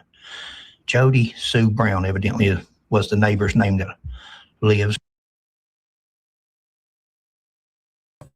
Andy, is your son, you weren't in here much earlier. We were talking about your son being in the military. Is he still active duty, correct? You don't have to tell me where or anything. Can you just say yes or no? And then I'm going to give you a tidbit of information. Active duty officers get free attorneys. Tell your son. Lived on the hill across from Don and Candace. If you watched the last video, I don't have to repeat what I said there. So it was about a complaint with social services and so forth. This video that I'm going to do today, guys, I'd like to thank, I hope they don't mind, I don't have the name here. It just says Bed Crime Stories. Bed Crime Stories. If you don't want to watch my take on this story, you may just want to skip my video altogether and go to this. Bed Crime Stories has good info. She's a speculation channel just like us. It doesn't mean her information is good. I have caught, hey, objection, how are you? I have caught Bed Crime Stories telling fibs. This was one of those videos. Pamela Sanchez had come out with a photo of a man in a brown flannel and jeans that was in his 40s, 50s, that looked nothing like this young man. We'll call him Bug. I'm not going to say his real name on here because the information you're giving is fucking wrong. He irks me too so bad. So bad. It is absolutely ridiculous, this man. He is... let's go listen to Jody for a little bit. I feel bad for her. I said earlier in my live, this man has like 35,000 subs. He's going to bring a whole lot of new people to this case, and Jody and her children are going to have to endure the same harassment that they did before. Now, Jody can handle it, I think. Mentally, I'm sure it has to break her, but her children, she has a daughter that still lives in the home with her, and you are absolutely bringing danger to her home, doing exactly what you're doing. And as an ex-police cop, I think it's pretty fucking disgusting. He definitely talks out both sides of his mouth, and this is why when Jody was being bullied last time, even though I don't always like Jody, barely ever do I fucking like her. She talks so much fucking shit on me, it's unfucking real, lumping me in with people like him. Well, I absolutely defend her constantly. It's fucking ridiculous. She accuses me of setting up them lawsuits. I accuse her of setting up them lawsuits. Truth is, there has to be something fucking bigger going on here. It doesn't make sense to me this McCoy guy would just come out here and not look at any other information as if he's talking to Ziggy and Fred. Even Jody alluded to that in her riddle at the beginning of this, and I hadn't even watched Jody yet. I mean, it is fucking absolutely fucking disgusting what this man is doing now. I have asked him to grab a link several times and have tried to be kind to him.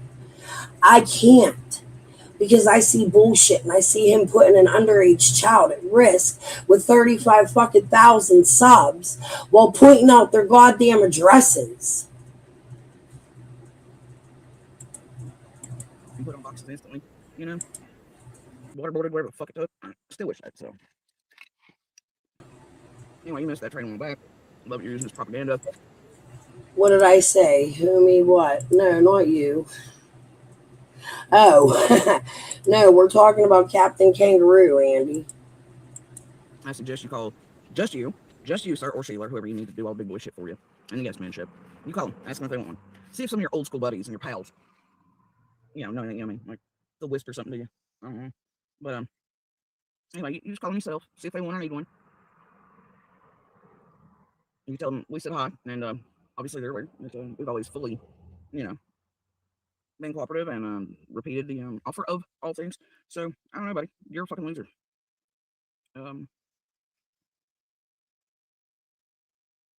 Okay, so you're talking about that D put in there harassing after McCoy's did that shit, and seriously, y'all, that bitch is nonstop back there. Others are aware of it since her making false reports. They're fully aware of false reports and who made and what. Since they're making everybody have to laugh about it, but you know, and her nature and Scott H and Bells can think they're doing a good heckin' job. I'd say it's just more compiled evidence. But notice as McCoy's put that name on, so I'm probably think he's gonna trigger me real good. I'm over here chuckling because I know what fuck's coming for that one. But and there's a link to it. So anyway, the thing is, man, that's what he's hitching his horse to. His car, whatever. But yeah, she made her head shine brightly, and I allowed the comment. Unlike usual, because since she's made that, you think somebody go like, oh, she did this, wouldn't be leaving fucking comments in my background, terrorizing, slandering, doing all this shit, trying to trigger bitch me all the time. But she's been doing that continuously, still continuing to contact local surrounding law enforcement while being the actual one to harass me and put out bullshit, which she's still done it for optics. Nobody's seen it, but somebody should have. But yeah, after McCoy's did it, there she was back again. But that's nothing. It's about 14 times a week thing. But you'd think she'd stay all the fuck away from people that she had clearly been inciting violence and murder against and blowing them and their families away and doxing addresses and shit. But hey. Whatever, right? Same shit, different day. But law enforcement is fully aware of it and what danger she is. And you think she'd stop harassing people and shit, but she ain't, right? Which shows what a danger and threat she is and how intentional is this group. It definitely shows the law enforcement agency she did that to with this group and acted like a super predator and what she and this group are really doing. I didn't get the name, but I'm going to assume. Look at my hair. Oh my God. I've been playing with all my shit here. Hold on. We're going to go back to the regular. I don't like that. How the fuck did I do that? Look at my hair. I look like Elvis. I have my fan on and you can, it's blowing my hair all over the place. This is probably her talking about me. She thinks I was built by Scott and that I'm working against her and that I come out here attacking her, and I did not. Yeah, he is like the other Fred. It does seem like I came out here attacking Jody, but no, Jody, you're a suspect. Andy's a suspect. Do you see Andy over here, you can have a normal conversation with him. And I tell you, I think Andy abused you. I tell Andy, I think he fucking abused you. Speaking of which, I talked about yesterday a picture that was brought out by by Jody Sue. She said they were from you hurting her. However, Chicken on a Stick said they were from a car accident. I'm sure you know what pictures I'm talking about. Can you tell me, are them injuries from you or a car accident on Reservoir Road? Well, McCoy started calling Ernie out already. He's one of his favorite channels. He wants to talk to unlock your reality. However, then I heard Ernie went over to talk to him and McCoy said no or something. I don't know. They called him. I don't know. People in here in the chat. Jody just gets completely offensive and she doesn't understand that sometimes I'm sticking up for her. A lot of the times. And that's why I took a shit ton of slack. I'm a Jody supporter. No, I'm not. I still think the bitch is a fucking suspect as fuck. Not suspect, but I think her and Andy both know about the crime that happens in the community. And I also think it's smart that they don't come out here and tell everybody because that's not going to find fucking Summer.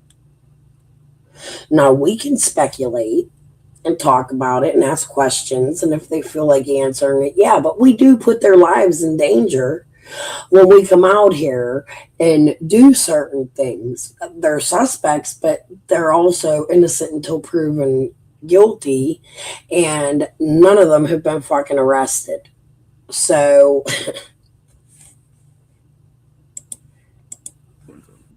y'all carry on.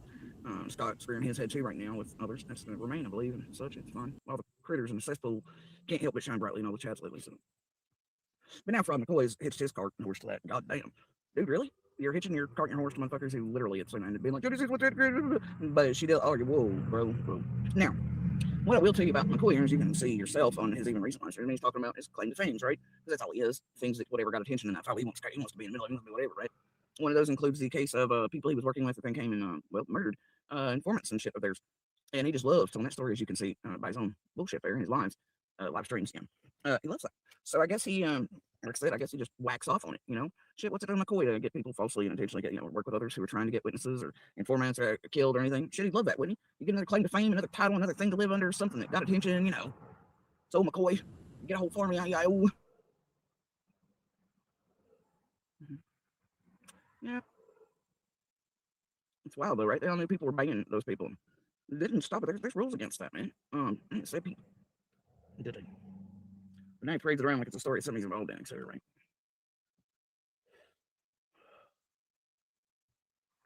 A woman and her unborn baby, a baby's death. And he's over like, me and McCoy, me involved in. Could probably stop that dude if he whispered. That's it. Anyway. But I can tell McCoy that if he was true to anything, he'd not be doing what he is. If he was about anything, really wouldn't be doing what he is, saying what he is, being part of what he is, and begging for others to come join him and come back on and solve everything. He knows who what these people are. He knows what he's doing now. And I don't know. Like the rest, he thinks he's going to trigger bitch somebody. Get some info might solve it. Is there? Bro, you need to go talk to the TBI and the FBI and all local surrounding law enforcement agencies or something, you jerk. Maybe they'll talk to you. Oh, yeah, they surely will after all this shit you're pulling. You're barking up the wrong motherfucking tree, piece of shit. And like I've told the others for years. There's proof. Ain't nobody on 125 did no shit. I hate to tell you that. Burst your little bubble. Your money-making, intentional, terrorizing, distressing, slandering, libeling, fucking propaganda bubble. I don't know, life-running fucking bullshit. We're getting rid of creatives, whatever. Because I don't tolerate that shit. Go fuck off somewhere else that shit. You want to talk about manufactured evidence? There, go talk to Tiffany Marie and Ernie and MGL and Bullhorn and all these motherfuckers and shit. You talk to them about that shit. AB, yada yada. Well, that's the thing. He was naming all the creators that are lumped into them as his favorite creators. Pearls, Mrs. Doubtfire, dude. Gay guys that are pretty, that are his age, should not want to dress like Mrs. fucking Doubtfire. That is fucking weird as fuck to me. I've been around a lot of gay guys. I'm not racist against gay guys. They're actually men that ain't fucking groping me. I got big boobs. I don't like when men grope me. I like hanging with the gay guys. It's a sin. I would never be gay. I don't agree with it, but they don't scare me. Justin is not a fun, flamboyant gay guy. He is a fucking weirdo that puts pearls in his hair, ears, and dresses like he's wearing a muumuu.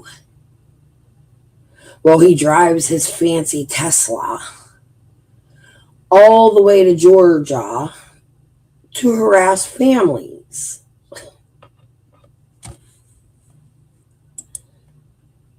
I gotta slow this ish down. Yeah, I have it going fast. I'm actually gonna end. I'm trying to stay on a whole 8 hours every day at some point. It's hard. I'm gonna have to figure out a better schedule to do this or split them up or something. Trying to make it like a work day, I guess, see what happens. My son told me to do it. He got this fucking YouTube. He's pissing me off. I'm so jealous, for real. But I'm happy he's soaring. He's doing a fucking amazing on his YouTube, but his is video games. Mine is not. I cover missing children. My main audience is middle-aged white women. I'm old. I don't do video games and TikToks like Ziggy. I think she's too old for that shit. I've tried to do a couple TikToks. I think I look fucking ridiculous, so I'm not doing any more of them. I like my YouTube and my Facebook. I'm a little old school. I get mad at my phone. I would prefer to have a fucking phone that plugs into the fucking wall. I like old things. I like things when I'm comfortable with them, and new technology just drives me insane. I absolutely hate cell phones. I do. I just would prefer. I think text messaging is generic. You can't hear the tone in people's voice. You can't tell if they're being genuine or their words are cut into initials. They can't even take the time to write a whole word to you.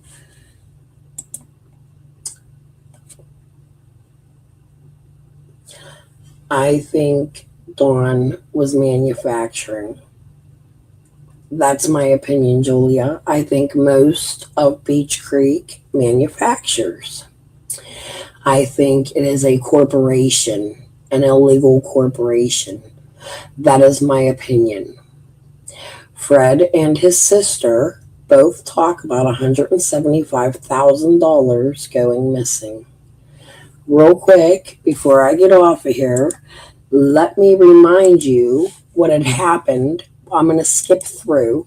I showed this tonight, but I'm going to go to the very last part of it, and you guys can rewatch it. This is Dudley A. John's brother, George Simpson, and a Bowers, like Kathy Gordon's son. Also a white, like Laura, was involved in this crime. We're going to listen to just the last part of it because it's the one that makes the most sense. I want you to hear the amount of money they did this for. Okay?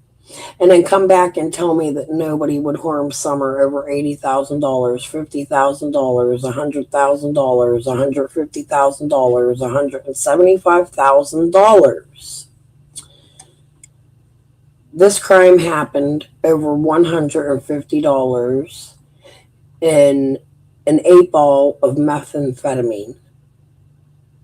$150 motherfucking dollars.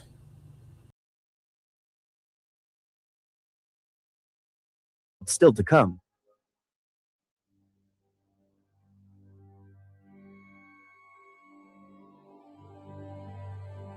By the time the government brought jurors to the night of December 8, 2000, prosecutors were no longer trying to convince anyone this was simply a drug case.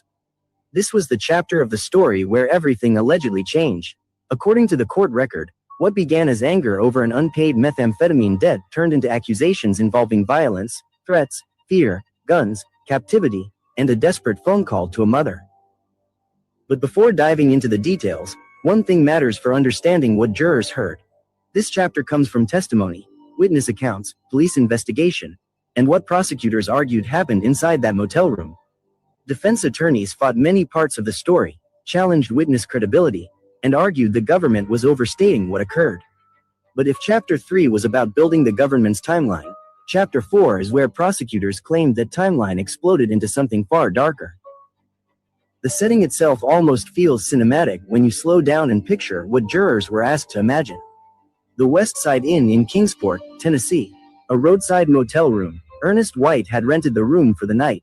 According to court records, White knew Agin and had previously been given an 8-ball of methamphetamine by him several days earlier.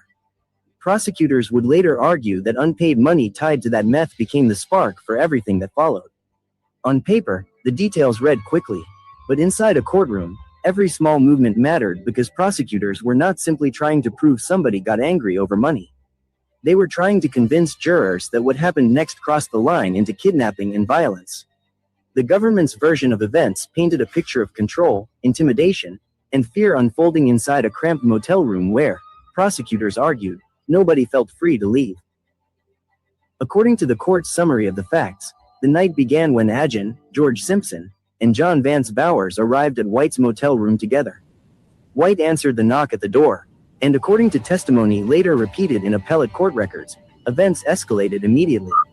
The government alleged that after Bowers entered the room, Agin followed him inside and struck White in the head using a walkie-talkie he was carrying. Prosecutors argued this was not an argument that got out of hand. To them, this was immediate force. According to the government, Agin then displayed a pistol and demanded $150 from White. Money prosecutors argued was connected to the methamphetamine White had received days earlier. Right from the beginning, prosecutors framed the motel encounter as more than a debt collection. They described it as an armed confrontation where violence and intimidation were alleged. That's from court documents. I had ChatGPT help me tear that apart. ChatGPT and myself went through it, read it, made points about it, and wrote a story about it. This is only one part. I have like 3 or 4 of these videos. This goes all the way into recent days, not too long ago, when George Simpson, I believe it was George Simpson, escaped with a whole bunch of other people from Knoxville prison. Can you believe this motherfucker is out of prison? I told you guys earlier there was the way the indictment was written up. The kidnapping charge got dropped and nobody got real justice. This case, in my opinion, is almost like a legendary mafia case. You need to really listen to what the fuck happened. Over $150 motherfucking dollars. That's all it took. Imagine if somebody owed $850 to $80 to $175,000. Would these people, if they could do all of this for we're going to finish listening to it before I go, this end part. But if they could do all of this for $150 motherfucking dollars, and Dawn, Fred, Jody, Andy, Karen Elliott, Julie Robertson, anybody on that road, yeah, owed an amount of money like that, I'd say they'd take their child. Listen to this. Allegedly used to gain control of the situation. Defense attorneys, however, and it's a direct, immediate family member of Dudley A. John involved in this. However, had room to challenge details. Who remembered what, how reliable memories were in a stressful environment, and whether every allegation happened exactly as witnesses described. But the story did not stay limited to one man in a motel room. According to the government's timeline, while White was already inside with Agin, Simpson, and Bowers, Curtis McDavid and Ricky Howe unexpectedly arrived at the room. Court records suggest they knocked on the door believing they may have had the wrong motel room once they saw unfamiliar people inside. If prosecutors were telling the story like a chain reaction, this became the moment things widened dramatically. According to testimony summarized later by the courts, Agin allegedly told them they were not leaving. Suddenly, prosecutors argued there were now multiple people trapped in one motel room under growing fear and confusion. And this part mattered because the government argued it showed intention. This was not spontaneous chaos. Prosecutors said actions were deliberate and organized. Then came one of the moments prosecutors leaned on heavily in court. According to witness testimony described in appellate records, Agin allegedly ordered Simpson to pull out a Tech-9 handgun. Prosecutors argued this escalated the fear in the room immediately. The court record described Simpson allegedly positioning himself near an exit and blocking one of the doors using a chair. Meanwhile, according to the government's witnesses, White, McDavid, and Howe were ordered to empty their pockets. Money and belongings were reportedly handed over. To prosecutors, this sequence mattered because it allegedly showed force, threats, confinement, and weapons all happening together. Jurors were being asked to imagine the room not as a normal argument but as a place where fear allegedly dictated every decision. Defense attorneys, however, challenged credibility hard here because much of the story depended on witness recollections. They could ask, who exactly saw what? Was everyone remembering events clearly? Were people frightened, intoxicated, or confused? And did everyone interpret events the same way? Then came the phone call that gave prosecutors one of the strongest emotional anchors in the entire case. The call to White's mother, Loretta Wagaman. According to the government's timeline, White was forced to contact her and ask for money. At first, So he owed them $150 for an 8-ball of methamphetamine. They decided they wanted to double it. They call Mama Loretta and they ask Miss Loretta to meet them with $300 and don't call the police. Miss Loretta did the right thing. She called the police. However, they had already pulled Mark H. on over at a gas station. So they were already on their way there. There was a lot that went on with this. Morning, Maria. Everybody's coming in. I'm about to get off. Maybe I'll stay a little longer now. I don't know. I feel bad. Good morning, everybody. Y'all missed the whole all night live. I need to sleep and do this in the morning. I feel like I would do better. I don't know. Okay. But they call mom and they want mom to give them $300 at this point. Oh, wrong tab. First, she allegedly believed her son was joking, but prosecutors argued things changed dramatically when Agin reportedly took the phone. According to the court record, he allegedly threatened to shoot White if the money was not brought to them. For jurors, this mattered enormously because Wagaman was not described as somebody caught up in drug activity or part of the same circle as the men in the motel room. She became an outside witness to fear. Someone suddenly pulled into an event she allegedly had no. Look, I get proud of my videos.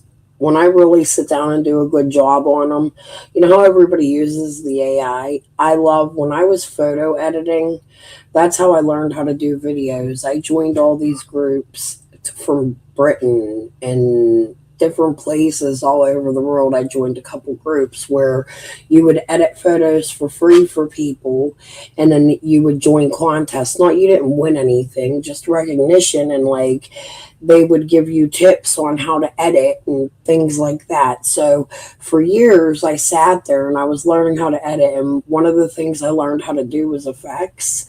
And although I use AI, I'd say one of my different things is I know how to add the effects to my videos. And this was one slide in particular. I was like, oh, that looks really fucking good. So I don't know. I thought I'd share that with you. When I'm proud of something, I'm proud of something. No warning about. Prosecutors could point to this moment and say, this is no longer simply about drugs or arguments between acquaintances. This became a threat tied to money and alleged captivity. Defense attorneys, of course, could challenge exactly what was said, how remembered conversations changed over time, and how much of the threat could truly be verified. According to prosecutors, after the phone call, the situation escalated even further because the men allegedly decided to leave the motel room and physically move White, McDavid, and Howe to collect money. The court record says the 3 victims were allegedly placed inside a white Toyota, with Agin and Bowers riding inside the vehicle while George Simpson followed behind in a red Cavalier. Prosecutors repeatedly pointed to the use of walkie-talkies because, according to testimony, communication between vehicles continued during the trip. That detail mattered because the government argued it showed coordination and planning between the defendants. This became especially important for Simpson because prosecutors argued he remained an active participant despite not riding in the same vehicle as the alleged victims. Okay, so maybe it was Simpson that was pulled over. It was either him or Agile, and one of them was pulled over. I'm not really paying attention. At the gas station.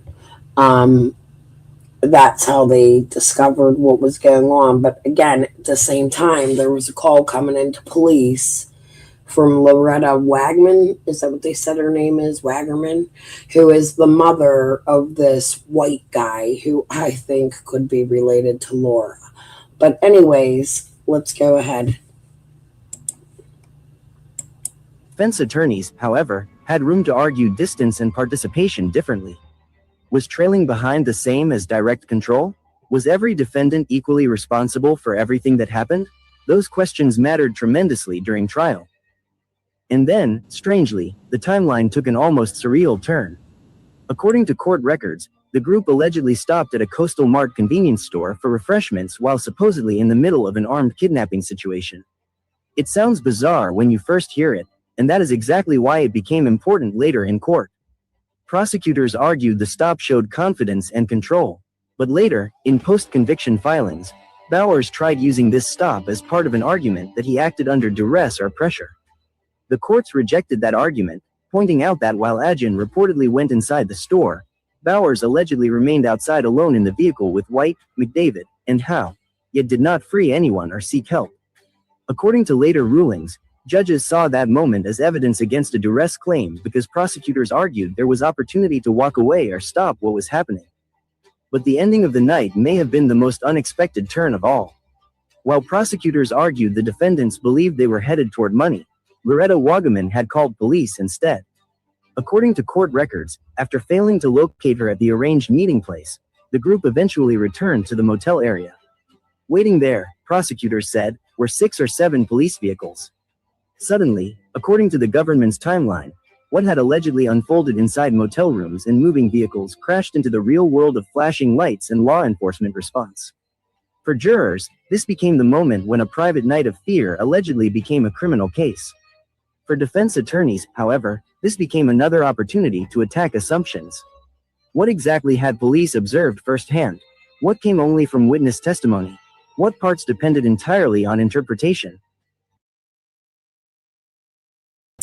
So that part's about over. I know some of y'all just came in, but I am going to end this. I'm almost at my 8 hours. I got like 10 minutes left. Let's see if we can just suck it up and do the 10 minutes. Let's see. Let's go to my channel and show something old. Oh, you know what? I promised before I'd get off of here, I would share a video. I did share the Ansley Daniels one, so that was one.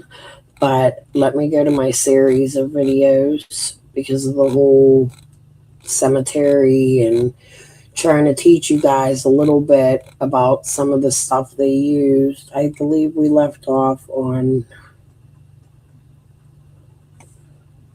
3.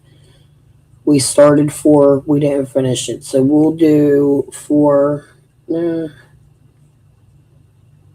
actually, we're going to go to 5. We'll go back to 4, and we already did Ansley Daniels. I didn't finish 4. No. 5 is really long. We'll finish 4. And then when I come back tonight, we're going to do 5 and 6 at some point. I would like to get all the way to 7 because this is where they show you about the cadaver dogs. This was my favorite one to make. this one right here. But I think this one's important, 5, because this is going to tell you about the budget, the communications, the whatever. This one right here is about the domestic violence between Dawn and Candace. We'll finish this one up, and then I'm going to head off. Attorneys, she even talked to the judge and told him that she made a serious mistake, and and that's the end of it. This past April, Wells pled guilty to possession of a handgun while under the influence. The other charges were dismissed. Josh and Sarah? Amy, thanks. And we want to point out here that TBI says the Wells family has been very cooperative with investigators throughout their search efforts. Friends of the family tell us they're doing their best to keep their spirits up on day 9. Charge details for Donald Wesley Wells. Violation 1. Charge burglary residential. Statute 539-201A. Class B felony. Violation date August 22nd, 2006. Age at violation 41. Plea not guilty. Disposition January 25th, 2007 null prosequi, which means the charge was dropped and the prosecution did not proceed with the case. Sentence information, no sentence information found for this charge. Violation 2.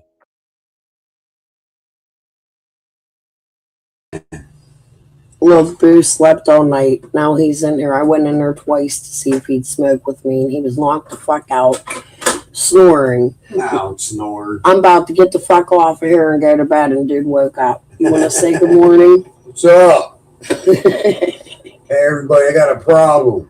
What's your problem? Got skeeters on my Peter. Oh, my God. Ignore him. He probably does have skin. You know what? No, I don't. I'm going to shut the fuck up. Because I can make a real bad ripple on that one, but we'll let it go. Charge possession of controlled counterfeit substance without prescription Schedule I, or II, third offense. Statute 564-401C2D, Class C felony. Violation date April 3rd, 2007. Age at violation 42. Plea guilty. Tabor. Disposition May 14th, 2007. Sentence probation for 48 months, 4 years. Details the charge was classified as the third offense for possession of a controlled counterfeit substance without a valid prescription, which was a violation involving a Schedule I or II substance. This third offense elevated the charge, resulting in a Class C felony and probation sentencing. Explanation of charges in detail. Burglary residential discharge, a Class B felony, involves unlawful entry into a residence with the intent to commit a crime, typically theft or another offense. The disposition of null prosequi means that the prosecution decided not to pursue this charge further. This could be due to a lack of evidence, cooperation from witnesses, or other factors, resulting in the charge being dismissed without a conviction. Possession of controlled counterfeit substance without prescription. This charge indicates possession of a counterfeit drug resembling a controlled substance classified under Schedule I or II, which are categories for drugs with high potential for abuse and dependence, e.g., narcotics or stimulants.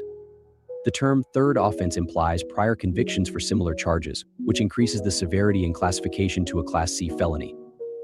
The sentence was probation for 48 months, meaning that Wells avoided prison time but had to comply with specific probationary terms, such as regular check-ins and refraining from illegal activities, during this period. Domestic with assault, 110 Benfield Road, 110 Benfield Road, off Beach Creek Road. 10-4, is there any lower end guy that can get that? 6. We're practically on scene right now with the shooting. Heading out to 110 Benfield Road off Beach Creek. Have a domestic with assault. 10-4, been around. 4336, go. Parties are intoxicated. The female is refusing to leave the residence. They're in a verbal at this time. A unit route to Benfield Road were advised that there are 4 small children in the residence. There's also a couple other parties. She's in the back bedroom because there's not a door that locks. I was advising the male maybe walking down the road, gray shirt, blue jeans. Next. Possible direction of traffic.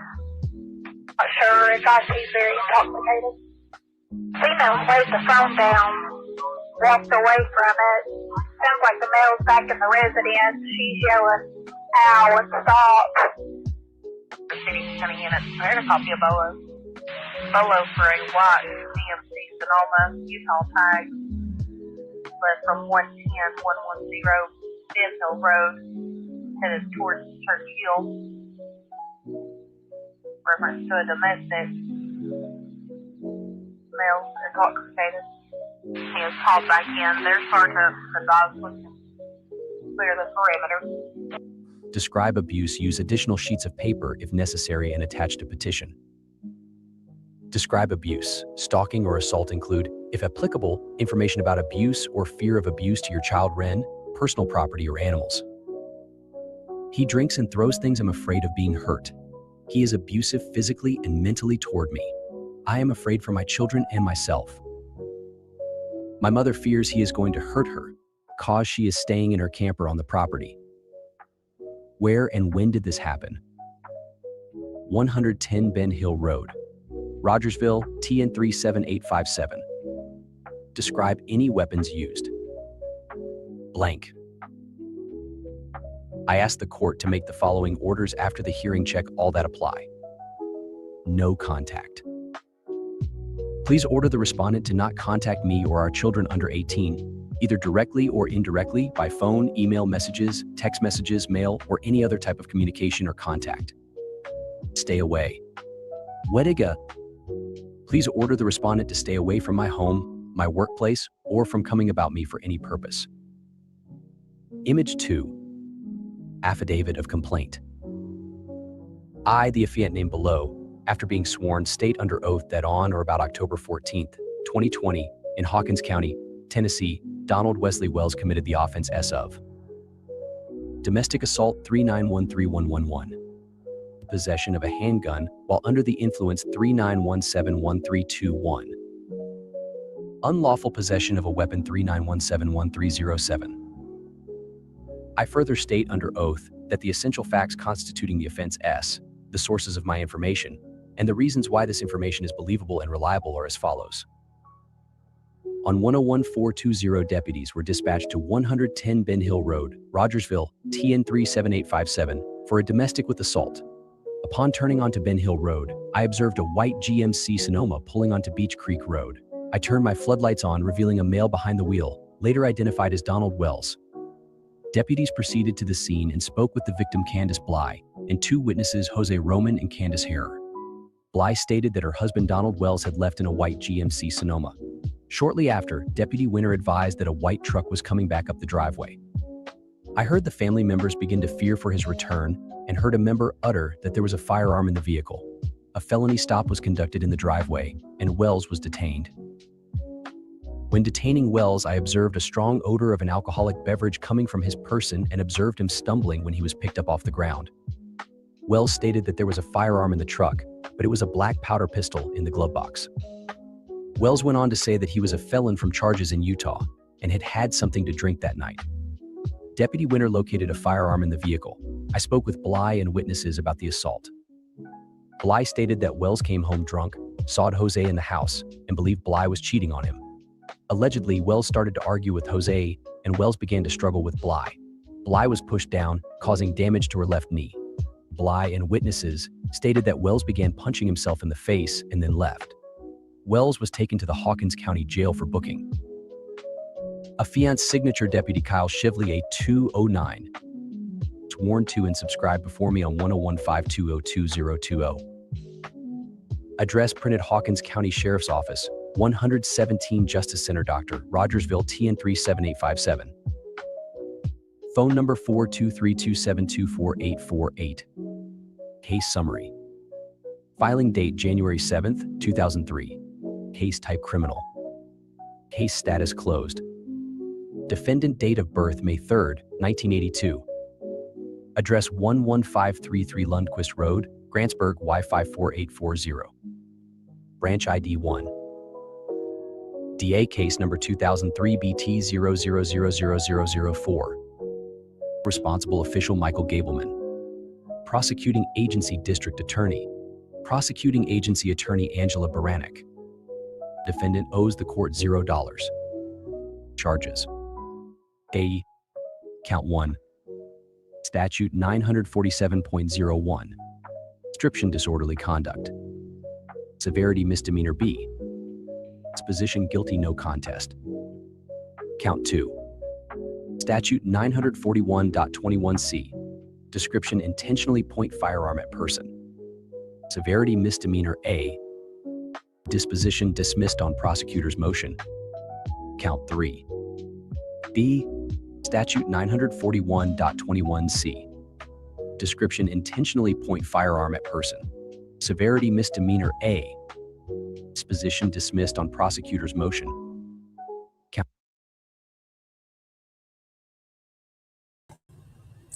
That was at a DCF worker. That was at a worker that came for her first 2 children. I believe this was in Arkansas. Hold on, wait, let me see. Wisconsin. This happened in Wisconsin. Candace has 2 older children, Candace the third, and a little boy named Andrew.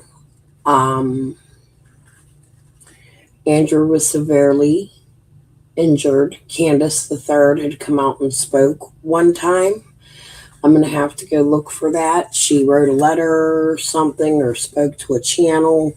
I can't remember what it is, but there was also a foster mother that had come out and spoke about little Andrew, who was beat with a baseball bat severely, that he's still not right in the head.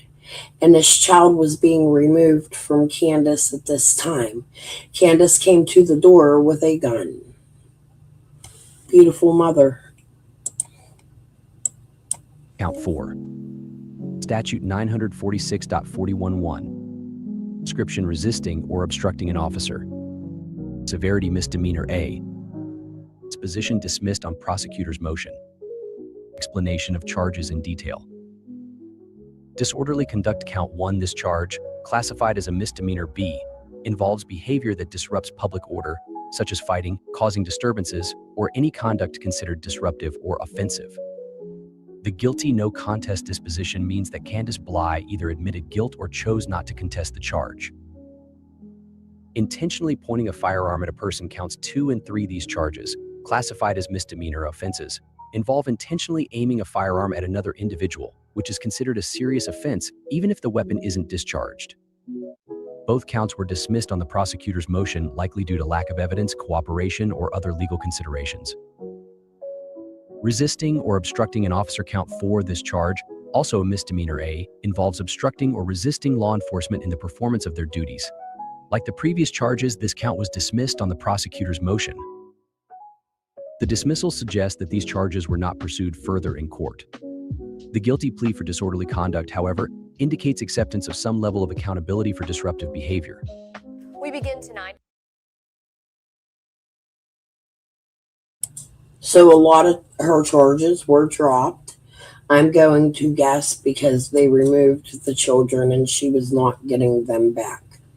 Now, something I wanted to bring up, I talked about it a week or so, 2 weeks ago, was if Candace and Dawn were actually touching and doing things to their children and they dropped the charges, they were being investigated for it, and they talked about it with Hatfield and McCoy. I'll bring that up tonight. We'll rewatch that. It's been about a week or 2, so we should probably rewatch it now that Hatfield and McCoy's been out here for a while. But I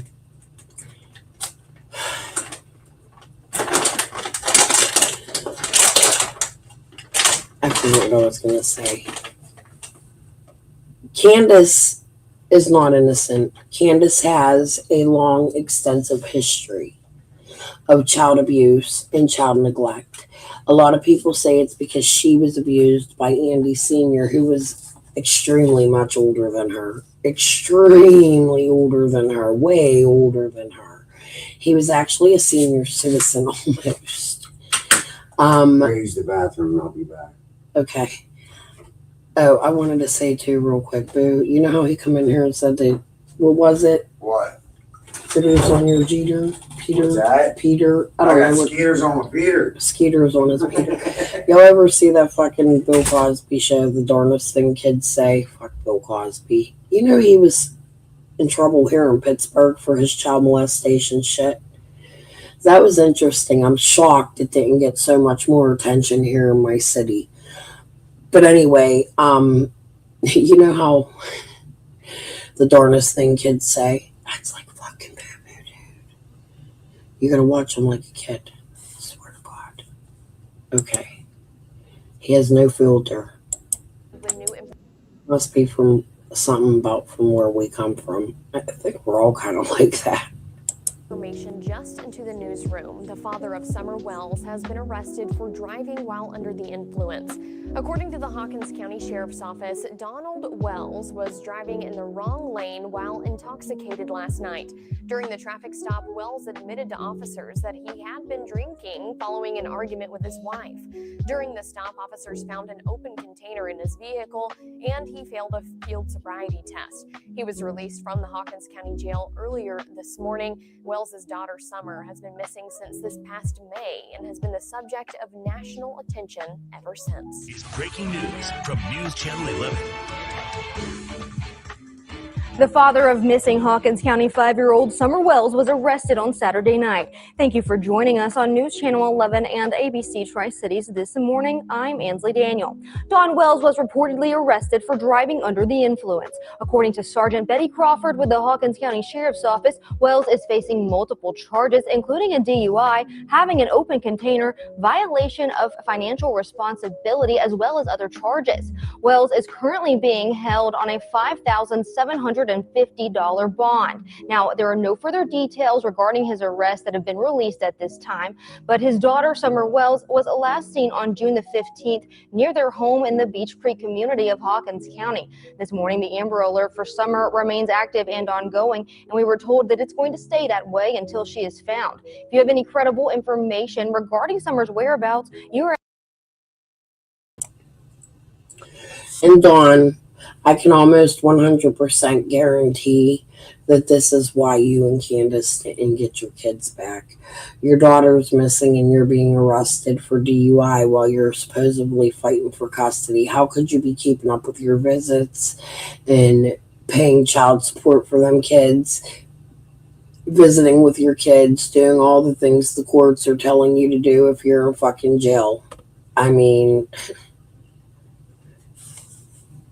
Yeah, that was crazy on Doug's. We should watch that. I need to sit down and figure out everything we talked about and maybe bring some of it up tonight. Asked to contact the TBI immediately at 1-800-TBI-FIND or tips to TBI at tn.gov. Is any of the family persons of interest? Everybody's a person of interest till we find Summer. The most important thing is find Summer. That's what it's all about. That's why we're doing the ground searches, aerial searches, and finding her is first and foremost.